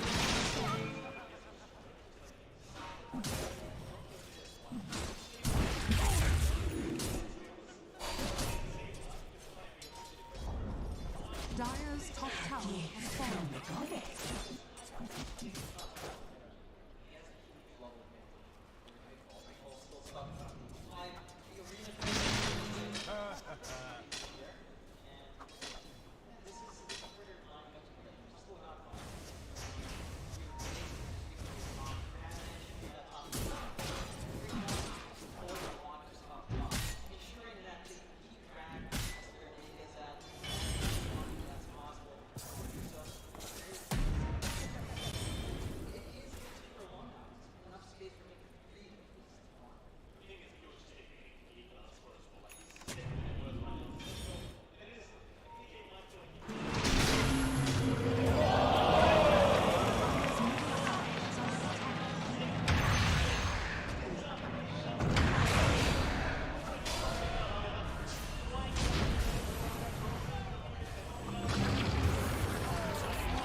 Radiant's middle tower is under attack.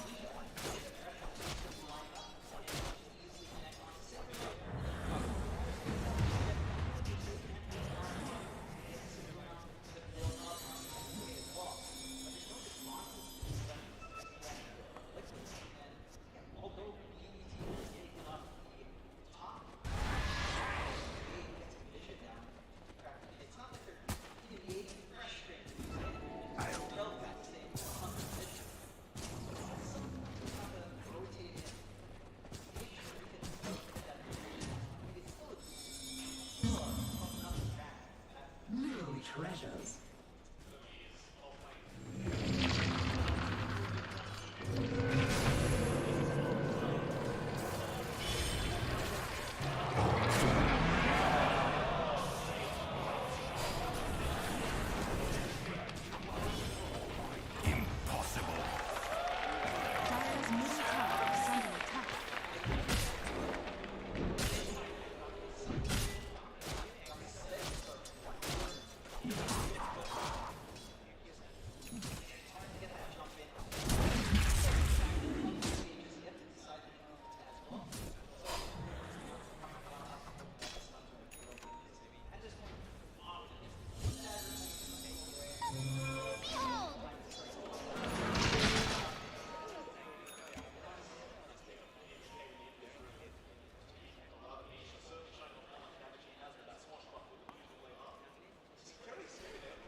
Radiant are scanning. Radiant's bottom tower is under attack.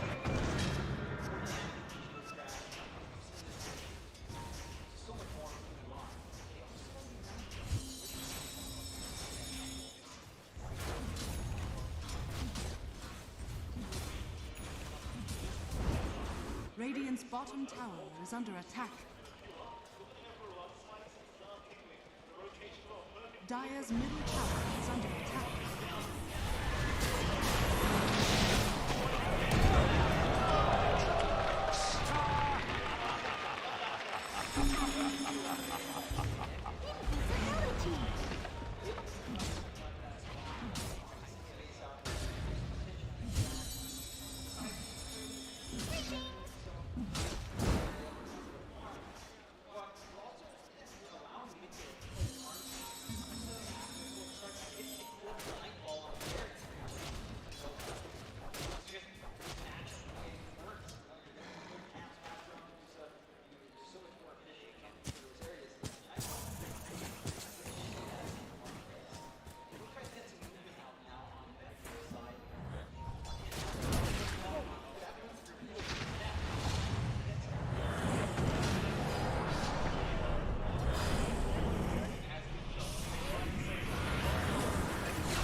tower is under attack.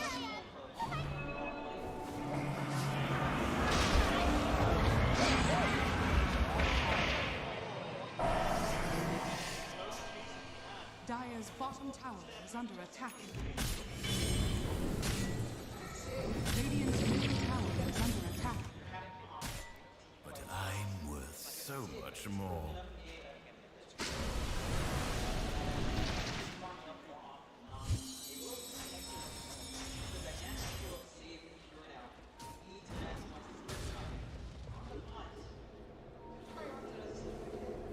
Radiant's bottom tower is under attack. Radiant's bottom tower has fallen.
Dire are scanning.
Precious bounty.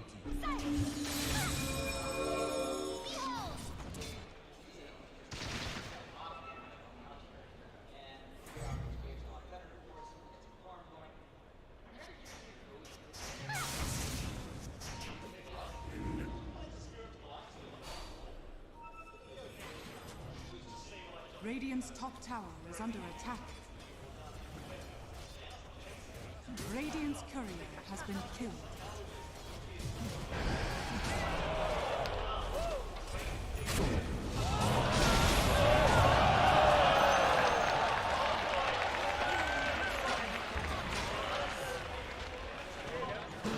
Radiant's top tower is under attack. Dire's middle tower is under attack.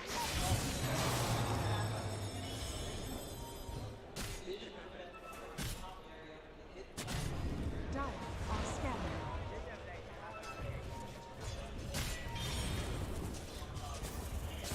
Radiant's top tower is under attack.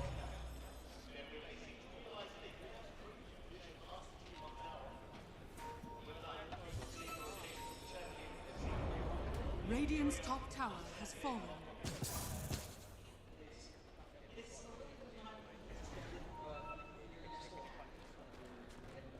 Dire's bottom tower is under attack.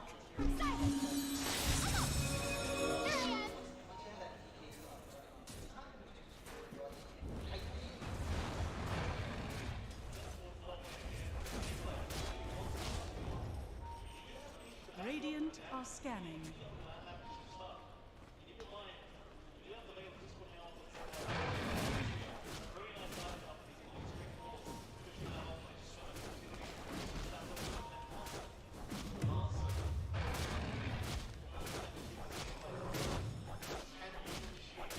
Regeneration!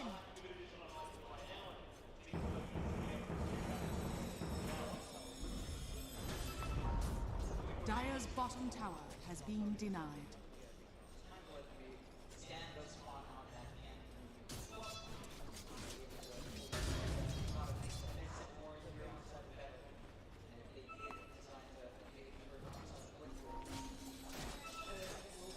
Radiant's top tower is under attack.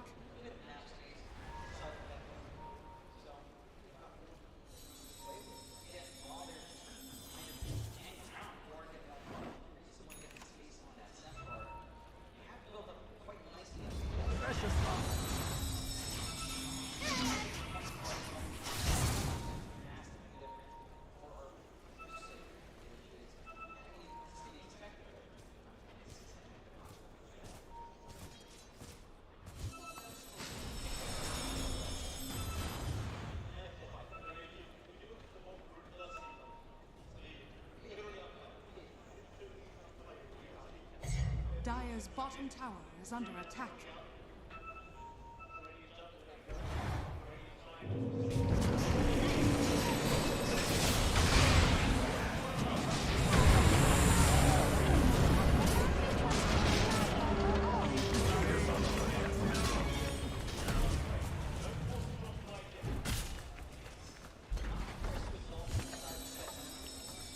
Radiant's middle tower is under attack. Radiant's middle tower has fallen.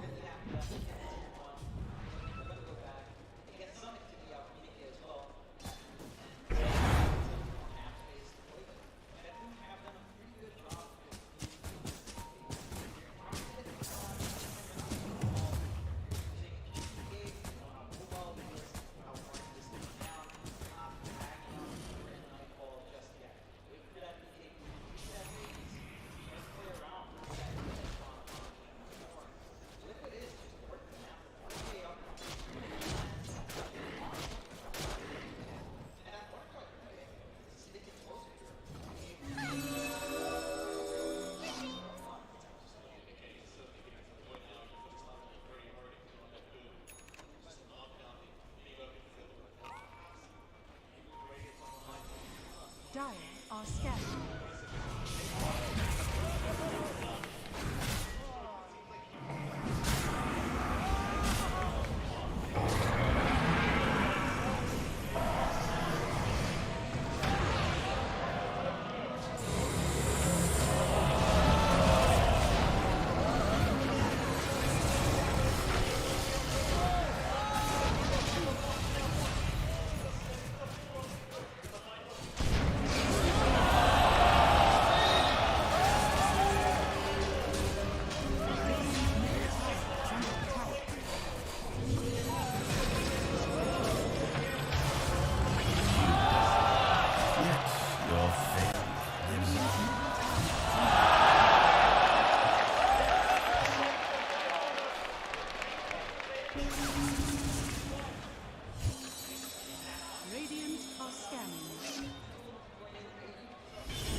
rules.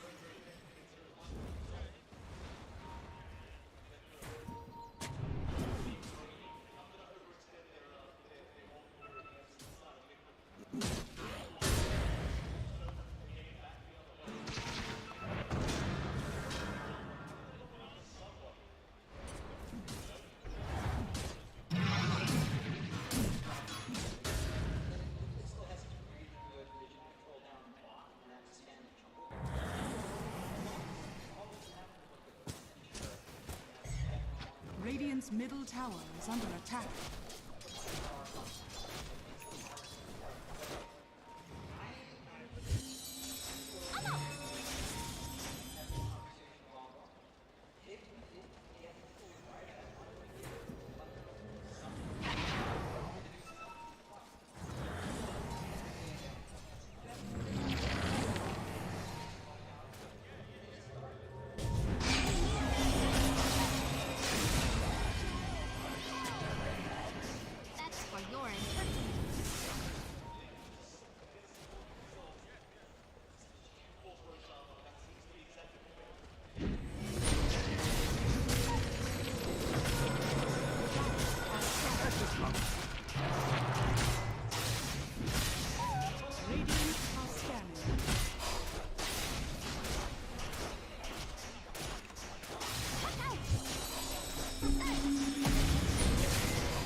Illusion.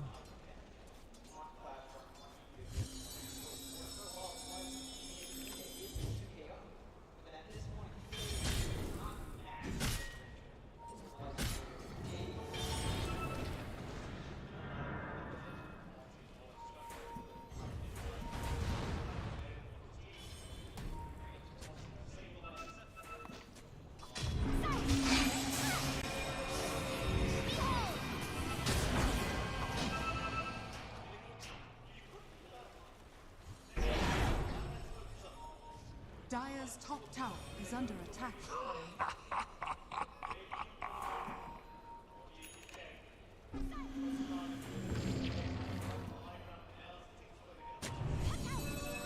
Radiant's middle tower is under attack. Dire's top tower is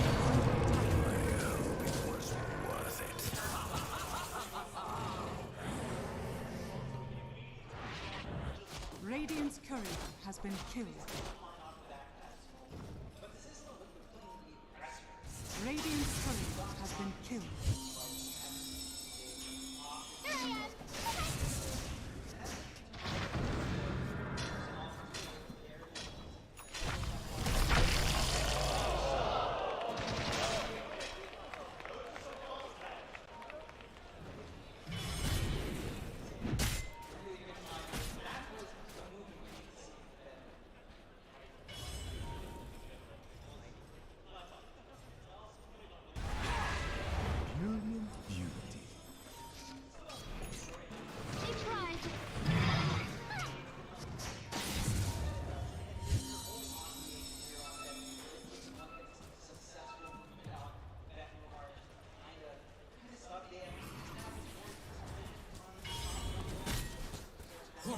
bounty.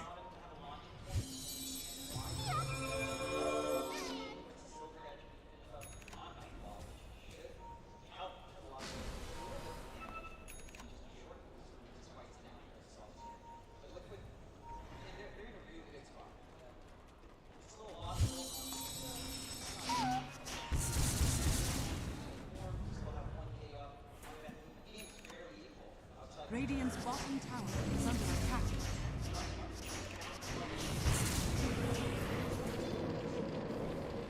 Dire's top tower is under attack.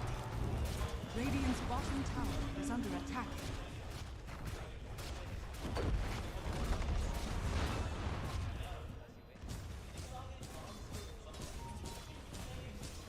Radiant structures are fortified. Dire's top tower is under attack. Dire's top tower has fallen.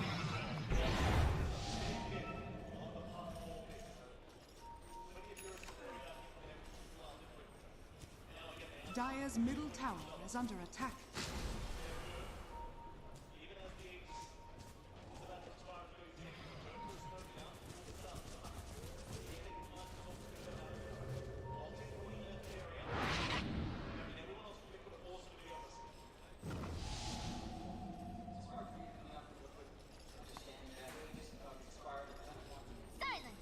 Radiant's middle tower is under attack.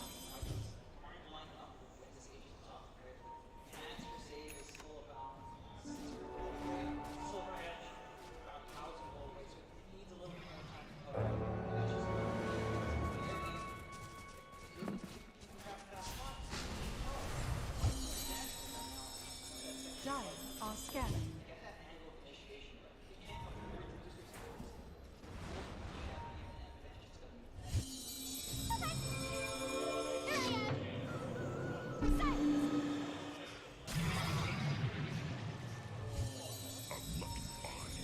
Dire are scanning.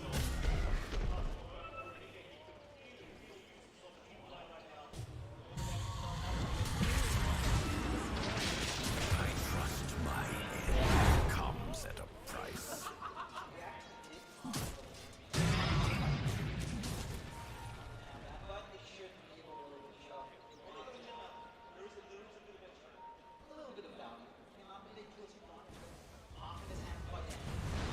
Radiant's middle tower is under attack.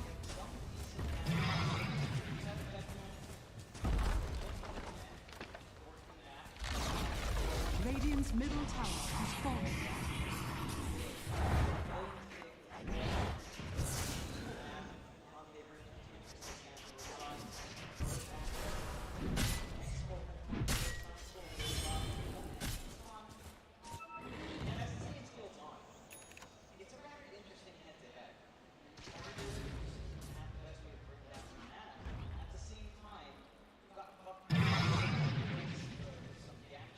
Radiant are scanning.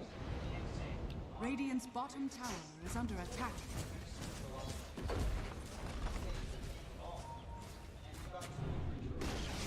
Dire's middle tower is under attack.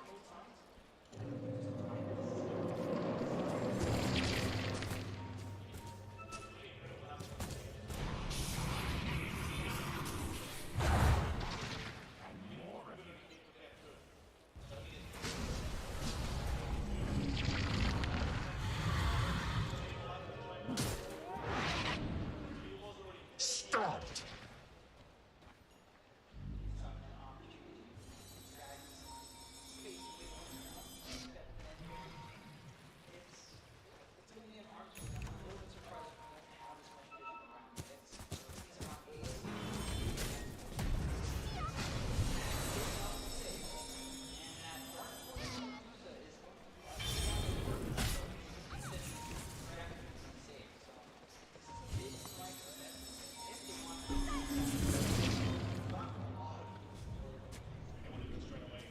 Radiant are scanning.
Radiant structures are fortified.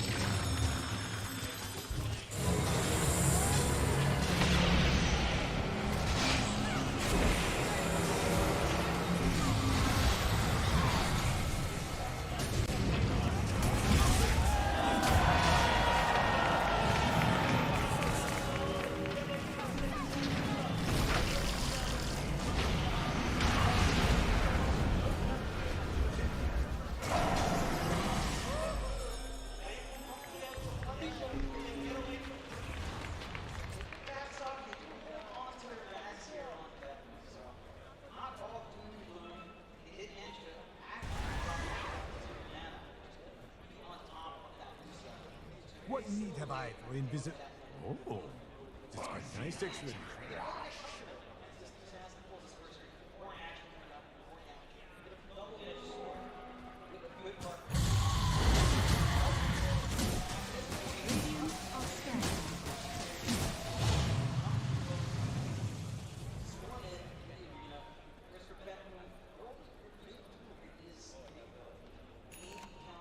Dire are scanning.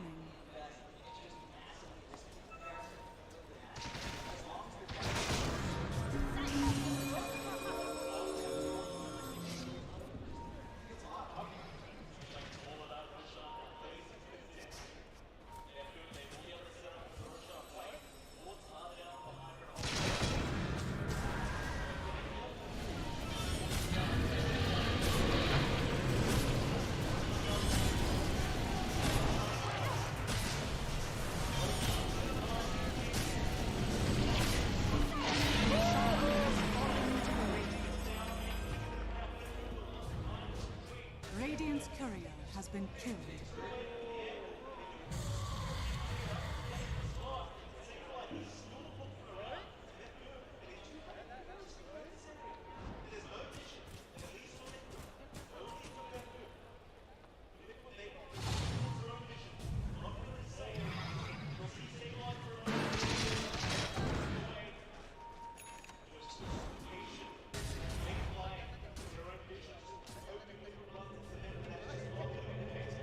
Radiant's top tower is under attack. Precious bounty.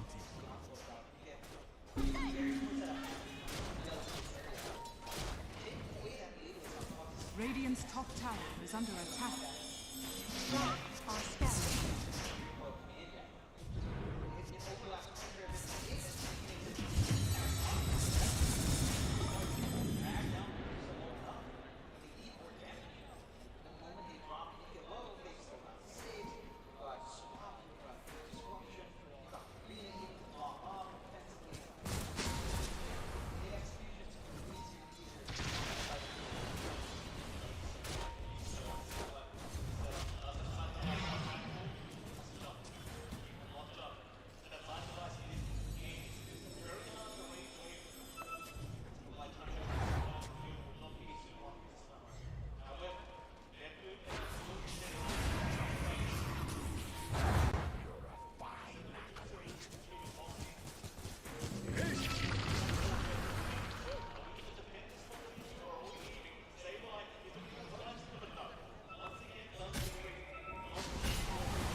Radiant's top tower is under attack.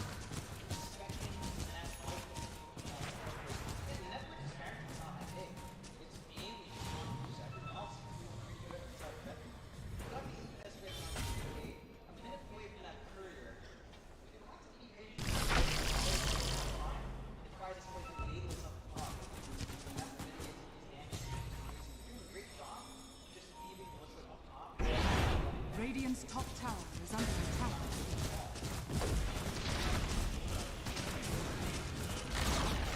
Radiant's top tower is falling.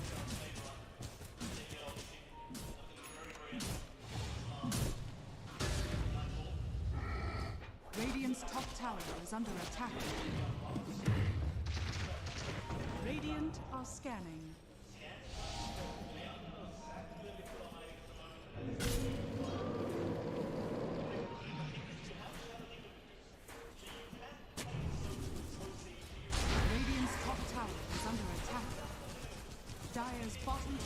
under attack.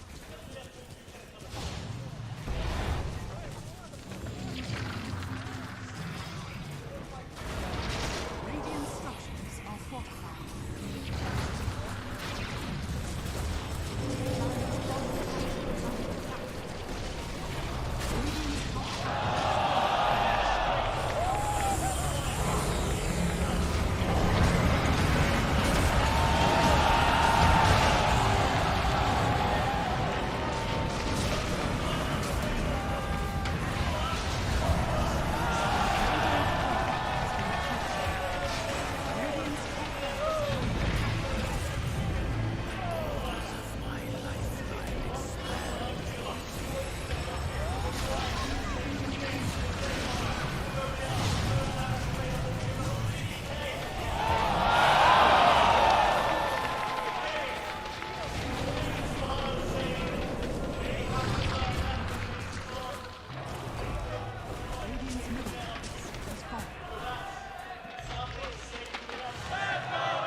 Radiant's middle barracks are under attack.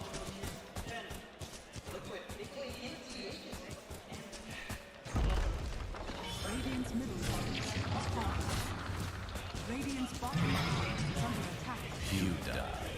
Yes, your failure is on. Dire's bottom tower is under attack.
They'll have 2 steps to go through if they want to accomplish that, because sure, they are looking good against BetBoom team, but there's still Azure Ray waiting in the wake in a lower bracket finals. But if Liquid are able to maintain this momentum, then I'm sure it's a foregone conclusion. And they're able to do it with more heroes. A Medusa shows up, a hero that I was quite discouraged by when I watched the Game vs. Azure series. Here, seems like Liquid actually knows what it takes to enable a Medusa in 7.35. I mean, I feel like I generally wasn't even sure what to expect from the hero. I saw a different item build as well. I've seen some Eternal Shroud theory crafting on Reddit, but apparently it's good, since he built it himself too.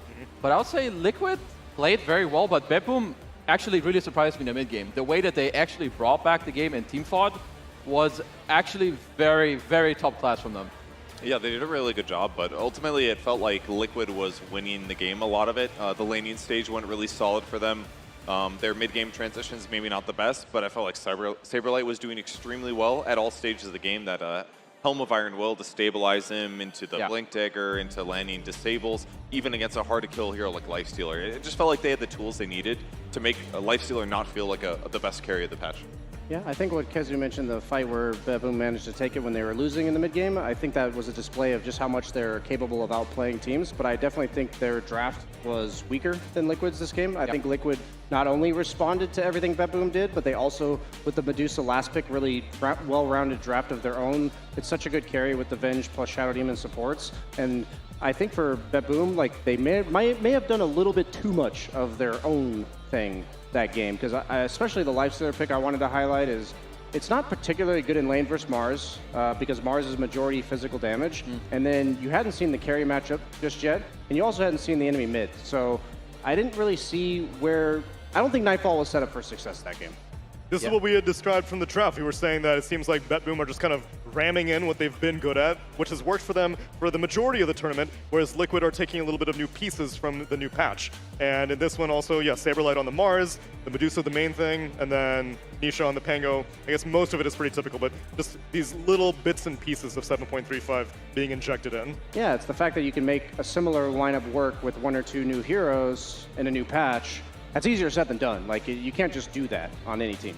And Beboom still had good stuff going for them. Like, on paper, they picked really strong heroes. The Grimstroke was arguably the best support 2 weeks ago. Pugna is still very solid and was annoying, but against the fact that Mars just beat so many heroes on the Beboom team, I think was too catastrophic. Because whether it's like you wait for Rage to run out and you put down Arena, and now he can't escape, and it makes the Centaur not good. The fact that it limits the support duo as well. If you Arena either of those guys, they're definitely going to die. It just felt like the Mars was to me, the key hero in this game. Everything else synergized really well too, but I think the Mars and Saberlight's performance was definitely the MVP of the game.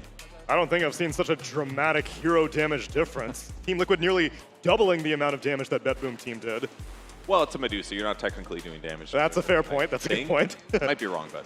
And I guess there's a good amount of heals on Beboom. Right? There's some feats coming through, some Grim Shard healing people up, and Centaur, he has a heart. You know, there's some fake damage numbers here because they keep kind of healing through it. But Kezu, I thought that item was outdated. I asked you, am I going to see heart all the time? He lost. He's wrong. Shouldn't have built heart, idiot. Notice the Vanguard's still in his inventory. That means he's not disassembling it into the heart, and then he's also missing 300 HP from 2 patches ago. I think this kind of stuff... Yeah, you noticed that, Sonam? Yeah. I did notice that. Yeah. Eyes are peeled. The disassemblability, the word that they used was disassemblable? Disassemblable. Disassemblable. Yeah, just say it like it's a normal word, disassemble. Say it.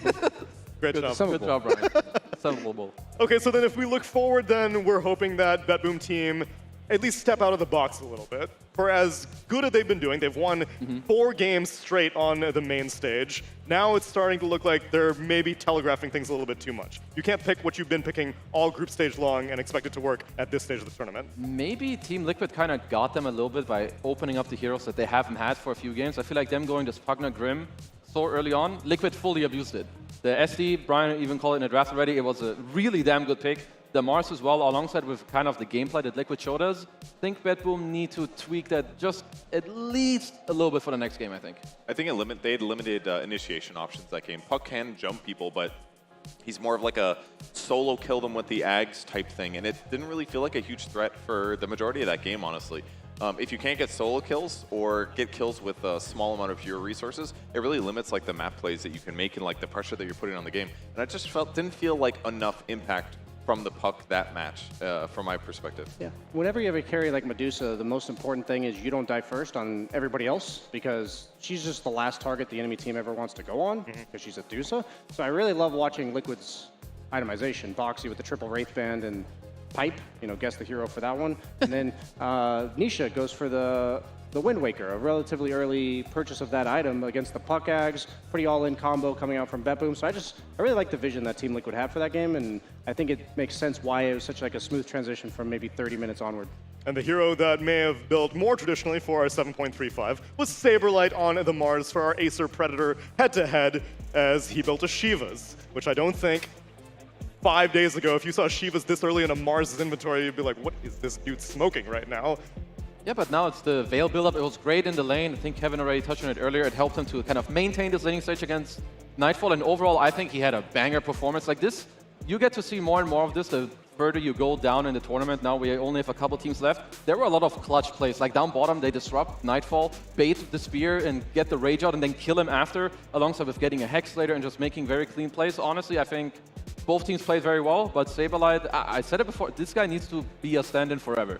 It's his magic sauce, all right. And the other really cool thing about Veil and Shiva's Guard in that game is that there isn't that much magic damage actually coming from the Betboom side. So, and Puck's going for like damage items, Ags type stuff. So if he's getting 20 armor and his passive is reducing the physical damage he's taken from the front, in that bottom fight that you were referencing, he just sat there and tanked the Lifestealer for like 5 hits when he had 10% HP. That's like really good team fight elongation that gives your team the chance to win the fight. I think Mars as an offlaner is one of the...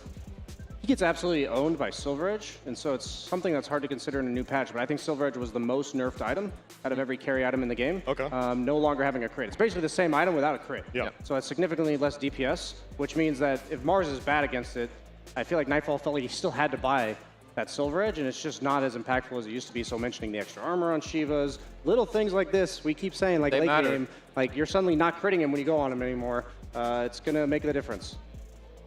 Excited to see how Betboom then adapt this, because we have to go like way back in the archives. Are we giving like pure, maybe his Doom? Doom may be a little bit more trendy, although we haven't really seen him too much since post-patch. I think Doom is definitely playable, especially if Lesh will ever get through, which maybe right now it doesn't. But for Betboom, I would start with the support duo. Okay. I think we mentioned it pretty nicely in the draft. Like that, maybe give a little more space between, like maybe take another core who won't get countered as easily. But then, a quick question that Liquid also started with their support duo. They started with Avenge Shadow Demon.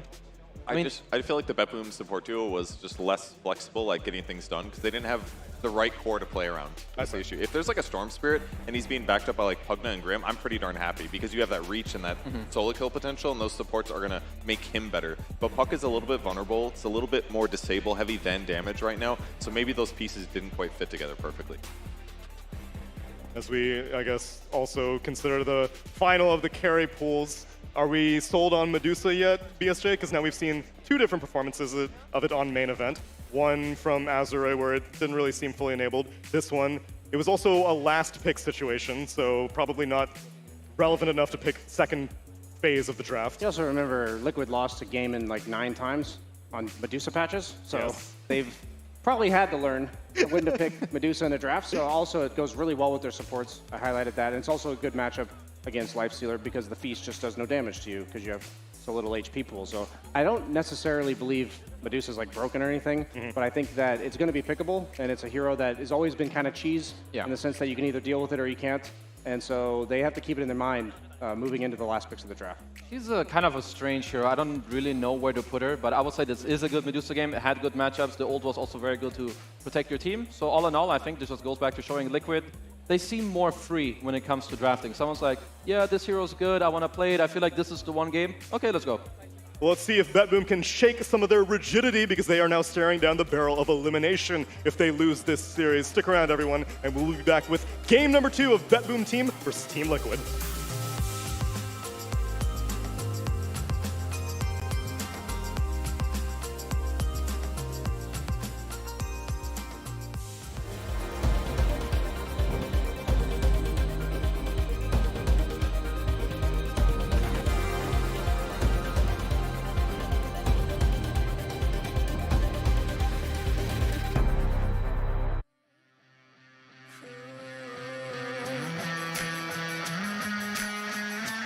So stick around. Yes, I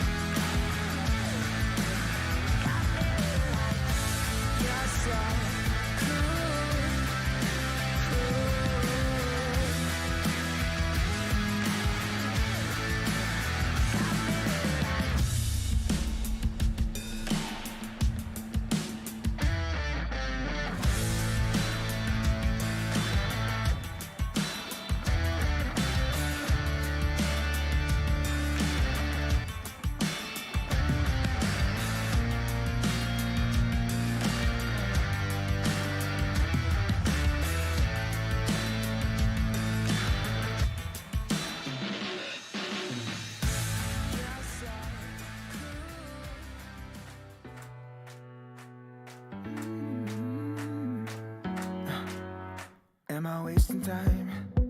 Cause I'm already gone. So long, can you stay the night? Cause you're the thing I want.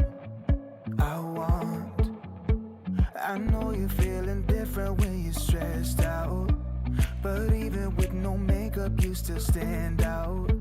Cause no one makes me feel the way you do now. Like you do now. The way that you move your body, make it look like a hobby. Every time that you touch me, it's electricity. Things we discovered underneath last night's covers. Everything came so easy. It's electricity. Electricity. Whoa. It's electricity. Electricity. It's electricity. When it's late at night, I feel you on my skin. My skin. You're all that's on my mind. It's finally sinking in. You're it. I know you're feeling different when you're stressed out, but even with no makeup you still stand out. Cause no one makes me feel the way you do now. Like you do now. The way that you move your body, make it look like a hobby. Every time that you touch me, it's electricity. Things we discovered underneath last night's covers. Everything came so easy. It's electricity. Electricity. Oh, it's electricity. Electricity. It's electricity.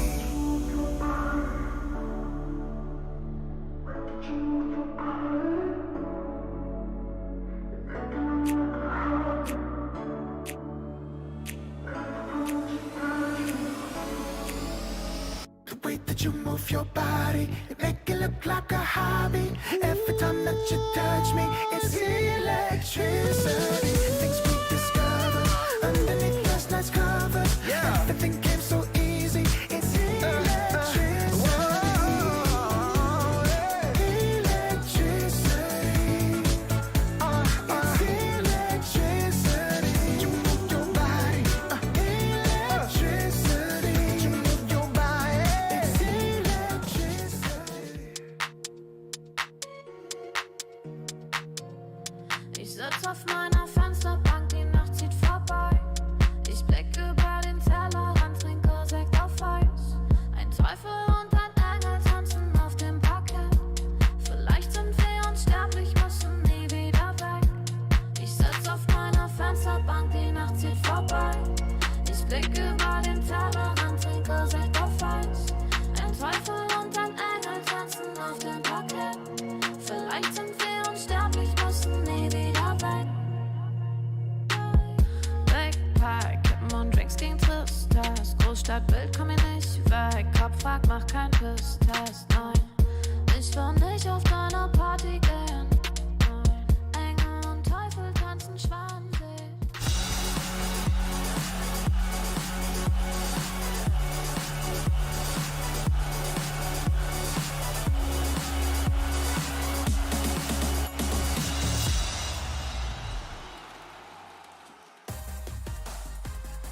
It's been a day of 2-0s here in MyTech Arena. BetBoom started things off by 2-0ing G2 IG and eliminating them. And then Game & Gladiators took Azure to school with another 2-0. And it seems like Team Liquid are on track to make that happen this series, unless if BetBoom are able to stray away from comfort, which we'll see they don't. I think it's an overlay bug, Neil. It's a rerun? This is from last game. Question mark? I think it's actually this one. Oh, really? Okay. Well. Uh-oh. All right, the runbacks are fun, though, because you got these amazing Dota mines, and they're like, okay, we're going to show you exactly what we think we should have done differently. And that doesn't always happen. Well, so far, nothing has changed. Everything is literally the exact same as the previous draft. Yeah. Hoping that BetBoom will not pick Grim out of phase if they have the choice to do so. I feel like that is where they made their own draft harder. I would say that pick plus the Lifestealer. So we'll just see. You know, maybe I'm stupid. They'll pick Grim and make it work. No. But I feel like it is a little bit, it's very volatile. It could be both of those things, by the way. It doesn't have to be. They're not mutually exclusive. Thank you, guys. It's true. You guys have any great points to make, Brian? That's all I got. No, I'm expecting a Monkey King ban. Hot take. Hot take. Yeah, Liquid stick with the same bans for the second phase as well. The TB and the Tusk taken out. Oh, Jake, now they think they can make it work if they're going to pick Grimstruck then. So Shadow Demon was the issue, apparently. It was a very good pick. It was a good pick. But it was a pick that they saw very early on, and yet they still picked a Lifestealer into it. They still picked a Centaur into it. But now we'll see if the Grim maybe seems more appealing. I mean, it will definitely make it better if they were to go for it. So it's at least like one way of covering your bases. I mean, if it basically would make Grim a lot better offensively because you just actually get to play around his best spell with the Ink Swell. But it was still really effective. The most underrated skill, the second one, Disseminate, just amplifying damage effectively that you're doing. There were so many tanky heroes on the enemy squad. Makes your carry better. You get the save. So yeah, the SD was really, really powerful last game, but they're going to run it back.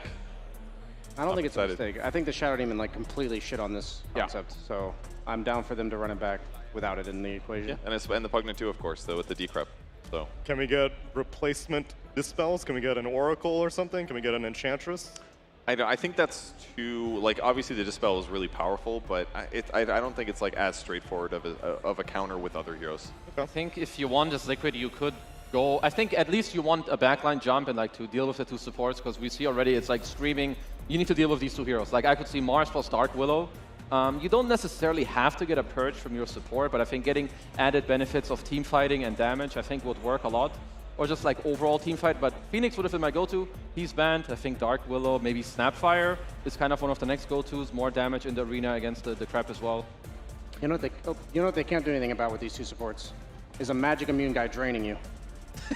Boxy Lion. Oh, baby! Sorry. You called it, Brian. The Lion shows up.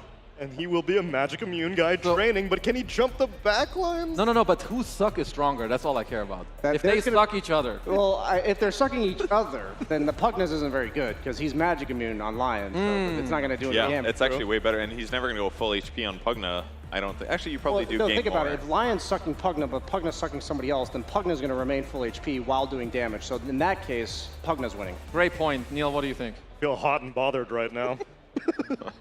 Let's see if BetBoom are going to continue with the Centaur and the Lifestealer that they thought about picking up last draft at this stage. I mean, Liquid's disables right now with these first three are like amazing. Tons of BKB. BKB piercing swap. The arena's still going to be amazing against these two supports. Netherward's maybe a little bit more powerful, but Lion is not a bad hero here, and we do know that Playmill's maybe good on Lion, but Wraithband's also very good, and Boxy loves buying those, so he's going to be hard to kill. I would prefer different heroes compared to the Centaur and the Nakes that they had last time around. I don't know about carries, but there's something, I mean, Brian, you can correct me, but maybe a mid-game hero who will look to buy a BKB, like some, I don't know, Razors, Lunas. It has to be melee, I think, is the problem, because Mars is just so good against all ranged heroes because of the arena. Also, most range carries rely on Hurricane Pike, which is not good against Mars. So I'd be fine with Centaur again, but not necessarily the same carry. I would like something different. How about Alchemist? How does he deal with Mars in the Alchemist lane? would be nice. I think Alk is actually very good. Yeah, Alk would be much nicer here. I think he fits well with the Grim. He's going to buy an early BKB. Okay, CK. My only concern with Alk is that he usually needs the supports to supply the damage in the early game when it comes to killing the offlaner, but the CK, he's going to do that for you. So I think it's more enabling the supports to come to that bottom lane and kill Mars once or twice. Yeah. Because last game, Nightfall being 2 levels behind in the laning phase, I think was a pretty essential part of Liquid's success. I think this pick is great. Obviously, it was one of the most powerful carries the last patch, but it's a great at identifying that they are not, those supports don't have very good AoE basically. So if you do jump them, they're going to explode. Yeah. Any Pango fans? I don't see why Liquid wouldn't rerun that hero when it's now. I feel like it's even better against CK than it is against Lifesaver. Yeah, I agree. I think Pango is equally good this game as he was last game. Yeah, we're really good at calling these heroes. CK, He gives you the burst, but the hesitation I have now is that I think Swap is like insanely good this game, and because they're so single target heavy on BetBoom, like they're gonna go on you a Centaur, they're gonna go on you a CK. That person's meant to die. So is Insania good at clicking hero portraits in order to swap? Because there's gonna be a lot of shit on top of the guy he's swapping. Yeah. But if that swap comes in, I think BetBoom's entire team fight is dismantled. And Solar Crest is amazing against DK. He still does do a crap load of damage, but that extra physical survivability against either support would be great. I mean, so do BetBoom, they really think this, so the entire last game, in their mind at least, it was up to the SD, which ruined their draft, which, yeah, I'm not opposed to that. And tweaking out the nakes for the Chaos Knight, I'm okay with that too. I would like to see if they still want to run back a Puck. I think the hero was pretty good. At least they're going to force Liquid to show them a different carry as well. Yep, Medusa gets banned out. I think the most important thing for Liquid's carry is that it doesn't... It allows the supports to help him, like last game where Mickey was getting pressured underneath his tier 2, but we saw, like, Centaur's a really strong laner still. Centaur Grim, I don't know any carries that are happy to lane against this. All the melee guys aren't going to be getting kills with Venge. All the ranged people are going to be dying. So I think it's really important that this hero has recovery farm. Like, they left Luna in the pool. I don't think they need to ban Morph this time, so maybe BetBoom team likes to ban that, but I think any hero that can recover like that, Sven comes to mind for Liquid.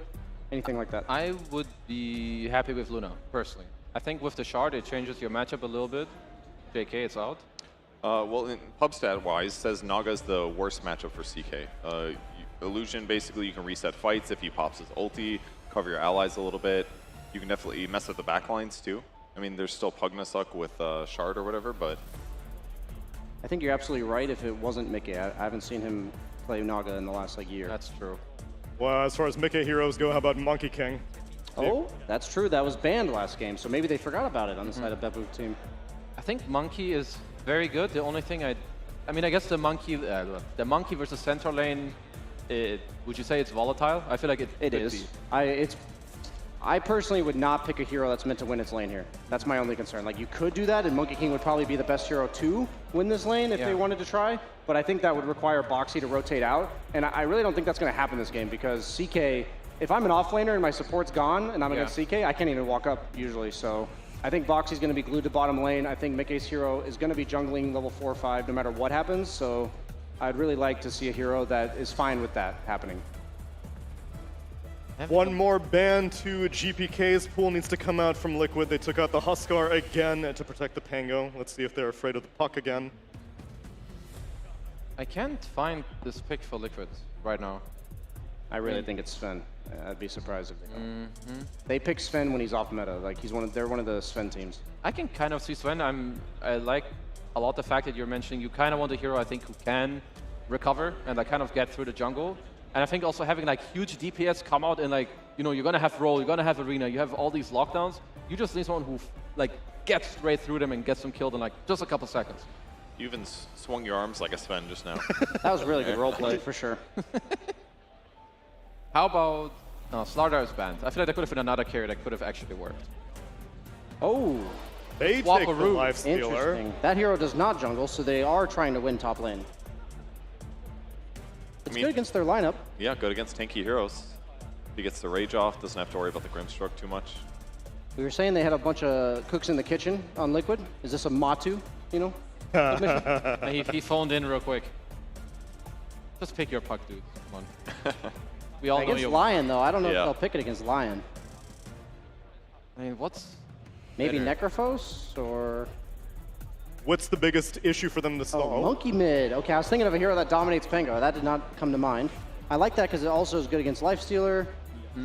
It gives you some follow-up AoE to the single target, so suddenly maybe the Venge is swapping herself into death, but I also think it's countered by Venge. Like, you can swap the Monkey King out of the arena, so... When you fight a powerful circle, it's important to bring a powerful circle of your own. So true. That's one advantage, but I see him scouting out enemies, giving Pure a good initiation with Inkswell on top of him, or he can potentially just start blowing up supports himself. So I think it gives him some cool options.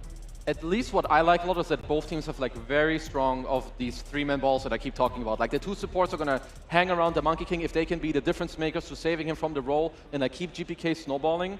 I think that's kind of their key to success, because I am once again leaning a little bit on Liquid, but these early mid fights around the mid lane, they will, I think, decide how the entire first 20 minutes will go. I do believe Liquid might lose 3 lanes. That's my only concern. This might be like a Boom team 3K lead at 10 minutes, and if they have that, I really like their lineup. But if it is more even, I'm favoring Liquid at 10 minutes, like if it's even close. What's making the Mars' lane this much worse this time? Is it because he's against a CK? Yeah, it's one of Mars' worst lane matchups, CK. And let's see if he can deal with that. Purge, you leaning one way or the other after seeing these drafts? I mean, the Liquid lineup looks a little bit more cohesive together, much like Game 1. Boom's lineup maybe isn't the most obvious on paper, but yeah, if their lanes if they win their lanes and they start turning out kills on the map, which they have better tools to do that this game, then yeah, I could see them really commanding the lead and keeping it going until they win. A lot is going to be contingent on making sure these 3 lanes don't fall to pieces in the first few minutes. So let's start watching the first few minutes of game number 2 with MLP Dota and John X Fire.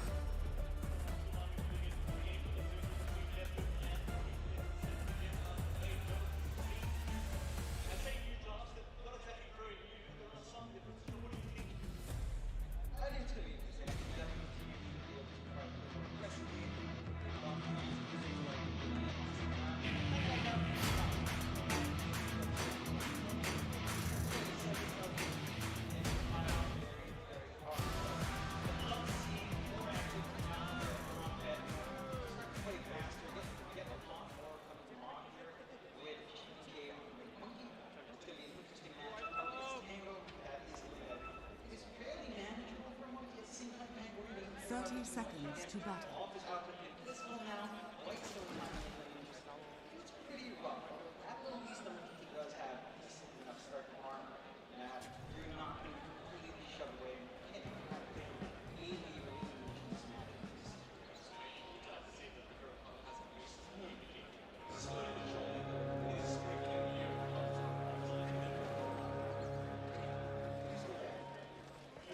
The battle begins.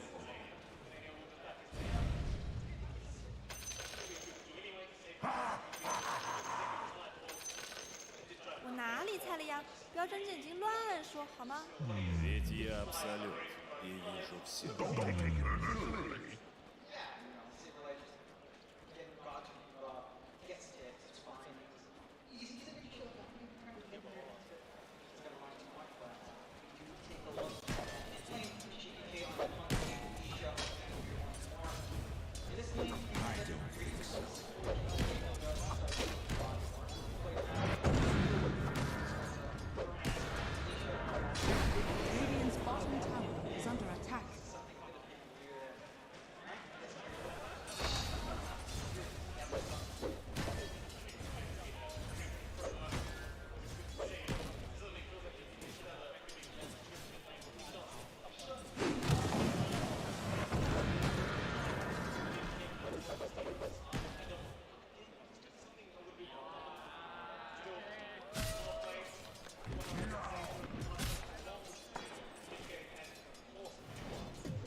effective.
Radiant structures are fortified.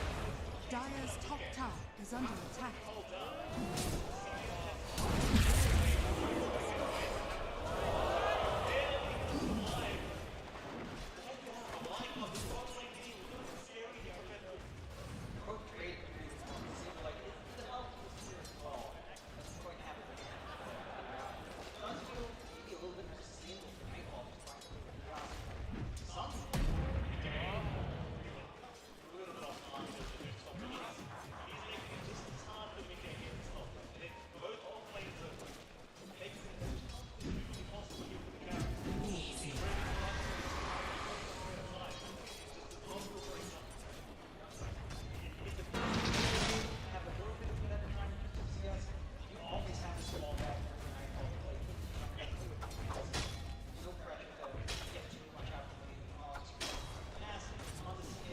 It's better this way.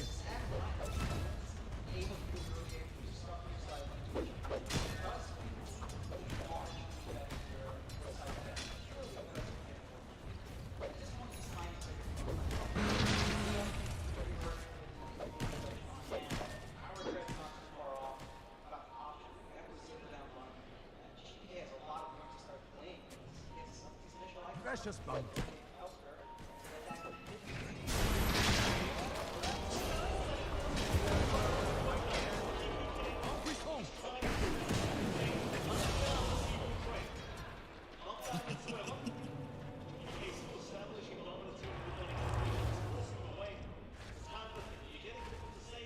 Amazing what you found lying around. It's a much needed kill to find. But not enough to really offset this thing. It's still has There's a lot of people for team to play with. He does have his I take what I please.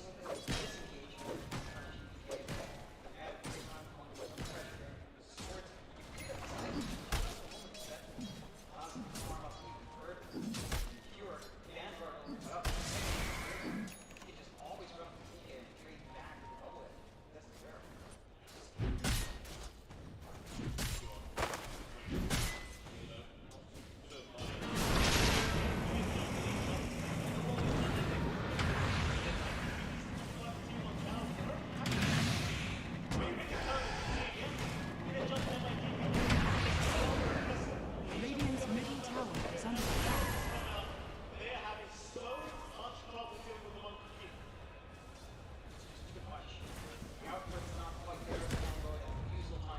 Dire's bottom tower is under attack. Radiant are scared.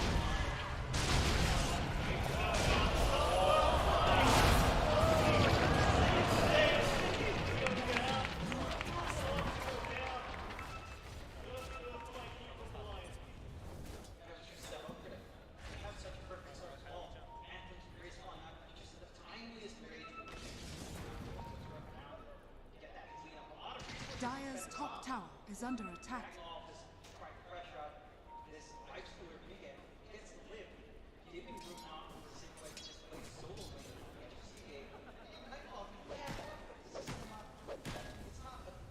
Radiant's middle tower is under attack. I I am mighty.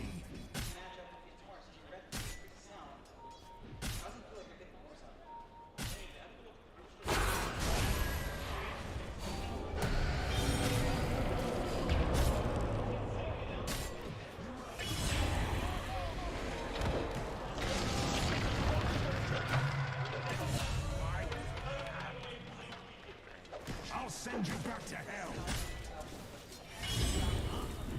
Dire's top tower is under attack. Radiant's middle tower is under attack.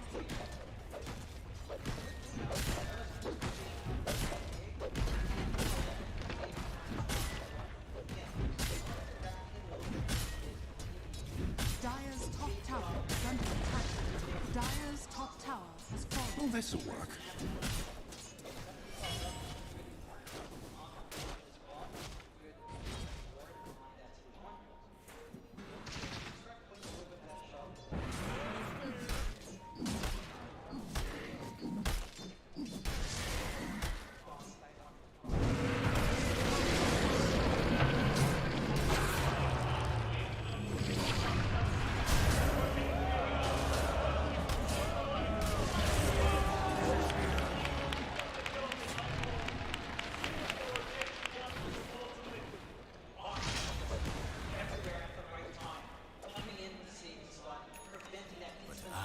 Dire's middle tower is under attack.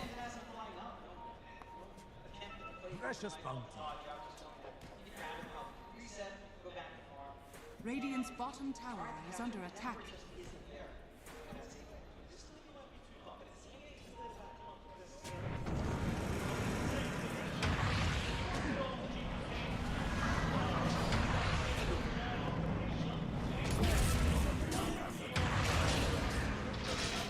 Dire's middle tower is under attack.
Dire's bottom tower is under attack.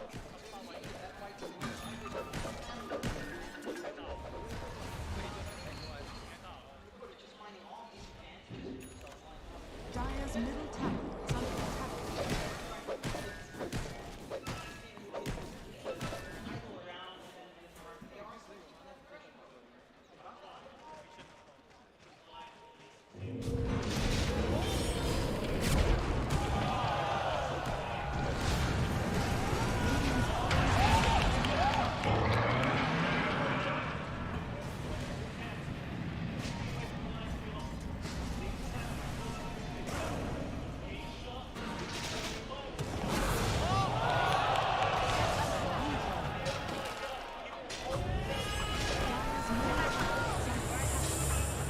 Radiant's top tower is under attack.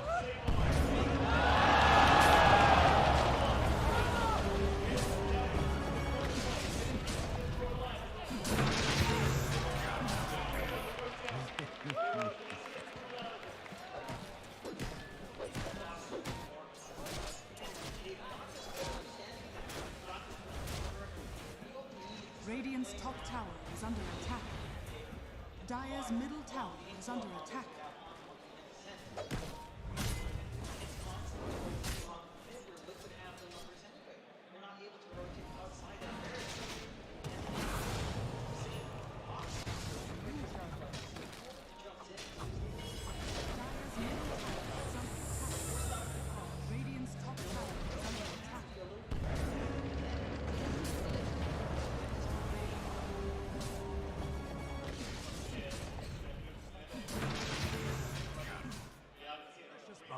Radiant are scanning.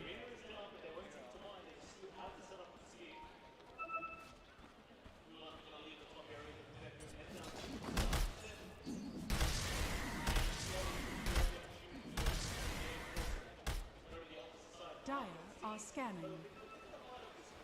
Dire's bottom tower is under attack. Radiant are scanning.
Radiant's bottom tower is under attack.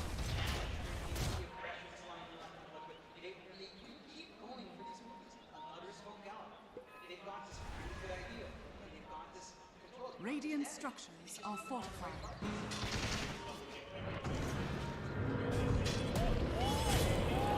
Radiant's bottom tower is under attack.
Radiant's middle tower is under attack. Dire's bottom tower is under attack. Radiant's top tower is falling.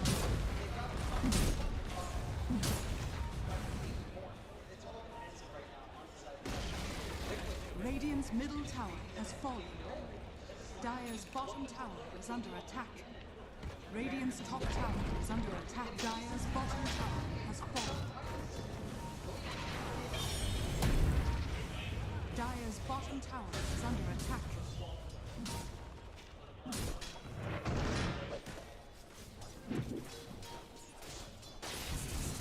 Dire's bottom tower is under attack.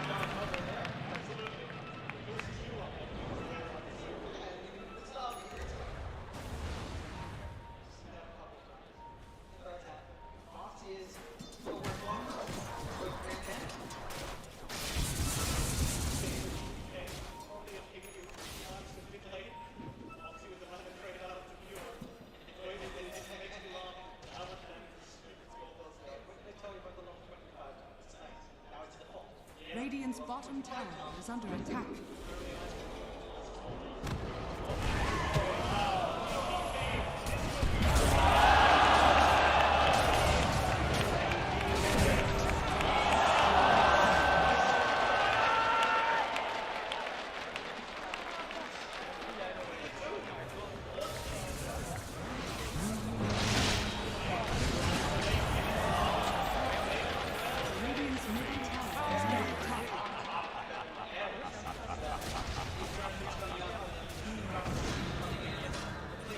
Radiant's top tower is under attack.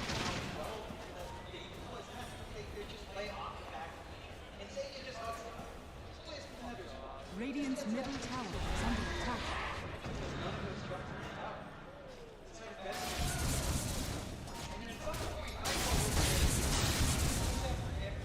Radiant's top tower is under attack. Dire's bottom tower is under attack. Dire's structures are fortified. Radiant's top tower is under attack. Radiant's top tower is falling.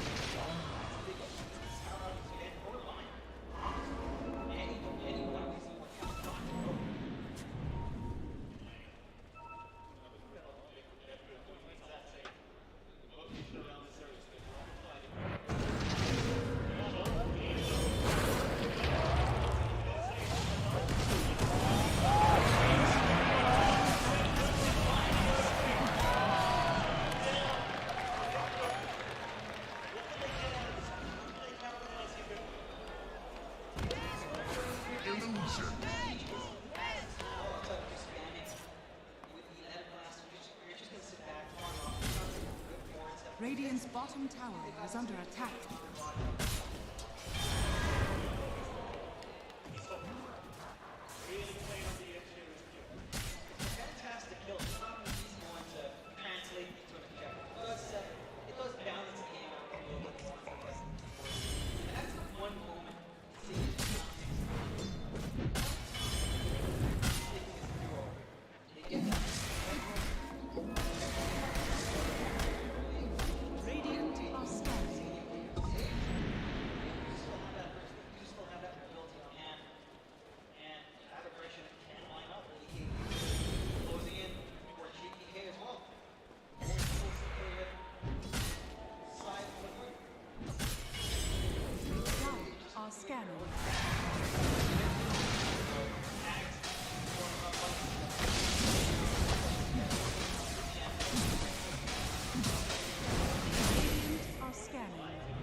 Under attack.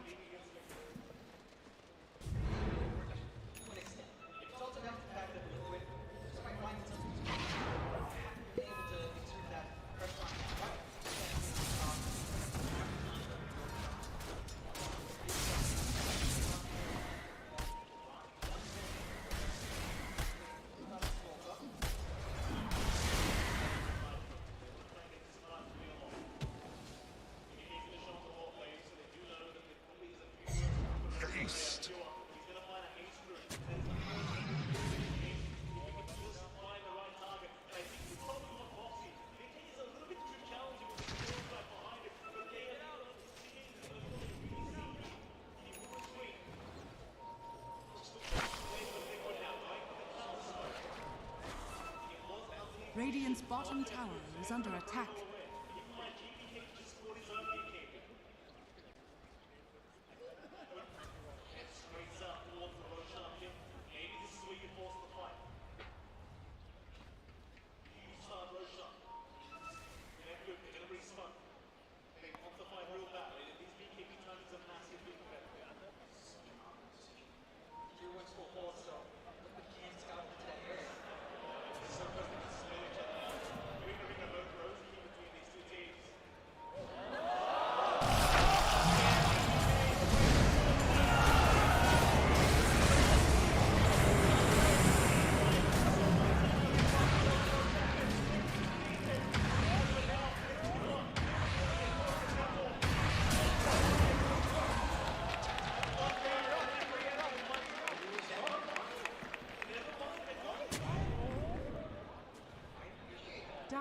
are scanning.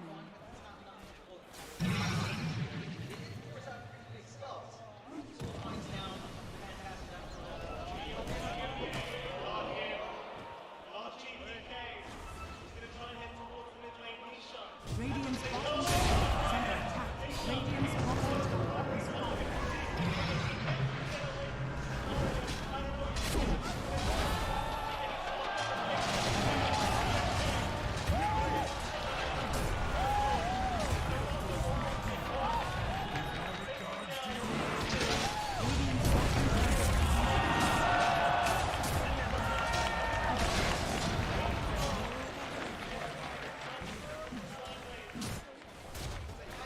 Radiant's bottom tower is falling. Radiant's bottom tower is under attack.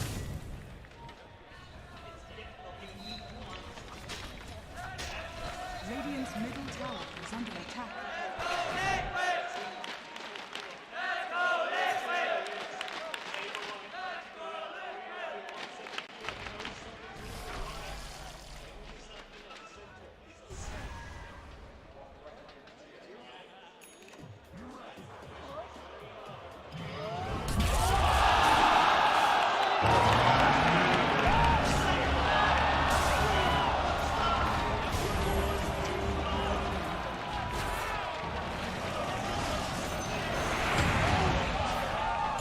Radiant's bottom tower is under attack. Radiant's bottom tower is falling.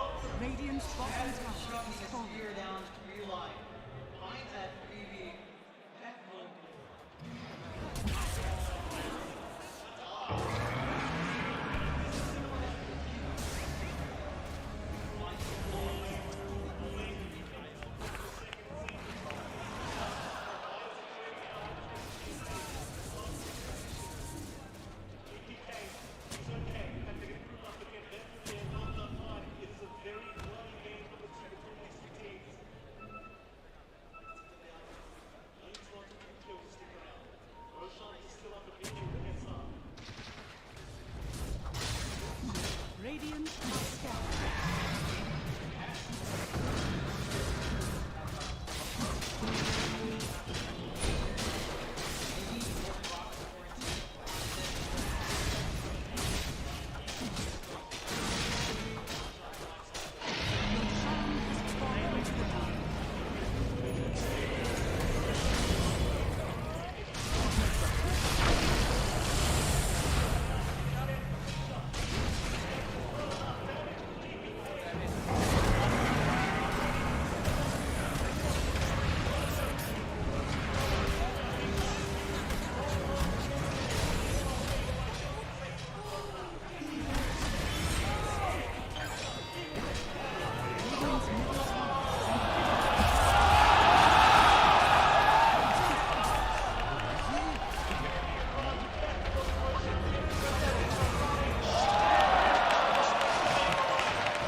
Radiant's top tower is under attack.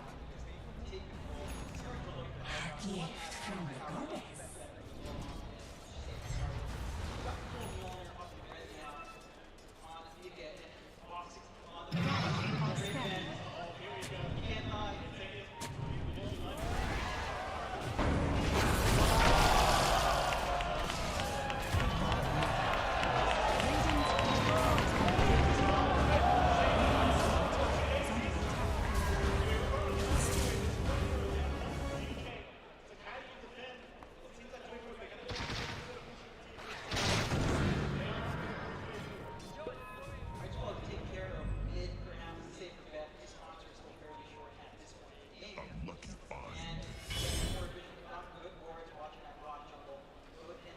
Radiant are scanning. Radiant's middle tower is under attack.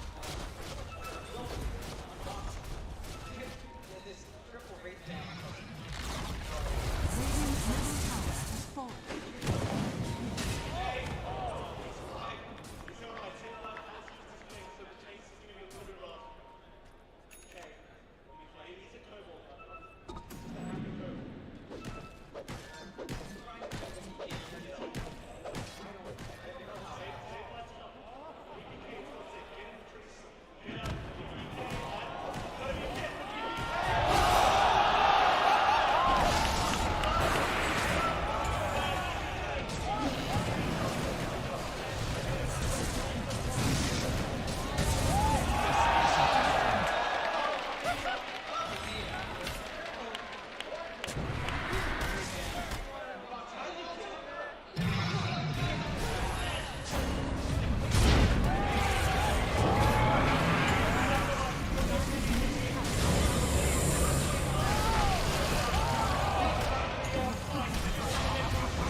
Radiant's bottom tower is under attack.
Dire's top tower is under attack.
Radiant's middle tower is under attack. What need have I? Radiant's middle barracks are under attack.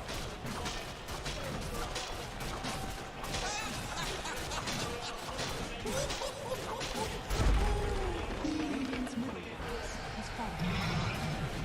Radiant's structures are fortified. Radiant's bottom tower is under attack.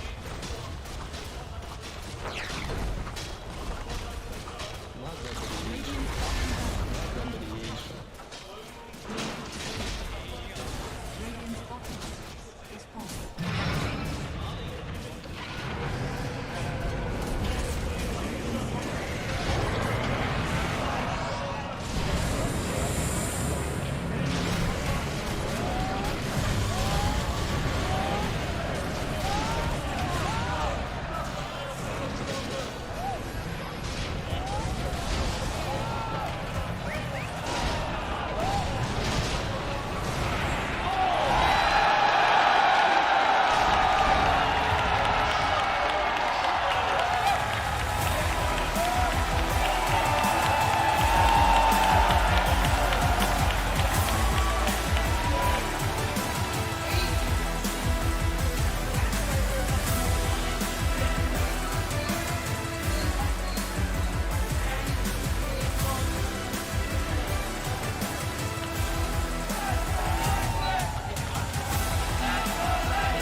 Thank you so much for an incredible cast. Ladies and gentlemen, we have the official interview tanker from Team Liquid, Saberlight!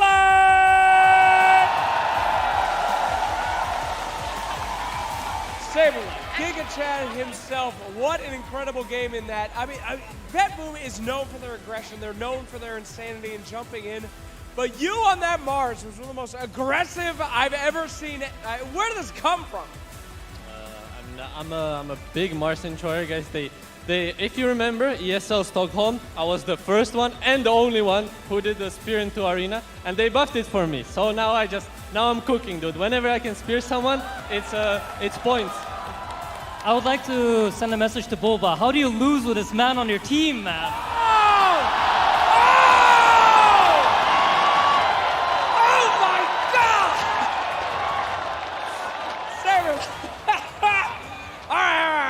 Get back to business here, okay? Huge day tomorrow. You guys are going up against Azure. This is a big stressor for you, potentially, or are you excited for this? Very excited. Also, very excited for gaming if we get there. They're a good team. Much respect. I think Azure is going to be also insane series. I'm just super happy to be playing, especially with these guys. It's a lot of fun. It's nice to win, and you know, we're just having a good time. I mean, Saberlight, for you, this is just a win-win situation. I mean, for the rest of your team, you guys go into grand finals and you actually beat Gaiman as Team Liquid, you're the one who did it. Are you going to shit talk these guys for the rest of your life? I mean, you're the one who beat Gaming Gladiators with Liquid.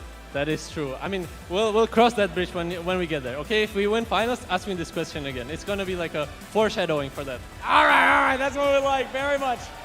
Okay, now I know I should be upset that no one else will take an interview, but I have such a great time with you. I sadly love it because I get to do this. Ladies and gentlemen, can you put your hands together one more time for the man himself?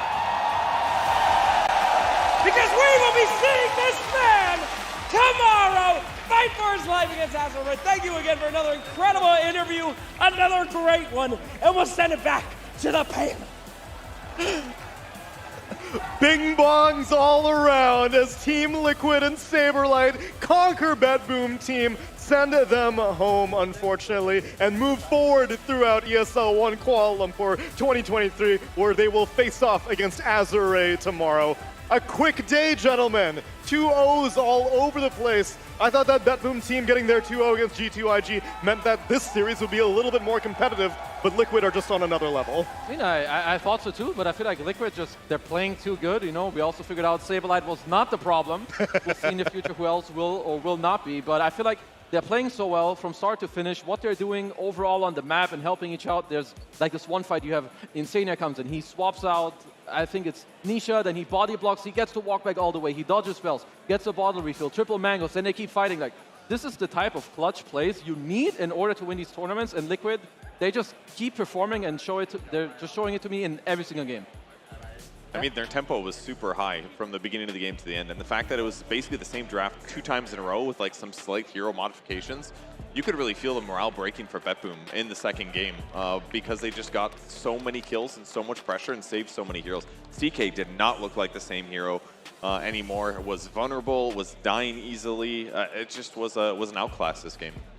Yeah, backstage, a really wholesome moment. I was watching the game with Kevin here, and he just said, I'm really enjoying watching this game. It's like 10 minutes in, and I mean, like they had fought so many times up until that point. It was great. Yeah, some like good resource, Dota. yeah, resource battle mid was a sight to behold. I think both teams really brought their A game, but Liquid, I think they brought their like S game or something. Yeah. And even though they played well as a team, I feel like Boxy fucking sucked. A lot as he was Really? We I mean, saw. but Save was also sucking a little bit. Not nearly not nearly as enough as as he needed to, apparently. Exactly. Yeah, Liquid have been able to find success yet again, even with this stand-in thing. But it seems like Saberlight's just getting the zoomies right now on this new roster that he's been a part of, and I guess that more and more of the ideas are filtering in. His Mars has been a signature of his for years at this point, and him being able to flex it on this main stage in front of this arena, he's feeling himself. I'm so happy for his growth. I remember even like just 2 years ago or 2.5 years ago, Nightfall specifically he would make fun of Saberlight. Yep. Said like, oh, you're a laughing stock, like you're garbage. He's grown so much. He's just owning. Every time I see this guy play, he's like top 10. He's kind of fogging off, you know, Sphere Arena, finding people on their own, going in, playing nicely. I mean, I must say that the whole of Liquid, they played phenomenal. If they play like this tomorrow, I legit think Azure don't stand a chance. Yeah, I would agree with that. And everybody on Team Liquid did play great, but I actually think the support duo were the best players for this series for Team Liquid. I think Insania played fantastic. Yeah. Boxy was consistently like hexing heroes before they cast spells. His plays around setting up the Wisdom Rune fight where they killed Centaur. It just felt like Pure didn't get to have a game this match. They had like a couple good engagements, but there just weren't enough for them to be competitive. I also have to tip my hat to Nisha in the sense that, you know, you saw him own game 1 on Pango, but game 2 he's thrown to the wolves in terms of getting last pick Monkey King, and he's losing by 2 levels in the mid lane, and they still managed to scrape together that whole like 5 to 10 minute stage that we were talking about. So I just like to see players like that be able to own in a game where they're not set up for success early game with the counter coming out. I would say that goes a little bit back also to the point you make, Kevin, about the supports. Generally, when you do have a hard time in mid, and I mean, your Mars isn't going to gank for you, nor is your Lifestealer. So it's more about like your supports. Can they come help in mid? Can they come make space on the side lanes? And I think, yeah, they absolutely did just that. Well, for all the highs that Liquid have experienced, there were also, unfortunately, some lows, as BetBoom Team are now eliminated, and we have Slacks standing by with Save for an exit interview. Thank you so much, Tsunami. Yes, I am here with Save. Save, incredible showing that you guys have had so far at the tournament. You guys have just been absolutely destroying everyone in front of you except for this last series. In short, what went wrong here? I don't know. I feel like they were just the better team today, honestly. Like, we played very bad. What can you do? Yeah, I mean, you guys have been playing fantastically before this. A little bit of fatigue potentially coming in from that series, or you really seem to have your minds on the, the meta. What do you think you can improve on after that series? I mean, we can improve on a lot of things, like laning phase, for example. This game thing went really bad, so at least this. Say we've gone through interviews before like this, and if you don't mind me saying, it seems like this one's really affecting you. Is there a reason why you're so bummed out on this one in particular? I don't know, man. Losing sucks, Absolutely. Well, thank you so much for your time. I know I can at least do this for you. You have a huge amount of fans in the crowd, and a lot of people are super excited to see you and have been cheering for you. So can we give them one more? Well, thank you. You guys have a great bunch of fans out there that are still rooting for you, and I'm sure we're going to see you again extremely soon. Thank you so much for your time. Another round of applause for a BetBoom team, and something to be applauded is the fact that they are, again, remaining as the same roster that they've had all year long, which for Eastern European teams from the past, 4 years, I would have been shocked if they even maintained the same roster from one tournament to the next. From February to March, I would have expected them to change players. But when Spirit won TI-10, I feel like it lit a fire in the Eastern European region, showing that those scrubs, those yellow submarine scrubs are able to win. We can do it too. And the stability coming out from that region has been admirable for me to see, and BetBoom are indicative of that. Yeah, they're another data point of showing that stability is a really good thing. And even though they lost here and ended up at their final placement, 4th place, they still got a lot of EPT points. They still got a lot of prize pool. They won $85,000. And they are still incredibly good players. So they had a really good showing here. And they consistently have good showings at tournaments. But I'm sure for them, they would love to win a LAN. The journey does end at 4th place for them, but we still need to figure out the remainder of our journey here at ESL 1 at Kuala Lumpur, as we have filled in more blanks and only 2 series remain here. As earlier today, G2IG fell to BetBoom team in a pretty rapid 2-0, followed up by Game Gladiators and Azure making their debut here at the MyTech Arena and making it in a very, very confident fashion for Game Gladiators as they sweep Azure and make their way to yet another grand finals. Meanwhile, Azure were waiting now and watching that series, I imagine, and thinking, what the hell do we do against a Team Liquid like that? Dude, this can't be again, man. I can't watch this grand final again, guys. Are you serious? I mean, at this point, I'm into it. 2023. I'm not. What other way to it's a storybook finish. Yeah, it's like you listen to the song that you think is you thought was good 4 times, and then you thought it was annoying for a while. And now you've listened to it so long that you like it again. That's where I'm at.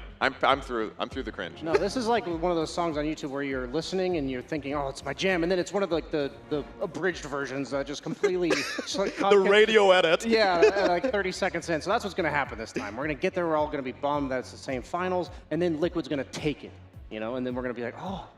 I'm living for this timeline. Maybe we're getting a little ahead of ourselves. I mean, Azure, they got their cheeks clapped pretty hard by Gaming Gladiators. So I hope that, until tomorrow, they can learn a bit, cook up something, maybe change some heroes. Maybe don't give Liquid Venge, because that looked really good. Because, yeah, I would prefer not to watch the same grand finals, but we'll see. You don't need to mince words, Kazu. I'd say Azure, they kind of sucked in that upper bracket final. In fact, there's been so much sucking going on at this tournament, we actually had to compile all of it for you guys.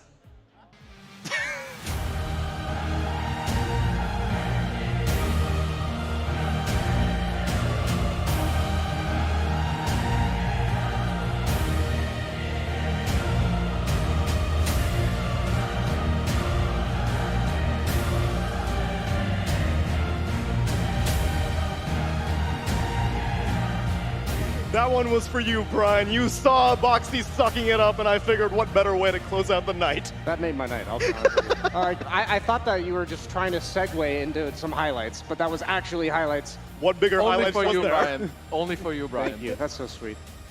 I'm glad, Brian, because it's coming to the end of this tournament. We only have 1 day left here in the MyTech Arena. We've got a lower bracket final tomorrow with Azure taking on Team Liquid, and the victor will face off against Game & Gladiators. And while I'm sure you enjoyed that montage, I've got one more for you in the form of some monster moments. We'll see you tomorrow.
Dream just nothing.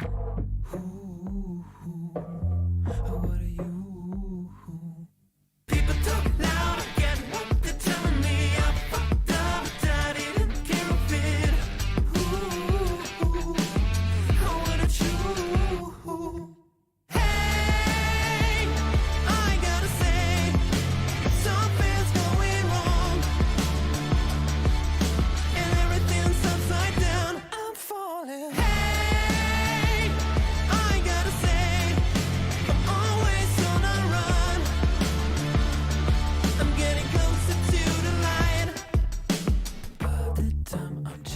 My remedy blowing up. I get sick and tired of this. Ooh, what a true.